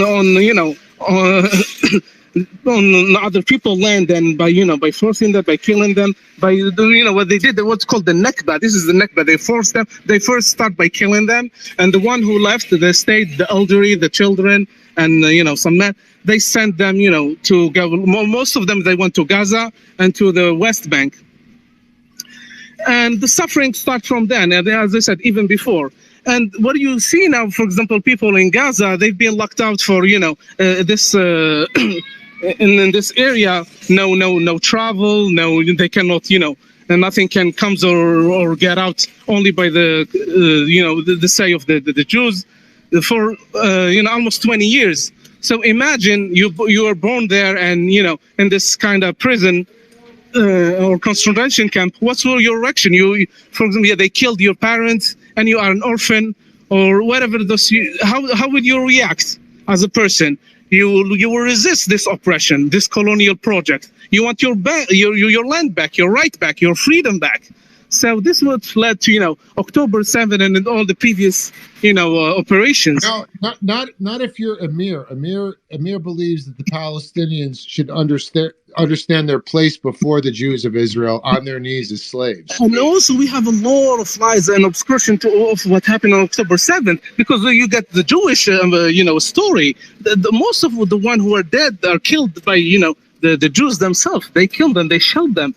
So these numbers, and most of the one who are dead are also Hamas militant. So to say this is Hamas did it, no, it's the Jews did it to themselves. They have this program, which they call it Hannibal Directive, which allows them to kill their own in certain situation like this one, which they did also recently with those hostages. There was 3 hostages almost naked with white flag, and they shot them dead. So they don't to achieve their goals, they won't care, just sacrificing their own. So that's this Jewish mentality, this crazy people, like killing 15,000 children in the most horrible way. So to shell for this evil wickedness is just crazy. Everything is wrong about it. Let I'm the Batman in the Philippines respond. Go ahead. Okay. The reason why we have strong alliance between Israeli and the Philippines, because back in World War II, they on the Holocaust, our late former president, President Quezon, Manuel Quezon, adapt 40,000 of Jewish here in the Philippines. So that's why some of the religion over here had Muslims, Christian, Hindu, Taoism, Shintoism, and Jewism. So that's why we are being radicalized or misinformed regarding this. So I feel you're very hate about Jewish, but here in the Philippines, they are portraying themselves as a good guy. I have no intentions of that making you a bad person, but here in the Philippines, they are making themselves as a good guy. Okay, so you don't empathize, you can't sympathize with people that are being killed? I have no idea regarding to that, because they all saying here that you're the one invading their country, you're the one oppressing them, something like that. How are the Palestinians oppressing the Israelis when they're being occupied by them? That's fucking retarded. I don't know, because that's the only. Yeah, my man, you need to read some books, okay? You need to fill your head with knowledge, and you need to stop watching your television. And also, yeah, on X, you see a lot of crimes they're doing. Like one Albert shared like a couple days ago, the man he was blindfolded, and they let him go. They killed the first one, and they let him go when they shoot him from the back in his head, and they killed him. And what do you call this? Defending? This is self-defense? Are you crazy? This is just one action. That is hundreds. It's almost psychopathy, right? Like whether it's I'm Batman or Amir, the fact that you can just excuse or rationalize or explain away the wanton slaughter of women and children. I feel sorry for you, man. I really do. Like if you don't have a shred of decency and compassion, and you're just okay with this suffering of the unbelievable suffering of people, it's shocking to me. It's shocking. Absolutely astonishing. Yeah, without also the killing, just the fact that they're colonizing their land is not okay. So without even killing a single Palestinian, we shouldn't be okay with them taking their land and claiming it's theirs, a land without people for a people without land. This is their they said this is a land without people for us people without land, the poor Jews. So this is how it started. They even lie to their own people, like a lot of Jews that when here in the U.S. and everywhere, when they teach them in the synagogue, they teach them this story. We were poor Jews scattered everywhere. We didn't have a land. So, we found the place. It didn't have people, and we just came, So this is... Well, because they don't consider Gentiles as human beings. And I doubt Batman understands this, right? Like, he seems completely brainwashed and indoctrinated, and just lets the propaganda wash over him. But there's a lot you don't understand on Batman. Dare I say, what you don't know could fill a book. There is even Jewish intellectuals. They speak about it. For example, Norman Finkelstein, Noam Chomsky, Ilan Pappy. They're Jewish people, and you can hear them speaking. They have talks and they have documentaries. And if you see those, Jewish intellectual people, not just, this Rappaport guy or, telling you the facts, the history, why they're against this Zionist project. So you should at least this give you an idea who is on the right side. If, some Jewish people are against this idea. Let me ask you a question. When you see images of children blown to shreds, limbs flying off, the unspeakable burnt, charred bodies, does that affect you at all? We don't see here in the news in my country. It's on Twitter. Let's say, for argument's sake, you did see it. Would that affect you? Oh yeah, really. Especially with going on Ukraine war, I've seen a lot of soldiers being disembodied, cutting heads, explosive bodies, something like that. So why can't you extend that sympathy to the Palestinians? Because they're a race of terrorists that are oppressing the poor Israeli people that just want their land back? They portraying you as a terrorist here in my country. Stop saying portray. Tell me what your feelings are. Yeah, I feel sorry for you guys because we are being brainwashed regarding to this. We don't have a clear picture regarding what's going on in your country. No, sorry, Batman. But so why do you feel sorry for us? You should feel sorry for yourselves. No, I feel sorry for you guys. I feel you just said I feel sorry for you guys because we're brainwashed and we don't get these images. Does that make any sense?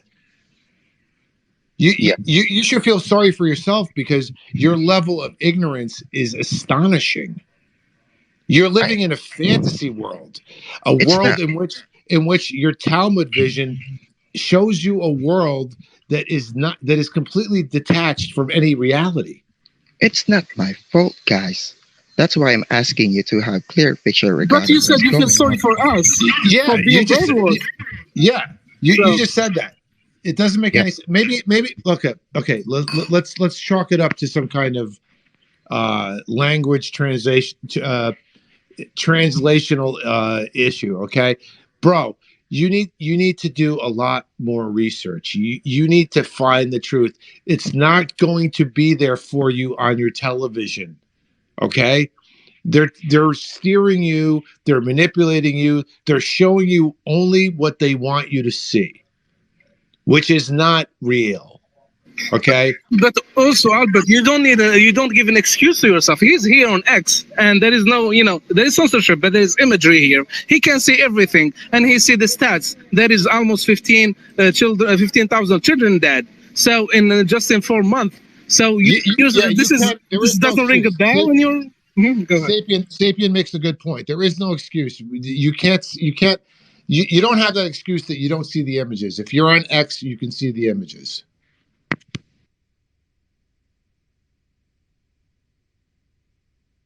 Yeah, so to those people coming in this space and chilling for us, there's just mind-boggling. Like yesterday, we had this guy. Since he's saying about that Jewish guy, he said no, he's a good guy. His son is killing the children in Gaza, so we have to excuse him. He's a good guy. I mean, what the heck? I mean, listen, these guys, these trolls. How is their performance on these spaces? Do you think they're winning anybody over? You think they're converting anyone, Sapien, or do you think we put them on blast? They're making fun of themselves, but it's just I don't understand how they can have this idea in their brain, in their heads. How come you justify this? I mean, it's just unbelievable. I don't get it. You say that he's a good guy, he's a good man. The guy, he said that for the girl, she was murdered by the Jews. He said rest in pieces, and you tell him he's a good guy. I mean, I don't get it. Sorry, Alvin. It's just unbelievable. It makes me crazy. It's what's called troll. He's a troll. No, I'm not a troll. Not I'm Batman. I'm Batman. We're not talking about you. We're talking about the guy yesterday. No, yesterday we had a guy, speaking about, defending, he was a Jewish from Israel, defending, the Israel, and he commented previously about the Hind, which is the girl that she was trapped in a car. All her family member was killed, and she called their 911. And so the paramedic or the Red Crescent, they contacted the Israeli army, and they said, okay, we'll go to rescue her. They said, okay. And once the rescuer arrived there, they just, shot them, and they killed also the girl. And this guy, he came and he said, okay, you have to understand him. His son is there. He's fighting. He called that fighting. Okay. He's a good guy. It's just his son is there, and you have to excuse him. What the heck? Go ahead, Jared. Jared, hello. Hello. Yeah, I just want to recommend that this guy read a book by Norman Finkelstein, Dr. Norman Finkelstein, a Jewish guy whose parents were in the camps, during World War II. They're called Holocaust survivors. His book is, let's see, I pulled it up. The Holocaust Industry. Well, that's good too, but Image and Reality of the Israel-Palestine Conflict. It is based on his doctoral thesis where he debunks Joan Peters' book From Time Immemorial, which was at the time considered, a great pro-Israel apology and proof that, the Israelis were right. So he single-handedly debunked that thesis and in his doctoral thesis, and I just highly recommend it. It woke me up. Image and Reality of the Israel-Palestine Conflict. Thank you. Absolutely. Dr. Finkelstein is a fucking national treasure. He's a good man. And I recommend you another book. It's called The Terror Out of Zion. It tells you about the history of the creation of the, So go and read it, Batman. Terror Out of Zion. Batman, are you interested in some resources that you could utilize to get a full picture? Yeah, sure. Can you explain me what is the Zionists? We told you it's a Zionist project creating the land which is presumably was empty for the Jewish on the Mount of Zion, which is in Palestine. So that's the idea of Zionism, which is started by Theodore Herzl.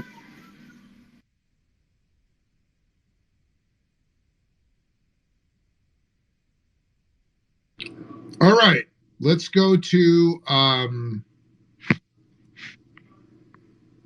who else wants to participate? I can't. I'm having a problem here with this. Hold on a second, guys. You know what? This is a good opportunity. I got to hold on one second, guys.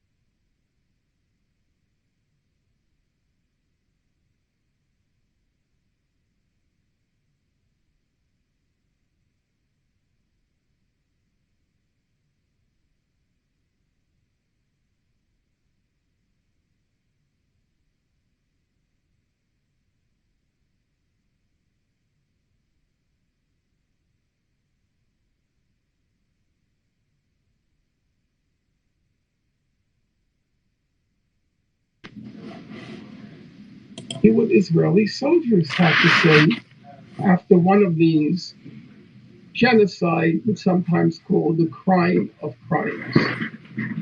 Now, there were claims in the past by reputable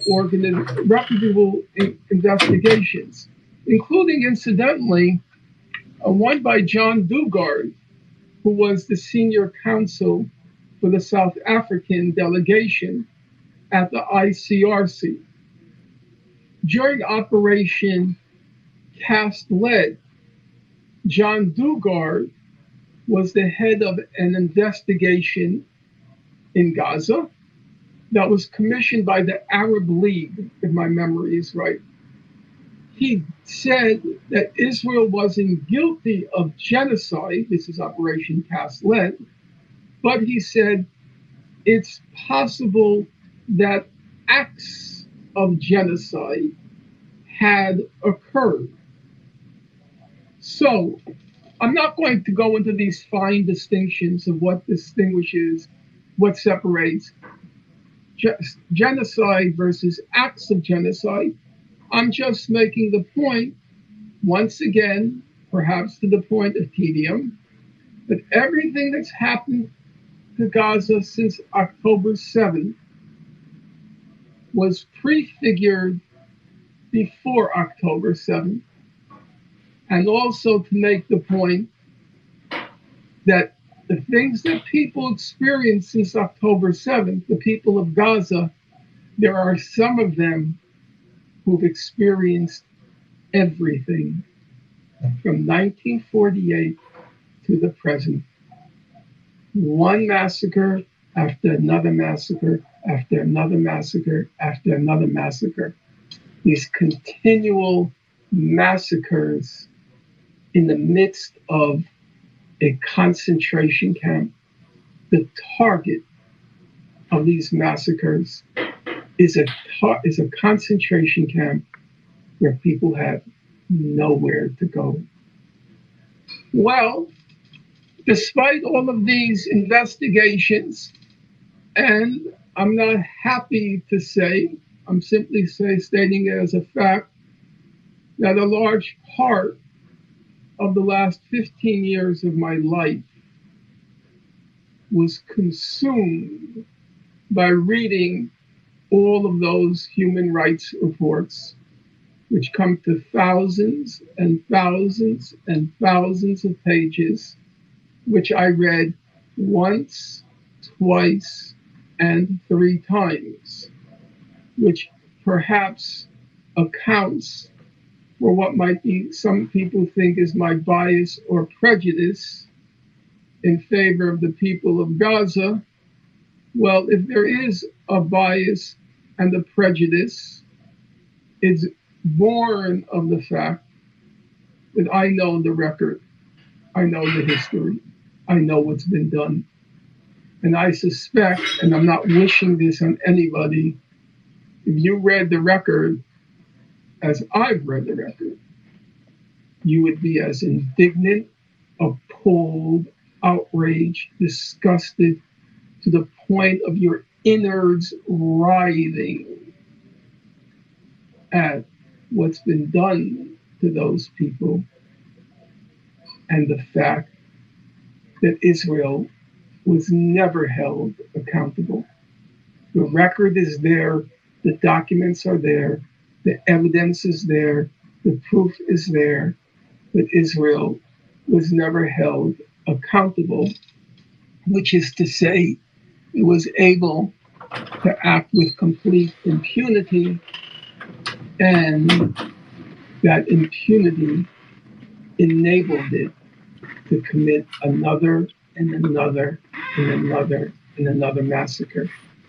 If they had been held to account after the first massacre, or even better, if they had been held to account for imprisoning an entire civilian population in a concentration camp, it's very unlikely that other massacres would have occurred, or even that there would have been cause for massacres if the people of Gaza had been enabled to live a decent life, a reasonable life. Well, now we're going to come up to October 7th. The question is, which most people I think don't want to ask, is what options did Hamas have before October 7th? It's a not known, but Hamas tried to reach some sort of settlement with Israel immediately as it came to power. Immediately as it came to power in 2006, Alvaro de Soto, he was the UN Special Coordinator for the Middle East peace process. He wrote, and now I'm quoting him, he said, Hamas was evolving and could evolve still more, which is to say, it was putting its charter behind it and moving towards the international terms for settling the conflict. Hamas was evolving and could evolve still more. This is important. Hold on a second, Norm. This is important because while we know they do nothing but lie to us about everything, about the context, about the nature of the struggle, about the genesis, that it's a manifest destiny, situation that God gave them this land, all the rest, all the propaganda, fiction, historicizing fiction, all the rest, conflating it with theology, everything. He pierces the bullshit because he's giving you unvarnished facts. What do I ask all these guys that have these, insane wackadoo fucking end times prophecies and everything's going by the numbers and they're running it by the books and hey, this is how it's going to go, blah, blah, blah. How do you substantiate it vis-a-vis facts, policy? How is it manifested in the real world? Well, he's debunking the bullshit because he's giving you the facts. Something that is in far short of supply these days. A 2009 study by a U.S. government agency, it concluded that, and now I'm quoting it, Hamas had been carefully and consciously adjusting its political program for years, and had, quote, sent repeated signals that it is ready to begin a process of coexisting with Israel. I would like to reread that. You'll forgive me, because this is a U.S. government agency study. And what do we hear? What do we hear about the Hamas charter? It is dedicated to destruction of the state of Israel and killing Jews everywhere in the world. That's what you're given. That's what you're told. But Norm just told you how they have evolved, right? And this is the position, not the one that you're told. It said Gaza had sent repeated signals that it is ready to begin a process of coexisting with Israel. Israel was not prepared to coexist with Hamas. Israel was determined not at that point to destroy Hamas or Gaza. It was determined at that point to confine Gaza in a concentration camp, leave the people there to languish and die, and periodically, when, as the expression has it, the natives got restless, they come in with the mowers to mow the lawn of Gaza. So we could say on October 6, 2023, Gaza had no diplomatic option. So those who ask, why didn't Hamas choose diplomacy? It did choose diplomacy. I'll repeat it a third time. Hamas sent repeated signals that it is ready to begin a process of coexisting with Israel. And how did Israel respond? It mowed the lawn. Now, some people say, why didn't it try nonviolence? Why didn't it try nonviolence, Hamas? Where is the Hamas Gandhi, so to speak? But here's the real deal. They tried it. In 2018, they launched what was called the Great March of Return. And what was the Great March of Return? Well, the South African application to the ICJ, using very reliable sources, it describes the Great March of Return, March 30th, 2018 it began, as, quote, a large-scale peaceful protest along the separation fence between Gaza and Israel that called for an end to the blockade and the return of Palestinian refugees to their homes and villages in Israel. How did Israel respond to nonviolent civil resistance? Or as the South African application put it, a large-scale peaceful protest. Israel killed 214 Palestinians, including 46 children. The next figure even surprised me. I had followed events very closely, but I was surprised.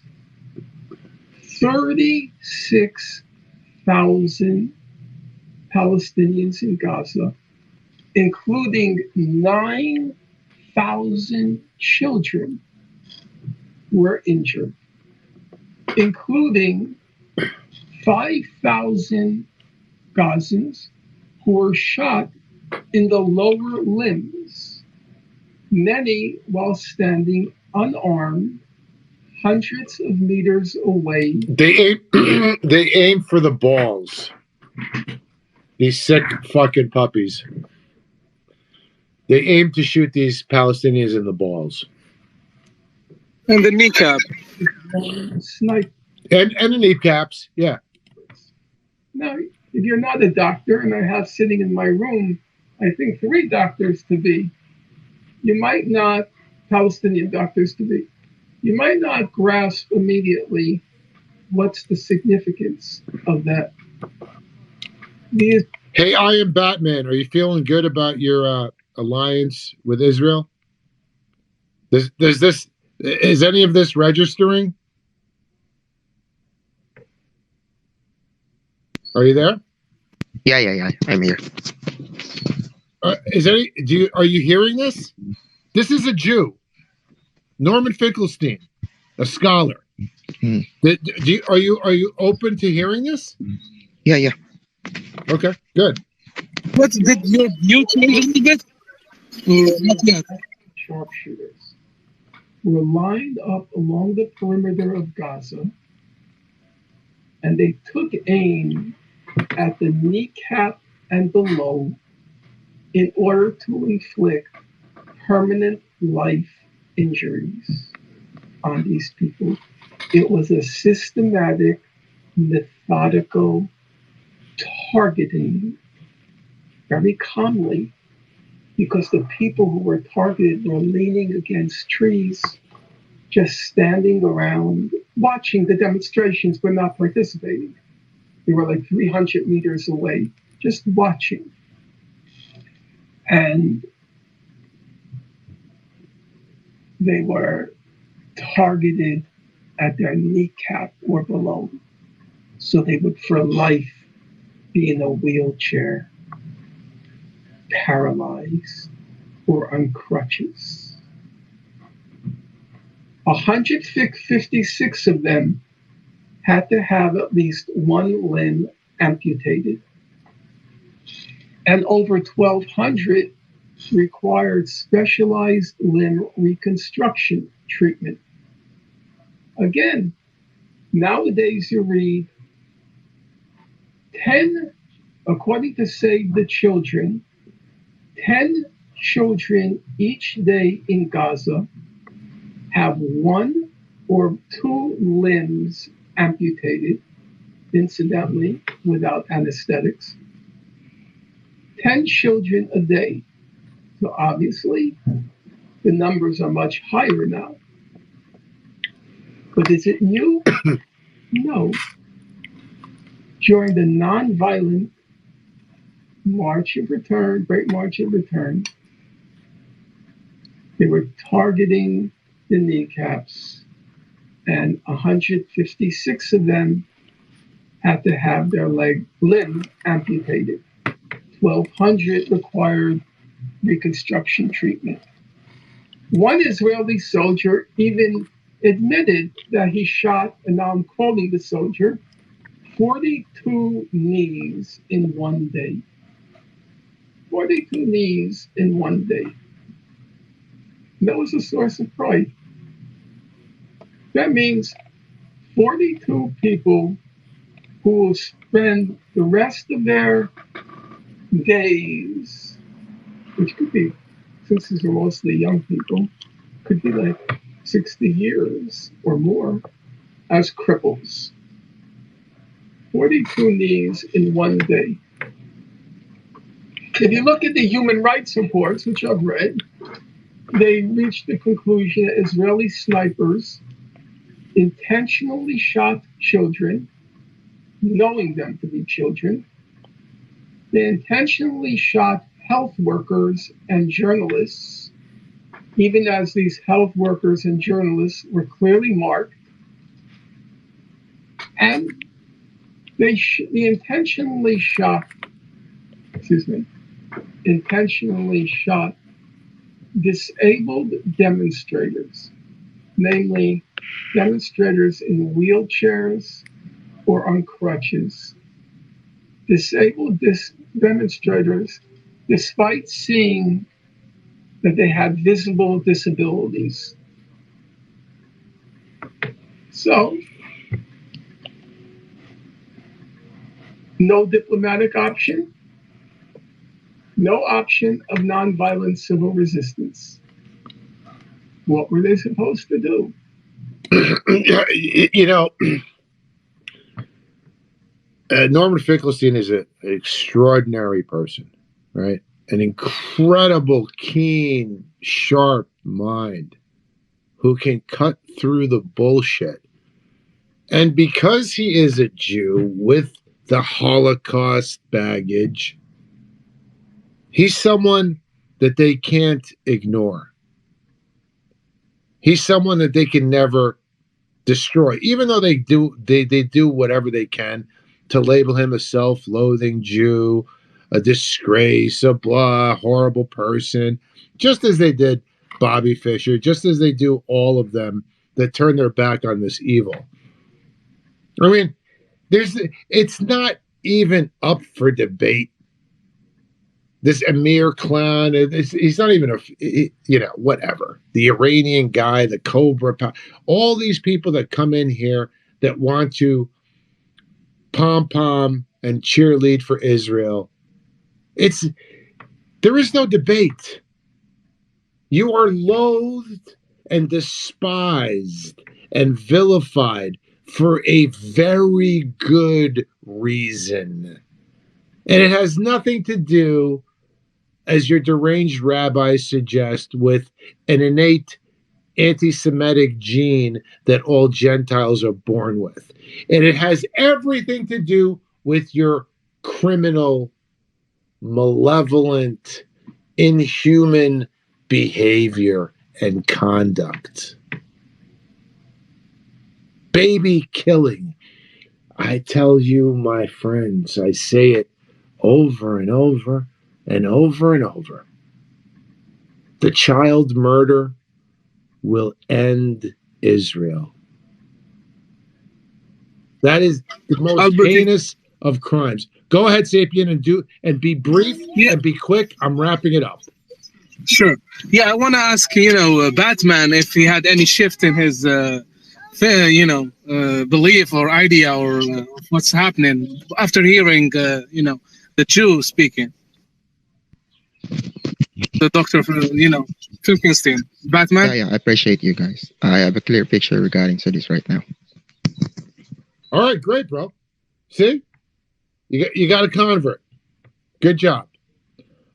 Anybody else want to participate? I'm going to close this out. 5 hours is enough, especially because the donations did not come in. So, once again, if you have the capacity, if you want to keep this thing going, I know Amir and Cobra Power would love for the donations to dry up and for me to go away. That's never going to happen.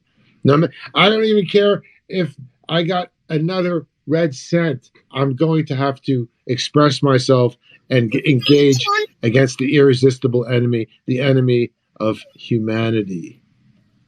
And Albert, also, speaking to the other guy, asking you what are you doing or what you did to stop, their evil or something.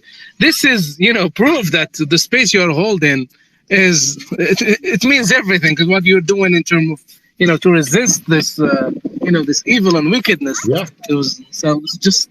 Thanks, man. Yeah, people trying to minimize and ridiculize the effort. Thank you, brother. Appreciate you. Yeah, it's I don't know. I just don't get it. I really don't. I don't understand. I mean, I understand how it's happening, but I don't understand how it can continue to happen. How we haven't stopped this already. I really can't understand that. Because of America. Jerry, the evil empire. Yes, exactly. The evil empire is in charge. Jerry, go ahead when you get your microphone, turn it on and speak. And hello.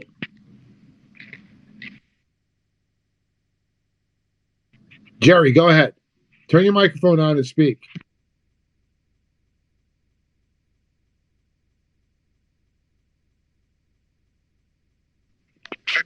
I don't see him as a speaker. I see only Liz and Batman.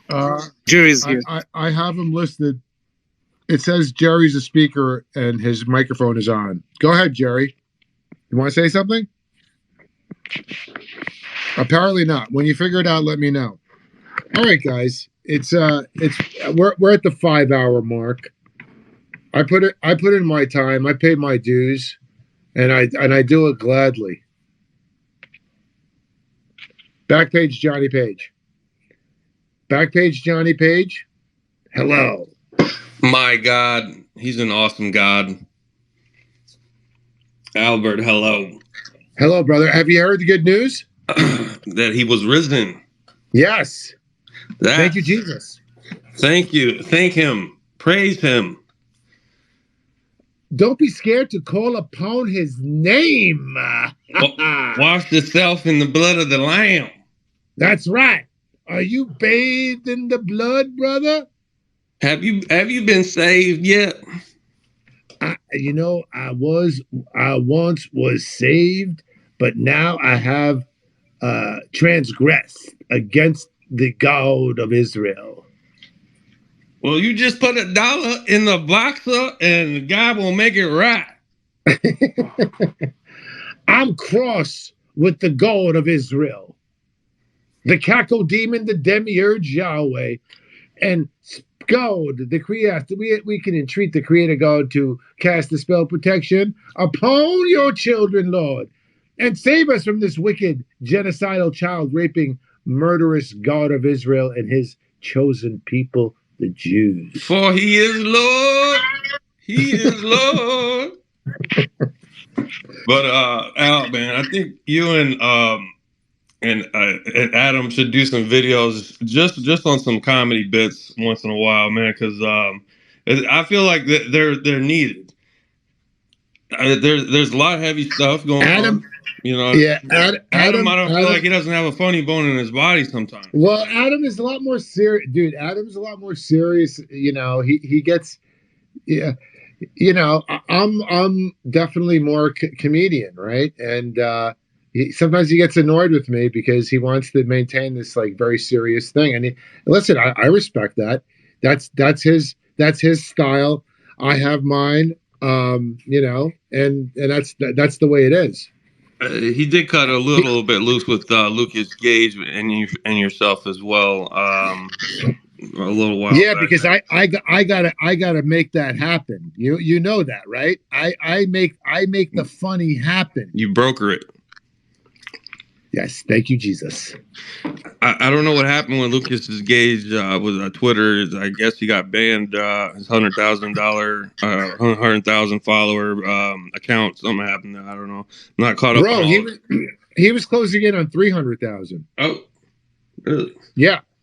They had to shut that shit down, didn't they? Well, you didn't see what happened. Canary Mission did a hit piece on him, and they did a crowd stalking, mass flagging, reporting bullshit. ADL, Canary Mission, and slay the demons. Yeah, and Elon went to Auschwitz, and baby Ben Shapiro finished his bris and returned back to the Zionist States of America with his balls in his pocket.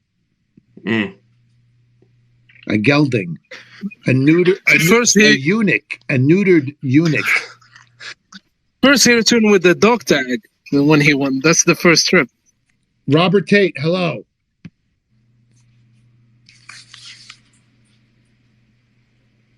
I was gonna suggest Al that you and maybe Adam just do a small video laughing at gospel songs, as you know, like live church in live church sequences. You know, that would be cool. Light of mine, I'm gonna let it shine.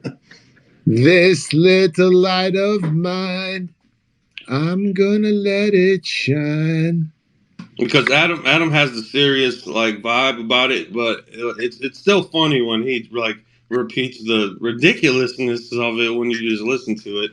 Did you know that the Jewish holy book, the Talmud, states that Gentiles are not human beings. They have lust or souls. Right. They our souls. If we're not fortunate and lucky enough to be born Jewish, first comes plants, then comes ants, then comes the rest of the bugs. The rest of the animals, kingdom, and then us. Yeah. Then humans, then Gentiles, and then Jews. Right. Now, whole Jewish versus Jew thing, I've heard a lot of these black Israelites make mention of before that. Before we was kings, we was shit, we was Jew, and everybody know the true Israelites was black, motherfucker. The Ethiopians and shit was the first Israelites. I had to challenge a black friend of mine. I'm like, hold on. You're saying Jewish is like they're not fully or whatever. But what about Polish? What about Irish? What about all these other issues? What are they? Like that? This is the stupidest question if I ever heard one. But where the Jewish thing just happens to be such. Everybody want to be the fake Jews. Everybody wants to be the chosen people. That's true too. Yeah, they all want to write themselves into the script as the villains, right? I mean, it's fucking insane. It's insane. My thesis is that the same of Bobby Fischer. You know what? You want to hear something fucking? Wait, where's that fire? Where's that fire that I'm looking for? Thank you, Jesus. Hold on, let me find it. You know what? I don't think I'm gonna be able to find it. Go ahead, back page. Yeah, this little light of mine, I'm gonna let it shine. Yeah, that's what you got to do, bro. You just got to let it shine, man. That's what you got to do. Hold on, I think I can find it. This is fire, by the way. I'm gonna play this for you guys, and I'm gonna end the space with this, and it's gonna fucking bloop. It's gonna just explode. Oh, that's what I wanted to make a mention of. I really wanted to chime in when you had that Israeli gay dude, Cobra. Yeah. I really wanted to come in, but there was a lot of people in the space at that time. I just wanted to ask him if he was gonna still be hosting the next season of MTV's Catfish. This dude looks just like him, if you know what I'm talking about. I don't look up any of these fucking people. I couldn't care less. But yeah, listen to this. Animals that deserve no consideration. The Talmud refers to Gentiles as no better than soulless animals that deserve no consideration. If you're alarmed by that, look it up. The Talmud is the rabbis interpreting the mind of God. Jewish law. It's replete with long tracts of venom and odium for Gentiles or non-Jews. It teaches Jewish supremacy, which has morphed into Zionism, which is political Talmud without the religious baggage. In short, Jews used, abused, corrupted, and influenced peddled everywhere they went. Shakespeare's play The Merchant of Venice depicts the odious Jew as the character of Shylock. He's become a trope for Jewish money lending. America is the latest society to be corrupted by Jewish influences, finance, culture, and values. Abortion is a Jewish value. It's why they defend it so vociferously. America now has a Zionist-occupied government where less than 2% of the American population, which are Jewish, occupy 85% of senior cabinet and secretary positions in government. It has nothing to do with aptitude or intelligence and everything to do with nepotism and Jews looking out for other Jews to dominate communities, commerce, academia, and entertainment. When this is pointed out to Jews, they deny, and invoke charges of anti-Semitism and the Holocaust to neutralize Jewish critics who point out the obvious.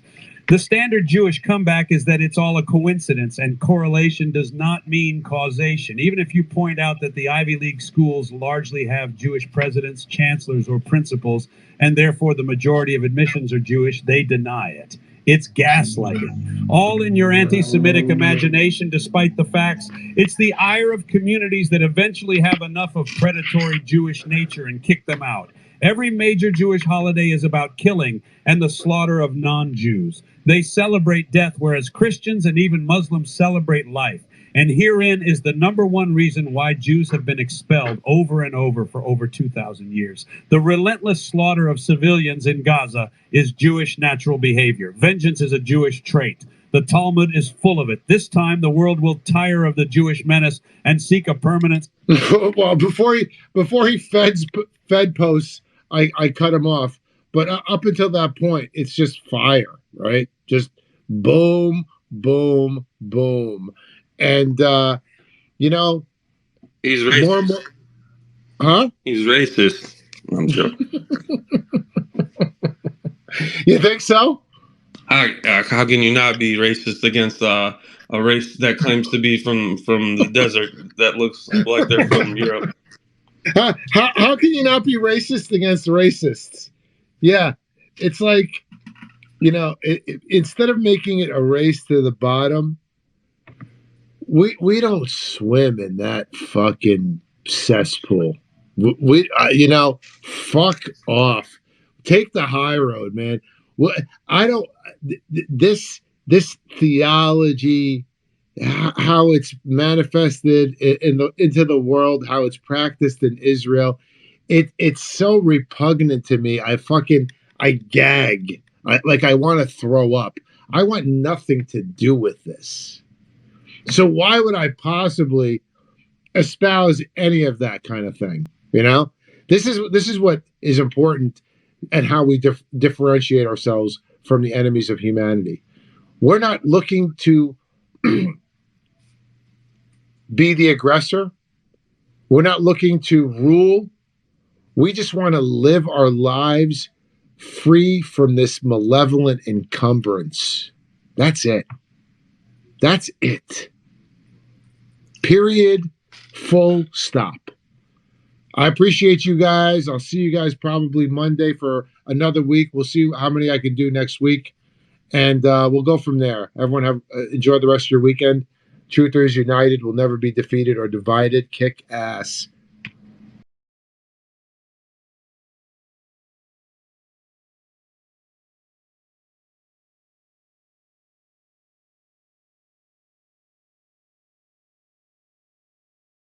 Hey, thanks for checking out our YouTube channel. Subscribe by clicking on that button down there for more AM Joy and the rest of MSNBC. And click on any of the videos right here to watch the latest interviews and highlights. And you can get more videos from MSNBC for free every day with our newsletter. Just visit